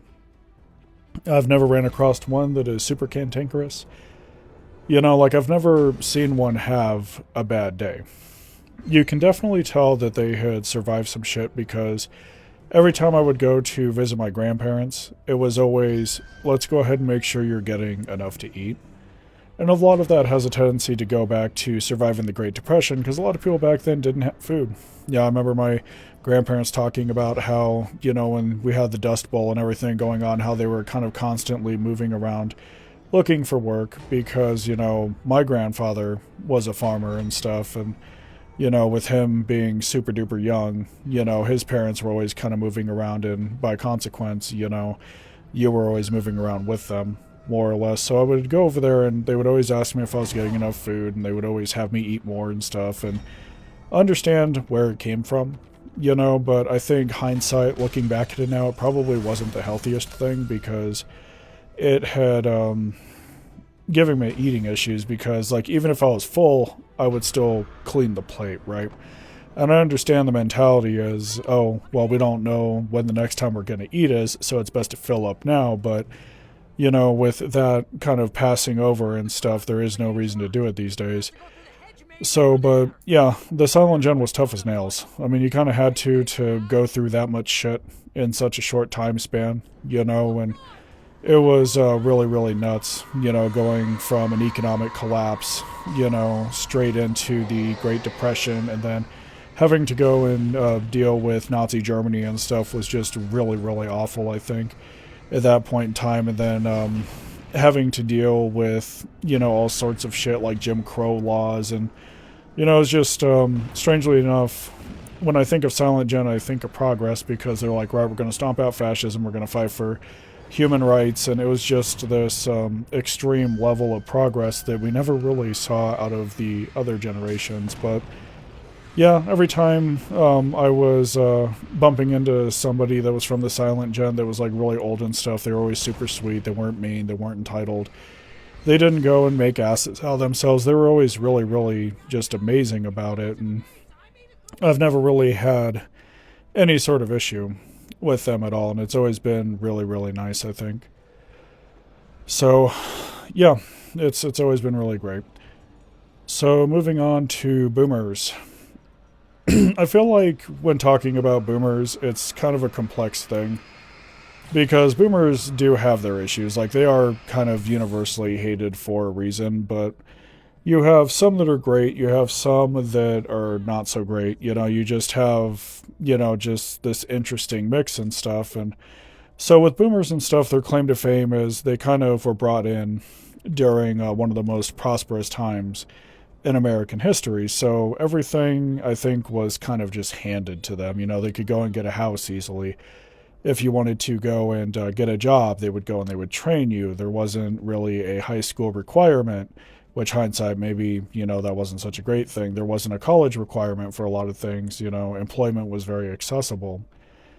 And then, wages hadn't stagnated or anything like that. You were pretty much back then paid what you were worth and stuff. And since we were going through this economic boom from World War II, it made a lot of sense. Some boomers that I've had to deal with are really cool. Like, super cool people and stuff. The mass majority of them, I find, are very out of touch. And I don't mean out of touch like that's kind of funny. I mean out of touch as in, where the hell is your brain at? So, it was actually kind of weird. I find that boomers kind of lose their minds a little bit too easy. I can see it getting worse with their age as everything goes on and stuff. I find a lot of them to be really ill-mannered as they get older and stuff, and a lot of them don't really understand how society works, and a lot of them just have no concept of what's going on and why certain things are bad. I find boomers to be very gullible. And I saw that a lot growing up. Like, watching the rise of the internet and stuff when I was younger, coming out of that analog age in my teens and stuff. The question of, is this scam real, was kind of something that was always popping up. They would literally believe anything that was on the internet, and we would see a lot of boomers become addicted to social media platforms like Facebook and everything else. And, it's just really, really oddball.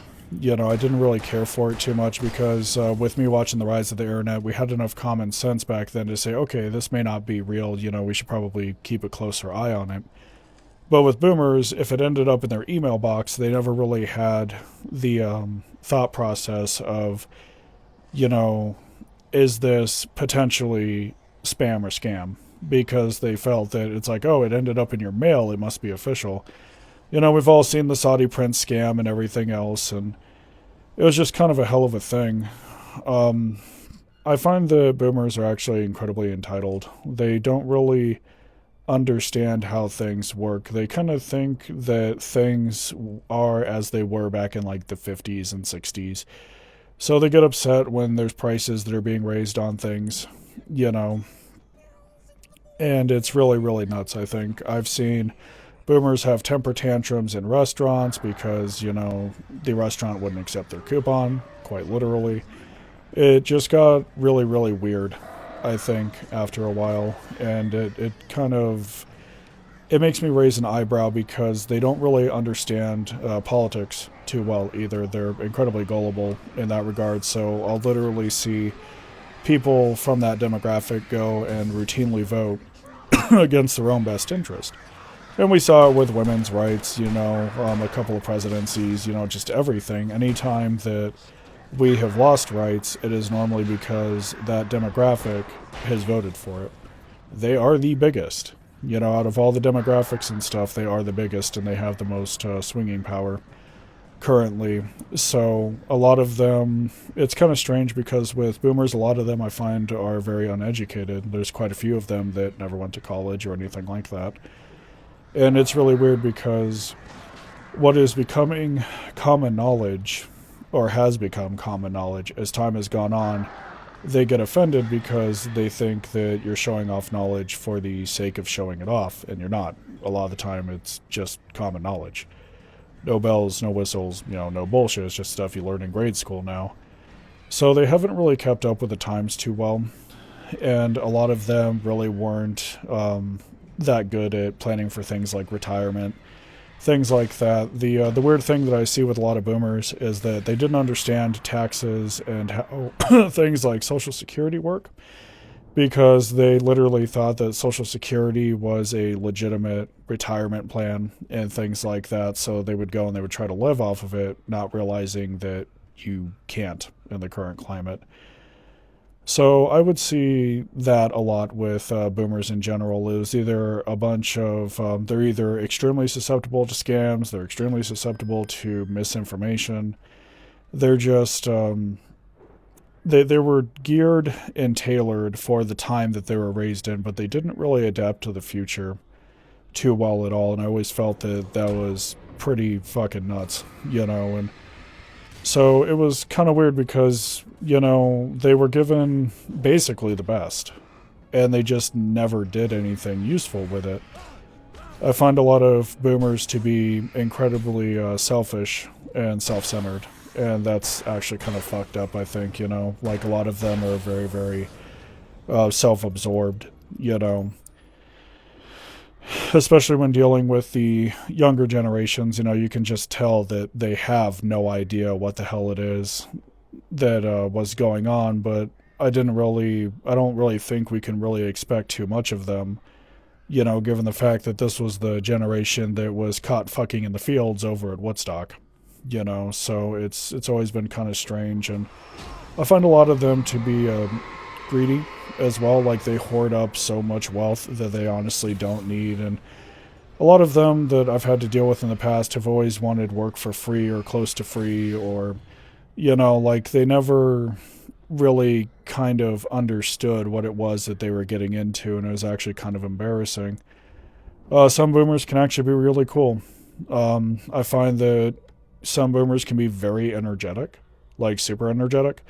And they'll sit down and they'll just be really excited to see you, and they can be very, very social on top of it. But being raised in that age, everybody was kind of like hyper social to a certain lesser extent. So, I would see that a lot. And I find that as they get older and stuff, they desocialize a lot, and a lot of them are starting to become isolationists to a certain lesser extent. which is kind of sad, really, but it is what it is. So, but yeah, with boomers, they can be really good sometimes, but most of the ones that I've met have just been riddled with issues, and I've seen a lot of boomers be incredibly narcissistic with everything that they do, and it's pretty nuts to me, I think, sometimes, and I never really cared for it too much. So, moving on, we have Gen X. Strangely enough, my life experience has largely been Gen X. With me being a Zennial and stuff, I'm kind of in that pocket generation, so I didn't really have the full-blown millennial experience, but I didn't really have a super full-blown Gen X experience. So my experience, I think, was that we were mostly latchkey kids. You know, you came home, you let yourself in the house and stuff. Your parents were normally out doing whatever because boomers do what boomers do. And you went, you did your own laundry, you did your own dishes, you did your own homework, and then at the end of the day, you would settle down. Most of the time, your parents still would be nowhere to be found. And that was pretty much your life. Growing up before the internet was actually really nice. We went out and we socialized with people, and you know, if we had a problem, we handled it in person. We were expected to solve problems and be self-sufficient really early on. It wasn't like what we saw with the later gens where there's like a little bit of hand-holding and stuff going on. So if you had a problem, you were expected to solve it yourself. You know, we would literally get into fights quite often. There was no arguing over the internet. You know, we didn't go to people's pages on the internet, say some half-assed shit, watch people get offended, and be like, yeah, I got them. No, we showed up and we beat their asses in person. That's kind of how we rolled back then. It was kind of interesting because living in the analog age was just kind of a hell of a thing in many ways, you know? Like, all of our music was on cassette tapes back then, and you know, CDs were starting to become widely adopted, and, you know, games were still on cartridges and stuff, and super small, and it was just kind of a different era, I think. You know, like, there wasn't really this super hand-holdy crap that we had going on. You know, we just literally were kind of feral to a certain extent. Like, when you don't have parents that are around and stuff, you know, you kind of have to raise yourself at that point, and you have to be reliant very, very quickly on nobody but yourself, more or less. So it was actually kind of rough. You know, we had school shootings back then, but they weren't super common. You know, like, I think school shootings really didn't become super notable until Columbine had hit, and that was pretty nutty. You know, it was just fucking awful and stuff. Because we had school shootings in the past, but it took Columbine to make them notable, and I always thought that shit was just straight up nuts. So, but yeah, it was, I think when you're kind of raised in a partial Gen X environment, it makes you incredibly jaded, right? You know, you kind of have this nihilistic attitude towards everything, because when you're kind of on your own and you become self-reliant that early on, you just really don't want anything to do with anybody. You know, like, we were kind of disenfranchised very early on, you know. So it was really weird kind of growing up and stuff. I remember being like 10, 11 years old, going, you know, letting myself in the house and stuff, and making my own dinner and stuff, doing my own laundry, and you know, my parents, I think, never really had any sort of presence in my life. They were off doing, you know, boomer shit and stuff, and so, you know, we're kind of living in the age of hair metal and gangster rap, well, early gangster rap, and it wasn't that bad and stuff. You know, you kind of had to be a little bit tougher back then. You know, you had to become adept at solving your own problems. You know, if you're going and solving a problem, you know, expect to throw a fist. You know, and that's not great, but it is what it is. You know, we were raised tougher and rougher than most.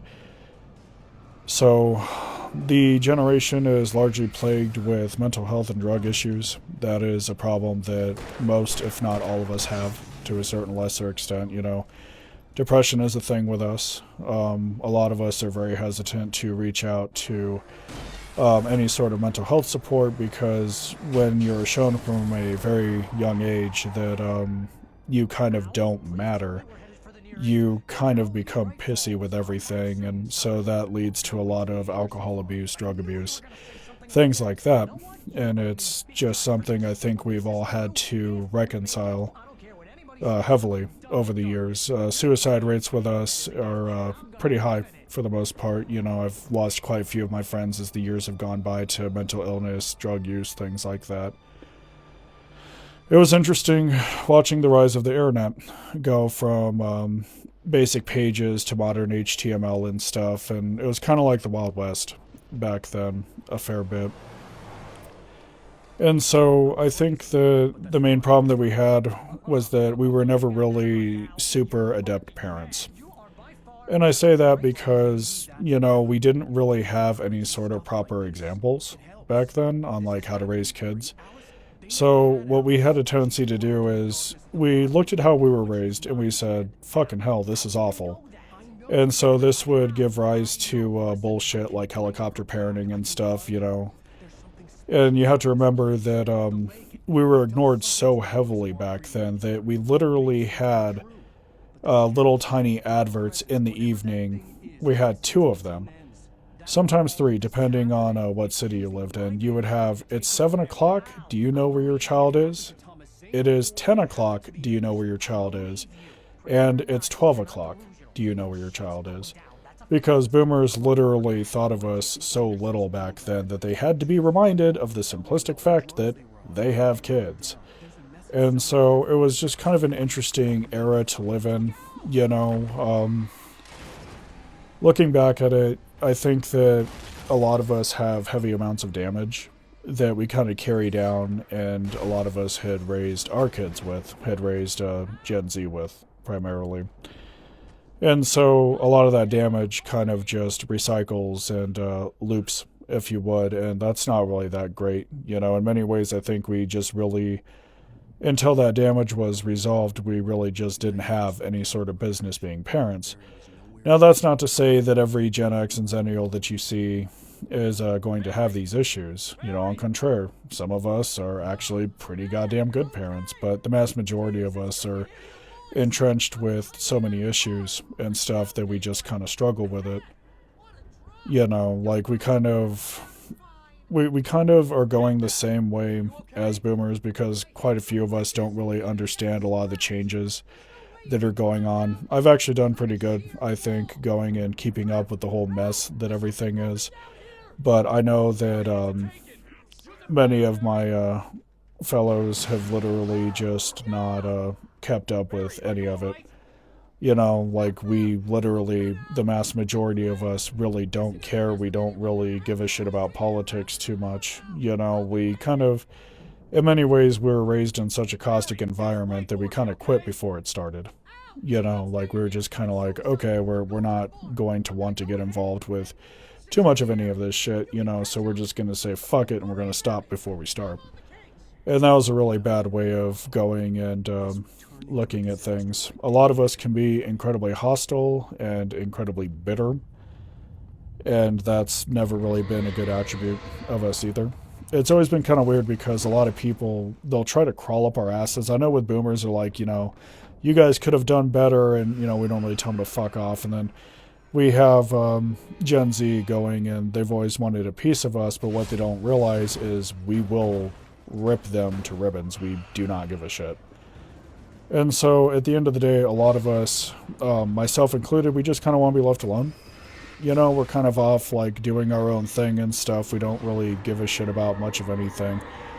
A lot of us are incredibly pessimistic with a lot of our dealings and stuff. And we can be bitter to the point where we come off as hateful.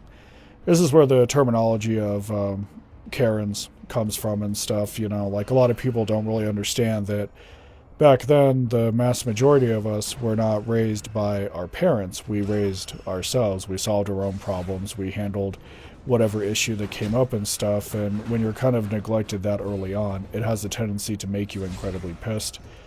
A lot of us do not like the government. We do not want any sort of involvement with it. You know, we're just kind of sick and tired of being sick and tired.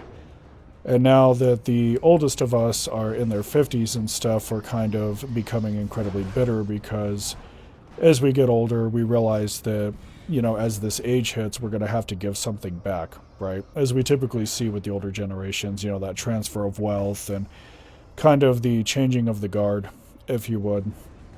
And so a lot of us are incredibly bitter because we don't really have that youth anymore, right? Like everybody else has that, except for, Gen X back. So a lot of us are kind of bitter because we don't really have that super huge amount of influence because we are a rather tiny generation. And then, we're also kind of bitter that, aside from the influence, we don't have the ludicrous amounts of wealth that a lot of the boomers have. So with the younger generations, they have a tendency to go and believe that, a lot of Gen X is rolling in wealth. They have zero concept of the fact that we largely don't. We were arguably the last generation to be able to go and afford a house because housing prices are fucking insane now. And so it's really weird. There's like a lot of damage that Gen X has and stuff. It's not that great. We've needed a lot of work for a while. The mental health issues we have are fucking monstrous a lot of the time. And that's really not that great. It's really not. So it's just been one of those things for a while, and I suspect that as we continue to get older, this shit's going to get way worse. You know, most of the fellow Gen Xers that I have hung out with, they they can be bitter at times. They can be incredibly bitter. I'm not so much bitter, but I think that's because I wasn't as deeply entrenched in it. But all the other folks that I hang out with, they can be incredibly bitter sometimes because a lot of us were just kind of sick and tired of being sick and tired, and we just didn't really like how things are panning out. But when you're very pessimistic, if not outright nihilistic, you have a tendency to quit before you start. So it was kind of like a failure to start in many ways, and I never really cared for it too much.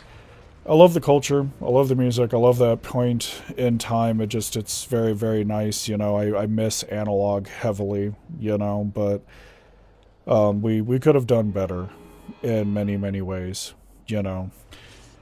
So moving on to millennials. I got a foot in this mess as well. I, for some weird reason, it's really weird. I find millennials to be a lot like boomers. You have ones that are really, really good. You have some that are just straight up out there with, what they want and what they expect and stuff. And, it's kind of weird because I have a foot in that camp. So it's like watching the rise of the internet, first operating system was literally MS-DOS, and I kind of grew out of that more or less. And then what I remember most fondly is a Frutiger era with Windows XP. Everything was made out of clear plastic, and I'd have to say out of the 2 decades, my favorite are, if I had to pick 2 decades, pardon me, I would pick 80s and 90s. I would pick 80s for all the movies and the music that I remember, and I would literally go and pick the 90s because we had never seen any sort of creativity like that before. We were literally going hog wild with it and stuff. Cartoons were better, movies were amazing and stuff. We got to see the rise of CG and stuff, and movies had like really taken off with how creative they were. CDs were incredibly dominant, but we still had access to cassette tapes. It was just kind of a different thing. And then we had early internet access as well, access to things like message boards and cut down chat rooms. And so it was actually really, really interesting to grow up in that era because everything was changing so fast. Technologically, we were just kind of being rammed through at such a breakneck pace that we really couldn't keep up with all of it. And then we also had, the whole Y2K phenomena. Everybody thought that they were going to die. Everything from the 90s all the way up to, I'd have to say, the early 2000s were very edgelordy. Advertising was relatively bleak and had a little bit of an edge to it. And, there was, with the 90s, there was a certain level of grit, I think, that I really, really liked and stuff. I feel at home the most in the 80s and 90s. It was a sharp contrast with the 90s compared to the 80s because the 80s everything was very light and kind of poppy, and it had a lot of feel good tones to it. And then the 90s came swinging around, and they were like, right, we're going to go ahead and introduce grunge now. And everything is going to be bleak as hell because we don't know if we're going to live or die. And it was just a really interesting period to be alive. That being said, I find that millennials can be very complex at times. It's a very interesting thing to deal with some millennials because I find millennials are just socially aware enough to want to get things done, but a lot of millennials are meek enough to where they just don't want to throw themselves in the firing line, which is really, really strange, I think. I think the millennials have been pushing for things that are needed for a while, like an expansion to minimum wage, better government control. They do have their priorities straight with what they want to do and what they want to fix. Most millennials are grossly aware of global warming, which is great because that's how you take action on things like that, and you have to push for it a fair bit. I find that sometimes millennials will freak out about the dumbest shit. Crap that doesn't even make sense. Like, for example, I was down at Mod Pizza. I went, ordered a pizza, and I was down there to go and pick it up. So as I was going and picking out my drink from the freezer, this woman apparently had gone and she had ordered a pizza, and the drink was wrong. Well, naturally at that point you would say to yourself, oh, okay, the drink is kind of screwed up, let's go talk to these people, and let's see what, we can do to remedy the situation. This woman had started losing her damn mind. I'm just sitting there going, there's really no reason for this. It really just didn't, resonate with me, I think, a fair bit. And so it's just kind of weird to just sit down and look at it a fair bit and be like, right, this is what the fuck it is we're doing, I guess. And so with millennials, they're not quite soft, but they're not quite firm. Some things just don't really make sense. Like, for example, there's like a millennial trope, I guess, where everything is trauma. And this gets way worse with later generations as well. For example, when I was growing up, if I had a bad day, I just had a bad day. That was pretty much it. I would literally just sit down and say, okay, I've had a bad day. Let's go ahead and, just go home, get through it, sleep it off. Tomorrow's another day. And as time went on, this is the mentality that I would find myself carrying. I would just be like, okay, this is just a bad experience, but it's not the worst shit ever. We're going to just keep pushing through it. I find with a lot of the millennials that I go and deal with, everything is traumatic. And they try to capitalize on it a fair bit, so does Gen Z. So it's not uncommon for me to see a millennial say that something is going to scar them for life. It's not uncommon for me to see a millennial state, oh, this is a macroaggression, this is a microaggression. Like they try to literally label every single facet of their experience, and I just never really understood it. Because when you spend that much time going and doing stuff like that, you're kind of missing out on life a fair bit. And I never really, clicked with that. I never really got it and stuff. And so, I would go and I would see a lot of millennials just kind of define their lives by their mental health. They would say, well, this is traumatic and this is going to scar me and stuff. And I'll look at it and it'll be something incredibly light. And then I'll just kind of say to myself, this isn't that bad. Why are we complaining about this? It's kind of like the equivalent of me going and stubbing my toe and being like, and then keeping going, and then a millennial stubbing their toe and then whining about it. It just never really made much sense to me. Or maybe my perception of trauma is a lot more aggressive with it because for me, what trauma kind of looks like is something that is bad, like really bad, like going through wars, going and almost being killed, things like that. But with millennials, a lot of the time, it would be like these incredibly small things. and they would always kind of complain about how traumatic it is.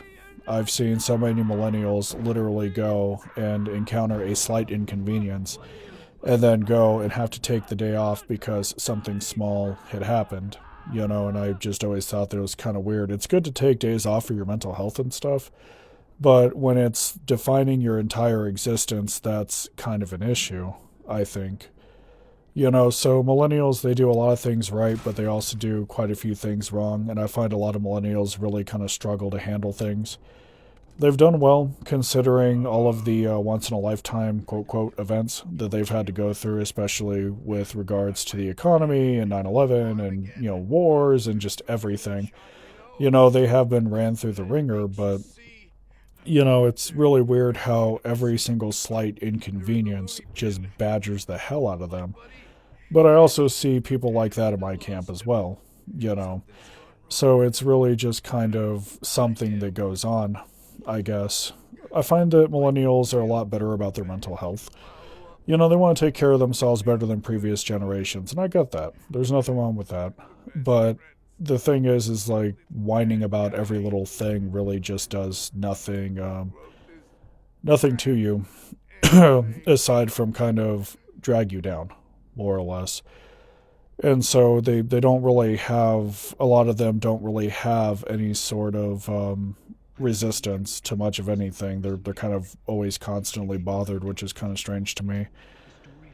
I find that a lot of millennials don't really have, and this is something that I kind of watched fade off and fade away with time. I find that a lot of millennials don't really have any sort of skills. And, like, well, they have skills, but they don't have skills. Like, for example, most millennials I know, they don't know how to change a car tire. They don't know how to operate a jack in case you have to jack a vehicle up. Most of them I know did not know how to do laundry correctly, like do laundry in an actually correct fashion by like reading tags, things like that. Plenty of millennials that I'd witnessed literally were going in shrinking loads and everything else. It was quite nuts. Millennials do cook well. That is a skill that they have developed really, really well.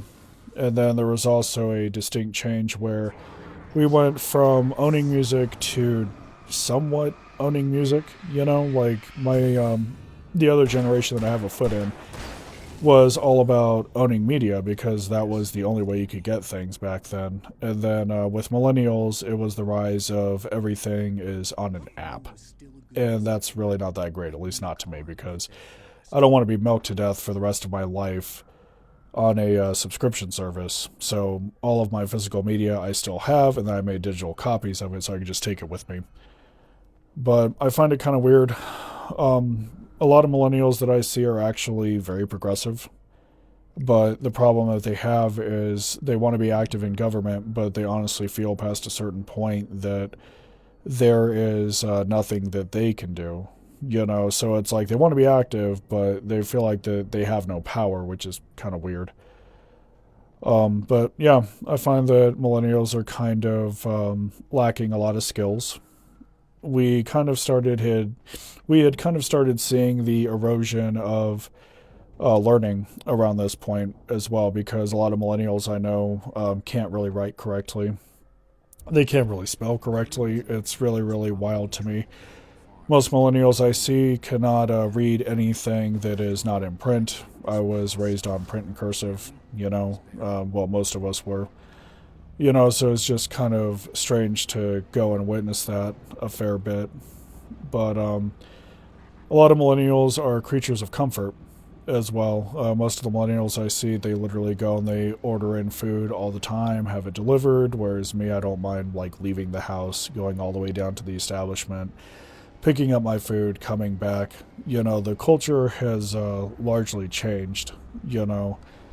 Most that I see, they have apps that they're kind of codependent on, like YouTube, Netflix. Like, they're definitely an app generation, whereas with me, I would literally not even worry about any of the apps, any movie that I wanted. I would just go out and get it on disc, more or less, or sometimes VHS.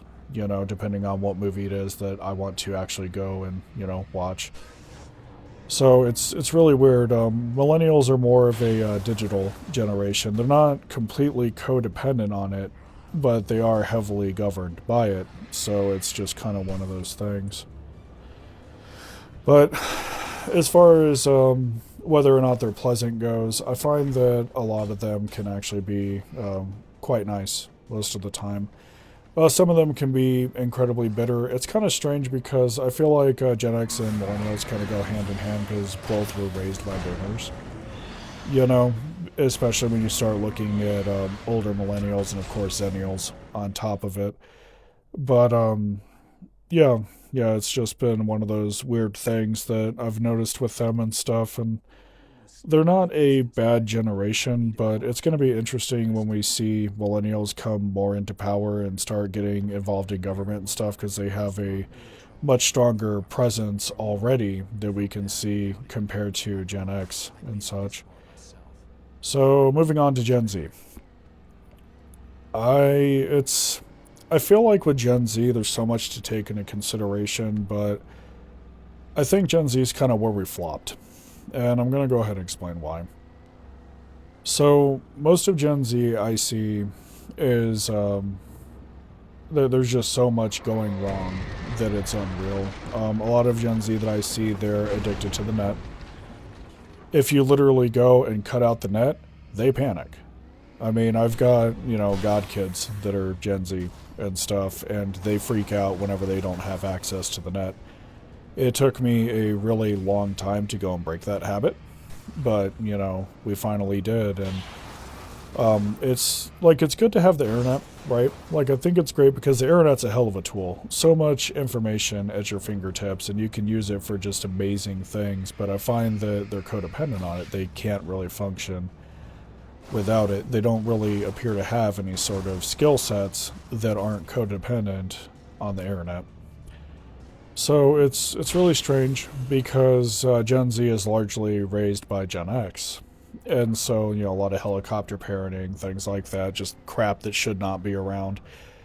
And it's really weird to see the first generation to be fully digitized.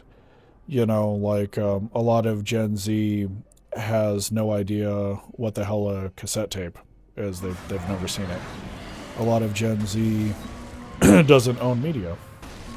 They don't go out and buy CDs. You just don't see it. A lot of Gen Z that I see, they have a tendency to not have any sort of skills at all. Like, they just do not know how to do anything. We continue to see the further erosion of our education systems because most of Gen Z that I've seen cannot spell at all. They cannot grammar to save their souls. They cannot write very well at all. Like, they text okay, but they're codependent on all of the middleware that we have from a technological standpoint, like things like spell check and things like that, to be able to compose a message. I see a lot of similarities between Gen Z and boomers, strangely enough. I see a lot of the boomer entitlement in Gen Z. The the idea of, okay, well, I want this, but I don't want to actually go and have to work for it. Like with boomers and stuff, I would see this mentality a lot. We want this, but we don't want to put in a super huge amount of effort to go and get it. And I see a lot of this with Gen Z as well.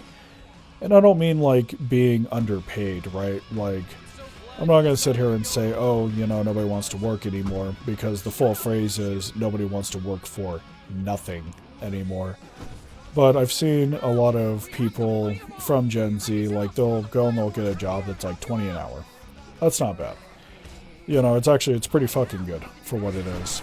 And they'll literally pass it up thinking that something better is going to come along when that is not the case. It just doesn't work. And so I see a lot of Gen Z kind of going through financial hardship because they bounce from job to job to job. It's not the bouncing from job to job that hurts them, it's the bouncing from job to job without adequate research that hurts them. An example would be I watched somebody from Gen Z bounce from a 18.5 an hour job to a 15 an hour job because they were promised that it would be something that would be the same largely over at a different establishment. So instead of getting into writing, they went ahead, they bounced, it didn't pan out. That, extra money that was missing really fucked them up, and it wound up hurting them long term. I see a lot of the gullibility, I think, with Gen Z as well, especially politically.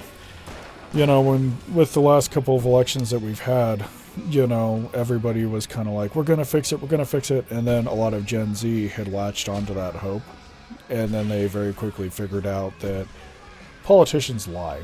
Whereas with the previous two generations, they understood that politicians are just full of shit in general and that you cannot trust them. And so it's really, really weird because I see a lot of Gen Z scream, we're intelligent, we're smarter, we're better. But I find a lot of Gen Z to be lacking knowledge, to literally be missing, base grade pieces of knowledge that they realistically should have. So that's always been kind of a hell of a thing, I think. It's really weird watching Gen Z operate a lot of the time because it's a lot of whining, complaining, picking fights with people. I find that there's a lot of folks in Gen Z that have developed a hell of a lying habit on top of it. And it's really weird because there's really no reason for it. Like I can sit there and say, hey, is this wrapped up? They'll say, yes, it's wrapped up, and then they'll go and check, and nothing will be done. And it's just really kind of oddball, I think, to me, and it's not something I've really ever cared for. They very much so mimic a lot of the things that their boomer grandparents do, and that's not a good thing, I think. So the pattern of, I think with Gen Z, the pattern of aggression from Gen X kind of continues a fair bit, except they're not made of super stern stuff like Gen X. Like, for example, there was a group of kids that was literally going around and clocking old people while going and filming it because they thought it was funny. And once people had started fighting back, they acted surprised, which was very strange for me, I think. It's like you're going in, you're hitting people. You know that there's, you would expect there to be some sort of response to it. Naturally, you'd be like, oh, I probably shouldn't be doing this because somebody's going to whoop my ass for it. But for some reason, a lot of Gen Z has a tendency to act shocked when people get sick of it and start knocking them through the dirt. And so it's really, really weird to go and see stuff like that. I see a lot of Gen Z kind of complain that things are not fair, not really realizing that, things have never been fair. It hasn't been fair since, my parents' generation, more or less. I mean, we started seeing erosion back in the 70s, but it's just really kind of strange how Gen Z goes and composes themselves because they try to act like they are the biggest and the baddest and the toughest, but if you actually put up any sort of resistance against them, they have a tendency to crumble very, very quickly.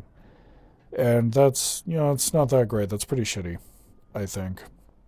Like if you believe in something, you should stand up for it and stuff. And, I don't really see a lot of accountability with Gen Z either. Like if you try to go and hold them accountable for anything, they just don't want it. They'll try to make excuses and try to get out of it and stuff.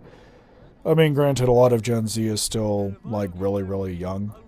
But it's just something that I've noticed as time has gone on, and I just don't really care for it too much, Like, it's really weird to watch an entire generation, for the most part, go and talk shit about all these other generations, but they never really do a very good job of holding themselves accountable, for much of anything, any of the mistakes that they've made. And, we see it politically and stuff, and it's just really odd to witness. I think that a lot of Gen Z, well, it's not even a question of thinking, it's things I've noticed. A lot of Gen Z has a tendency to be very dense when it comes to their priorities and stuff. For example, I live in the United States. A while back, they were trying to push through a TikTok ban. And the older generations understood it for what it was. They were like, oh, this is an infringement on freedom of speech that has been put up by Congress, and we shouldn't tolerate that because, that's a direct violation of our basic rights. And, it also hammers home the point that the government is trying to seize control over things like that.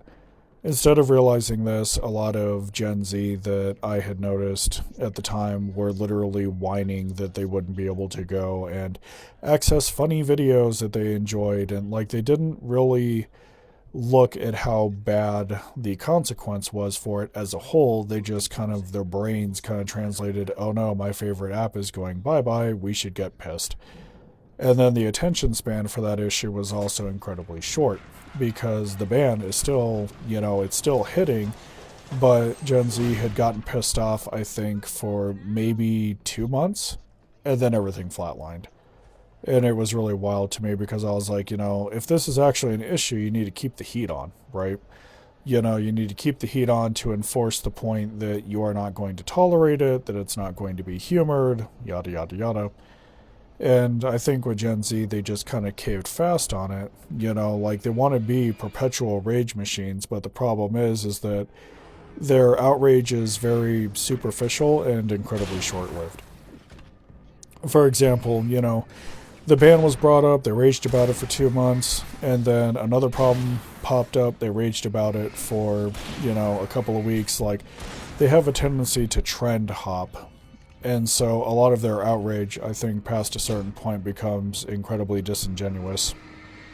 Because you're kind of just, instead of sticking with something, going kicking somebody's ass and being done with it, it's like, what flavor of the week are we doing with our rage? Like, what are we doing, more or less, with it? And so it just constantly changes all the time, and it's really not that great. At least I don't think it's that great. So I kind of look at it and I kind of say to myself, we're not really going to be making it far with this, and I see a lot of aggression. Like, it's really weird because, like, I see a lot of aggression out of Gen Z until you finally get tired of dealing with it and you put your foot down and then they just kind of scatter, and it's really weird to kind of go and witness that mess because it's strange to watch a generation go, we're tough, we're tough, we're tough. And then the boot drops, and then they all scatter. If you're tough, then you're tough. That's fine, but, don't scatter. If you believe in something, you stand for it. You don't scatter when the lights come on, so to speak. But it's really, really weird. I find that Gen Z in general just does not know how to function without technology. And I had noticed that with my god kids almost immediately. Like, if I'm lost in town for whatever reason, I will literally go, hey, do you know where this is at? I'll walk into a business, I'll ask for directions to get to where it is that I need to go. But I find with a lot of Gen Z, unless they have access to GPS, they cannot navigate for shit. They don't want to go in and ask somebody, hey, do you know where this is at? Like, they're very, I find that they're very self-conscious with a lot of things.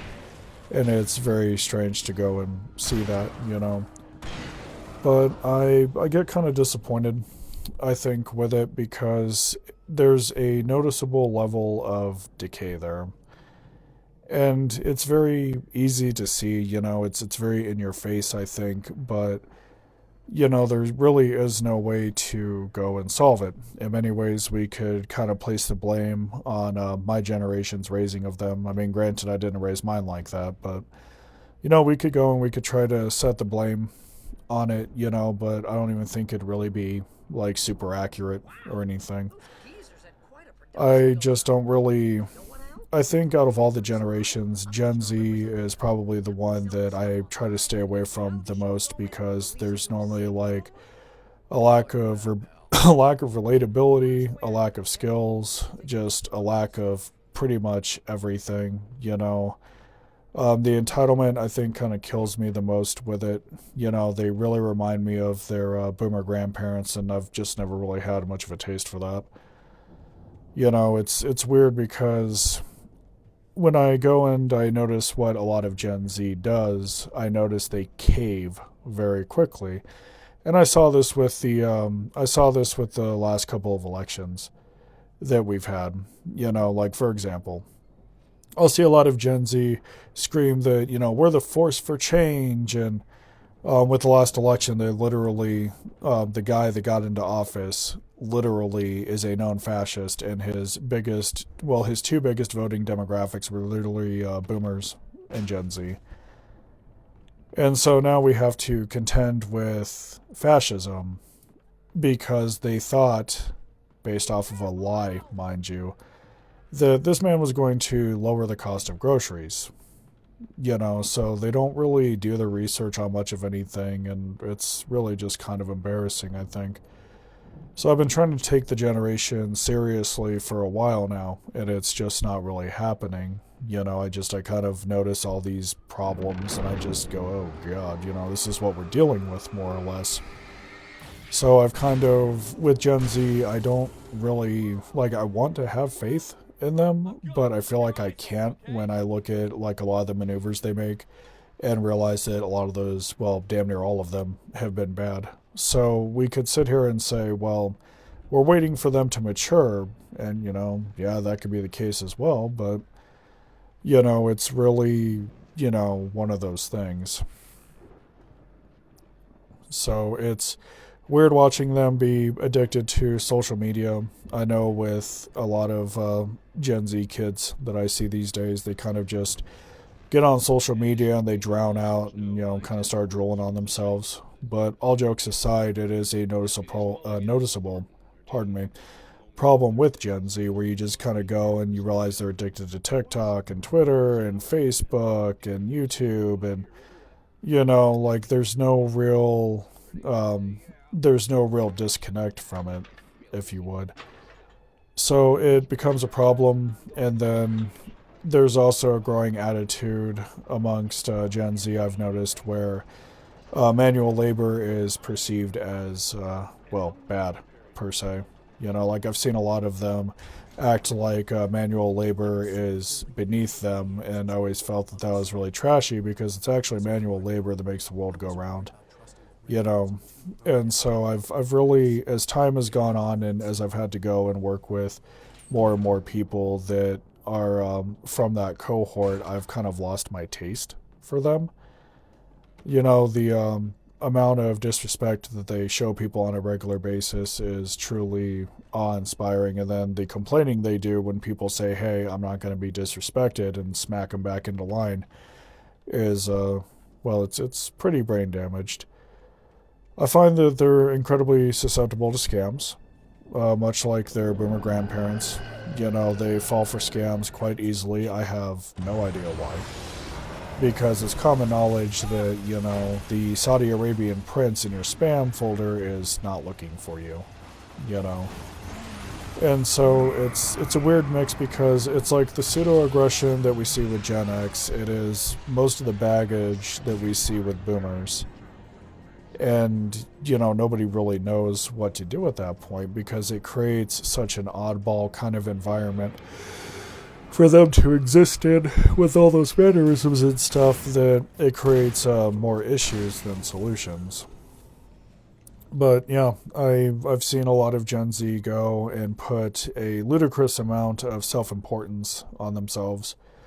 We're going to revolutionize everything. We're going to make everything better. We're better than everybody else. Like they do have a lot of narcissistic traits and stuff, and that's never really been great, I think, and that kind of harkens back, I think, to their boomer grandparents, giving them kind of inflated egos a little bit, because that's not something that we typically see with Gen X, if you would. So I'm not sure what the future is going to look like with Gen Z. I know that if there's anything fantastical that, they wanted to go and do, now is probably the time to go and do it in terms of like enacting change. They're literally in their prime. you know? So it's just going to be one of those things I think that we're going to have to wait and see. So the last cohort that we're going to be covering is Gen Alpha. Oh man, these kids scare the hell out of me. They really do. I've seen a lot of Gen Alpha, and with as culturally aware as they are, they scare the hell out of me. They're literally cranking up to be another Gen X, and it is really wild. I think like, because they are in their teens and they're already culturally aware. They're already sick of this shit. They're already tired of Gen Z and everybody else that is being spineless. They are not going to spare the rod with anything, as we are already seeing. These are like literal teenagers that are making fun of people that are almost in their 30s, just mocking their entire existence. And it's pretty crazy, I think, and looking at them, they just do not have a tolerance for anything. They don't. They're it's kind of weird because they're technologically adept, but they still do everything by hand. Like they're not afraid to get their hands dirty, and it really kind of blows me away. You know, the only thing that I think really kind of scares me a bit is they also have that technological addiction that Gen Z has as well, and that's not really a future I think that I would want. For our kids in general, it's not terribly healthy, but the amount of throats that they've been trying to cut right off the bat has been pretty wild to me. Like they went after. It was funny because I was sitting down and with one of the younger God kids. He's a Gen Alpha and stuff, and one of the Gen Z God kids had popped up and started making fun of him. And man, this boy had zero issue just verbally slicing this guy's throat. I'm just sitting there going, oh man, that's really nuts. It really, really is. Like they're not only making fun of society currently as we know it, they're also going out of their way to literally just nail everybody to the floor. Like all the other generations are like, right, we're going to have to clean up your mess, because they have so much chaos that is heading their way that they honestly have no idea what to do with it yet because they're so young, right? So I think that with Gen Alpha that we can expect good things out of them, but man, they're going to be so fucking pissed while doing it. There's literally going to be no mercy whatsoever with these kids, and I can already see it. Like it's kind of funny because there was a Gen Alpha kid that was just ripping Z up, just straight up ripping him asshole from elbow, and this kid was probably like, 12, 13 years old. And there was this Gen Z kid in their late 30s, their late 20s. And this, Gen Alpha kid pops up, and he's like going and mugging the hell out of this kid, calling him an idiot and shit, and telling him that life is more than TikTok and social media and trying to aspire to be a YouTube star. It was just really nuts. Just watching, this generation go and just tear into this other generation. I'm just sitting there going, Jesus Christ, this is bad. But I think with Gen Alpha, they've got a lot of pain coming down the track, and I really didn't want that for them, in all honesty. I didn't want them to inherit a world that, is decaying so heavily. Like, I think the hot button topic when I was growing up was acid rain in the Amazon, and we worked really hard to clean that up. And then we also cleaned up waste over here in America, especially aerial pollution and stuff. And, like we were taking steps in the right direction, but it was something that we had to go and keep doing.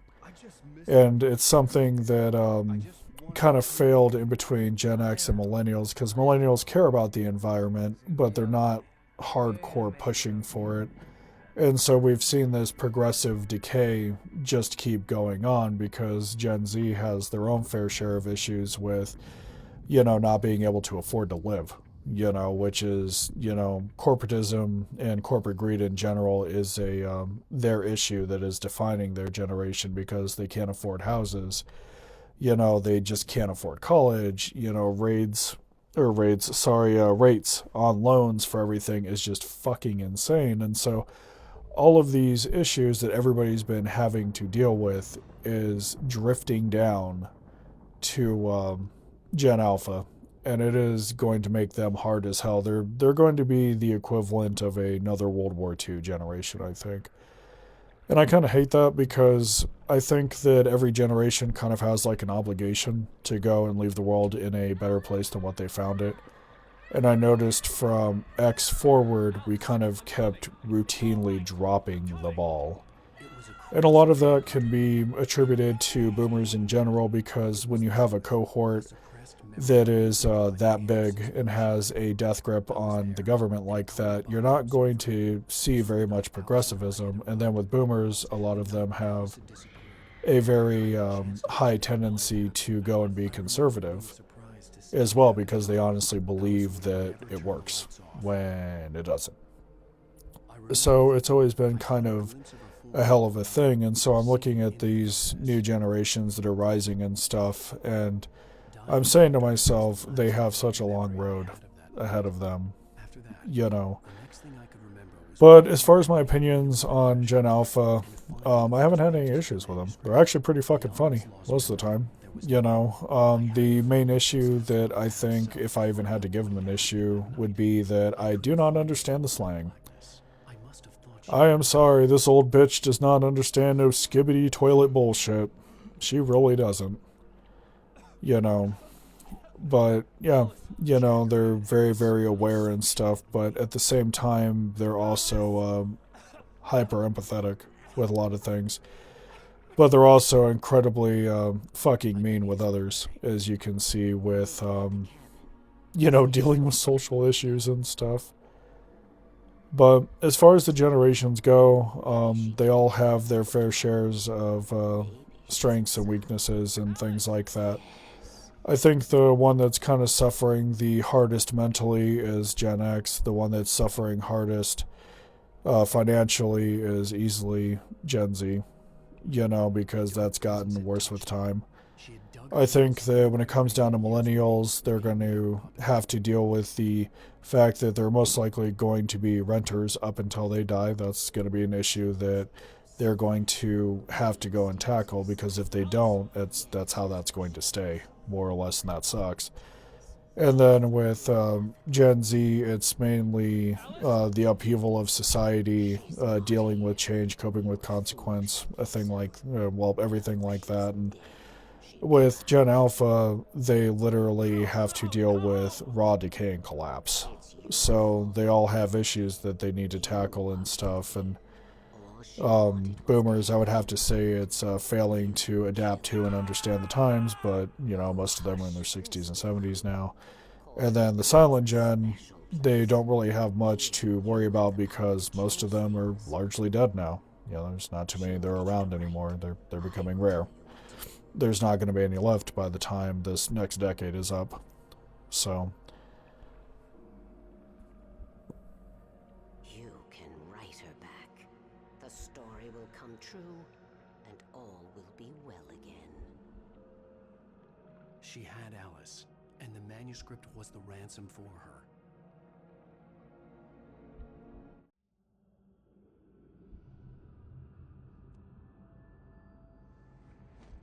Yes. All right. I'll fix it. I'll bring her back.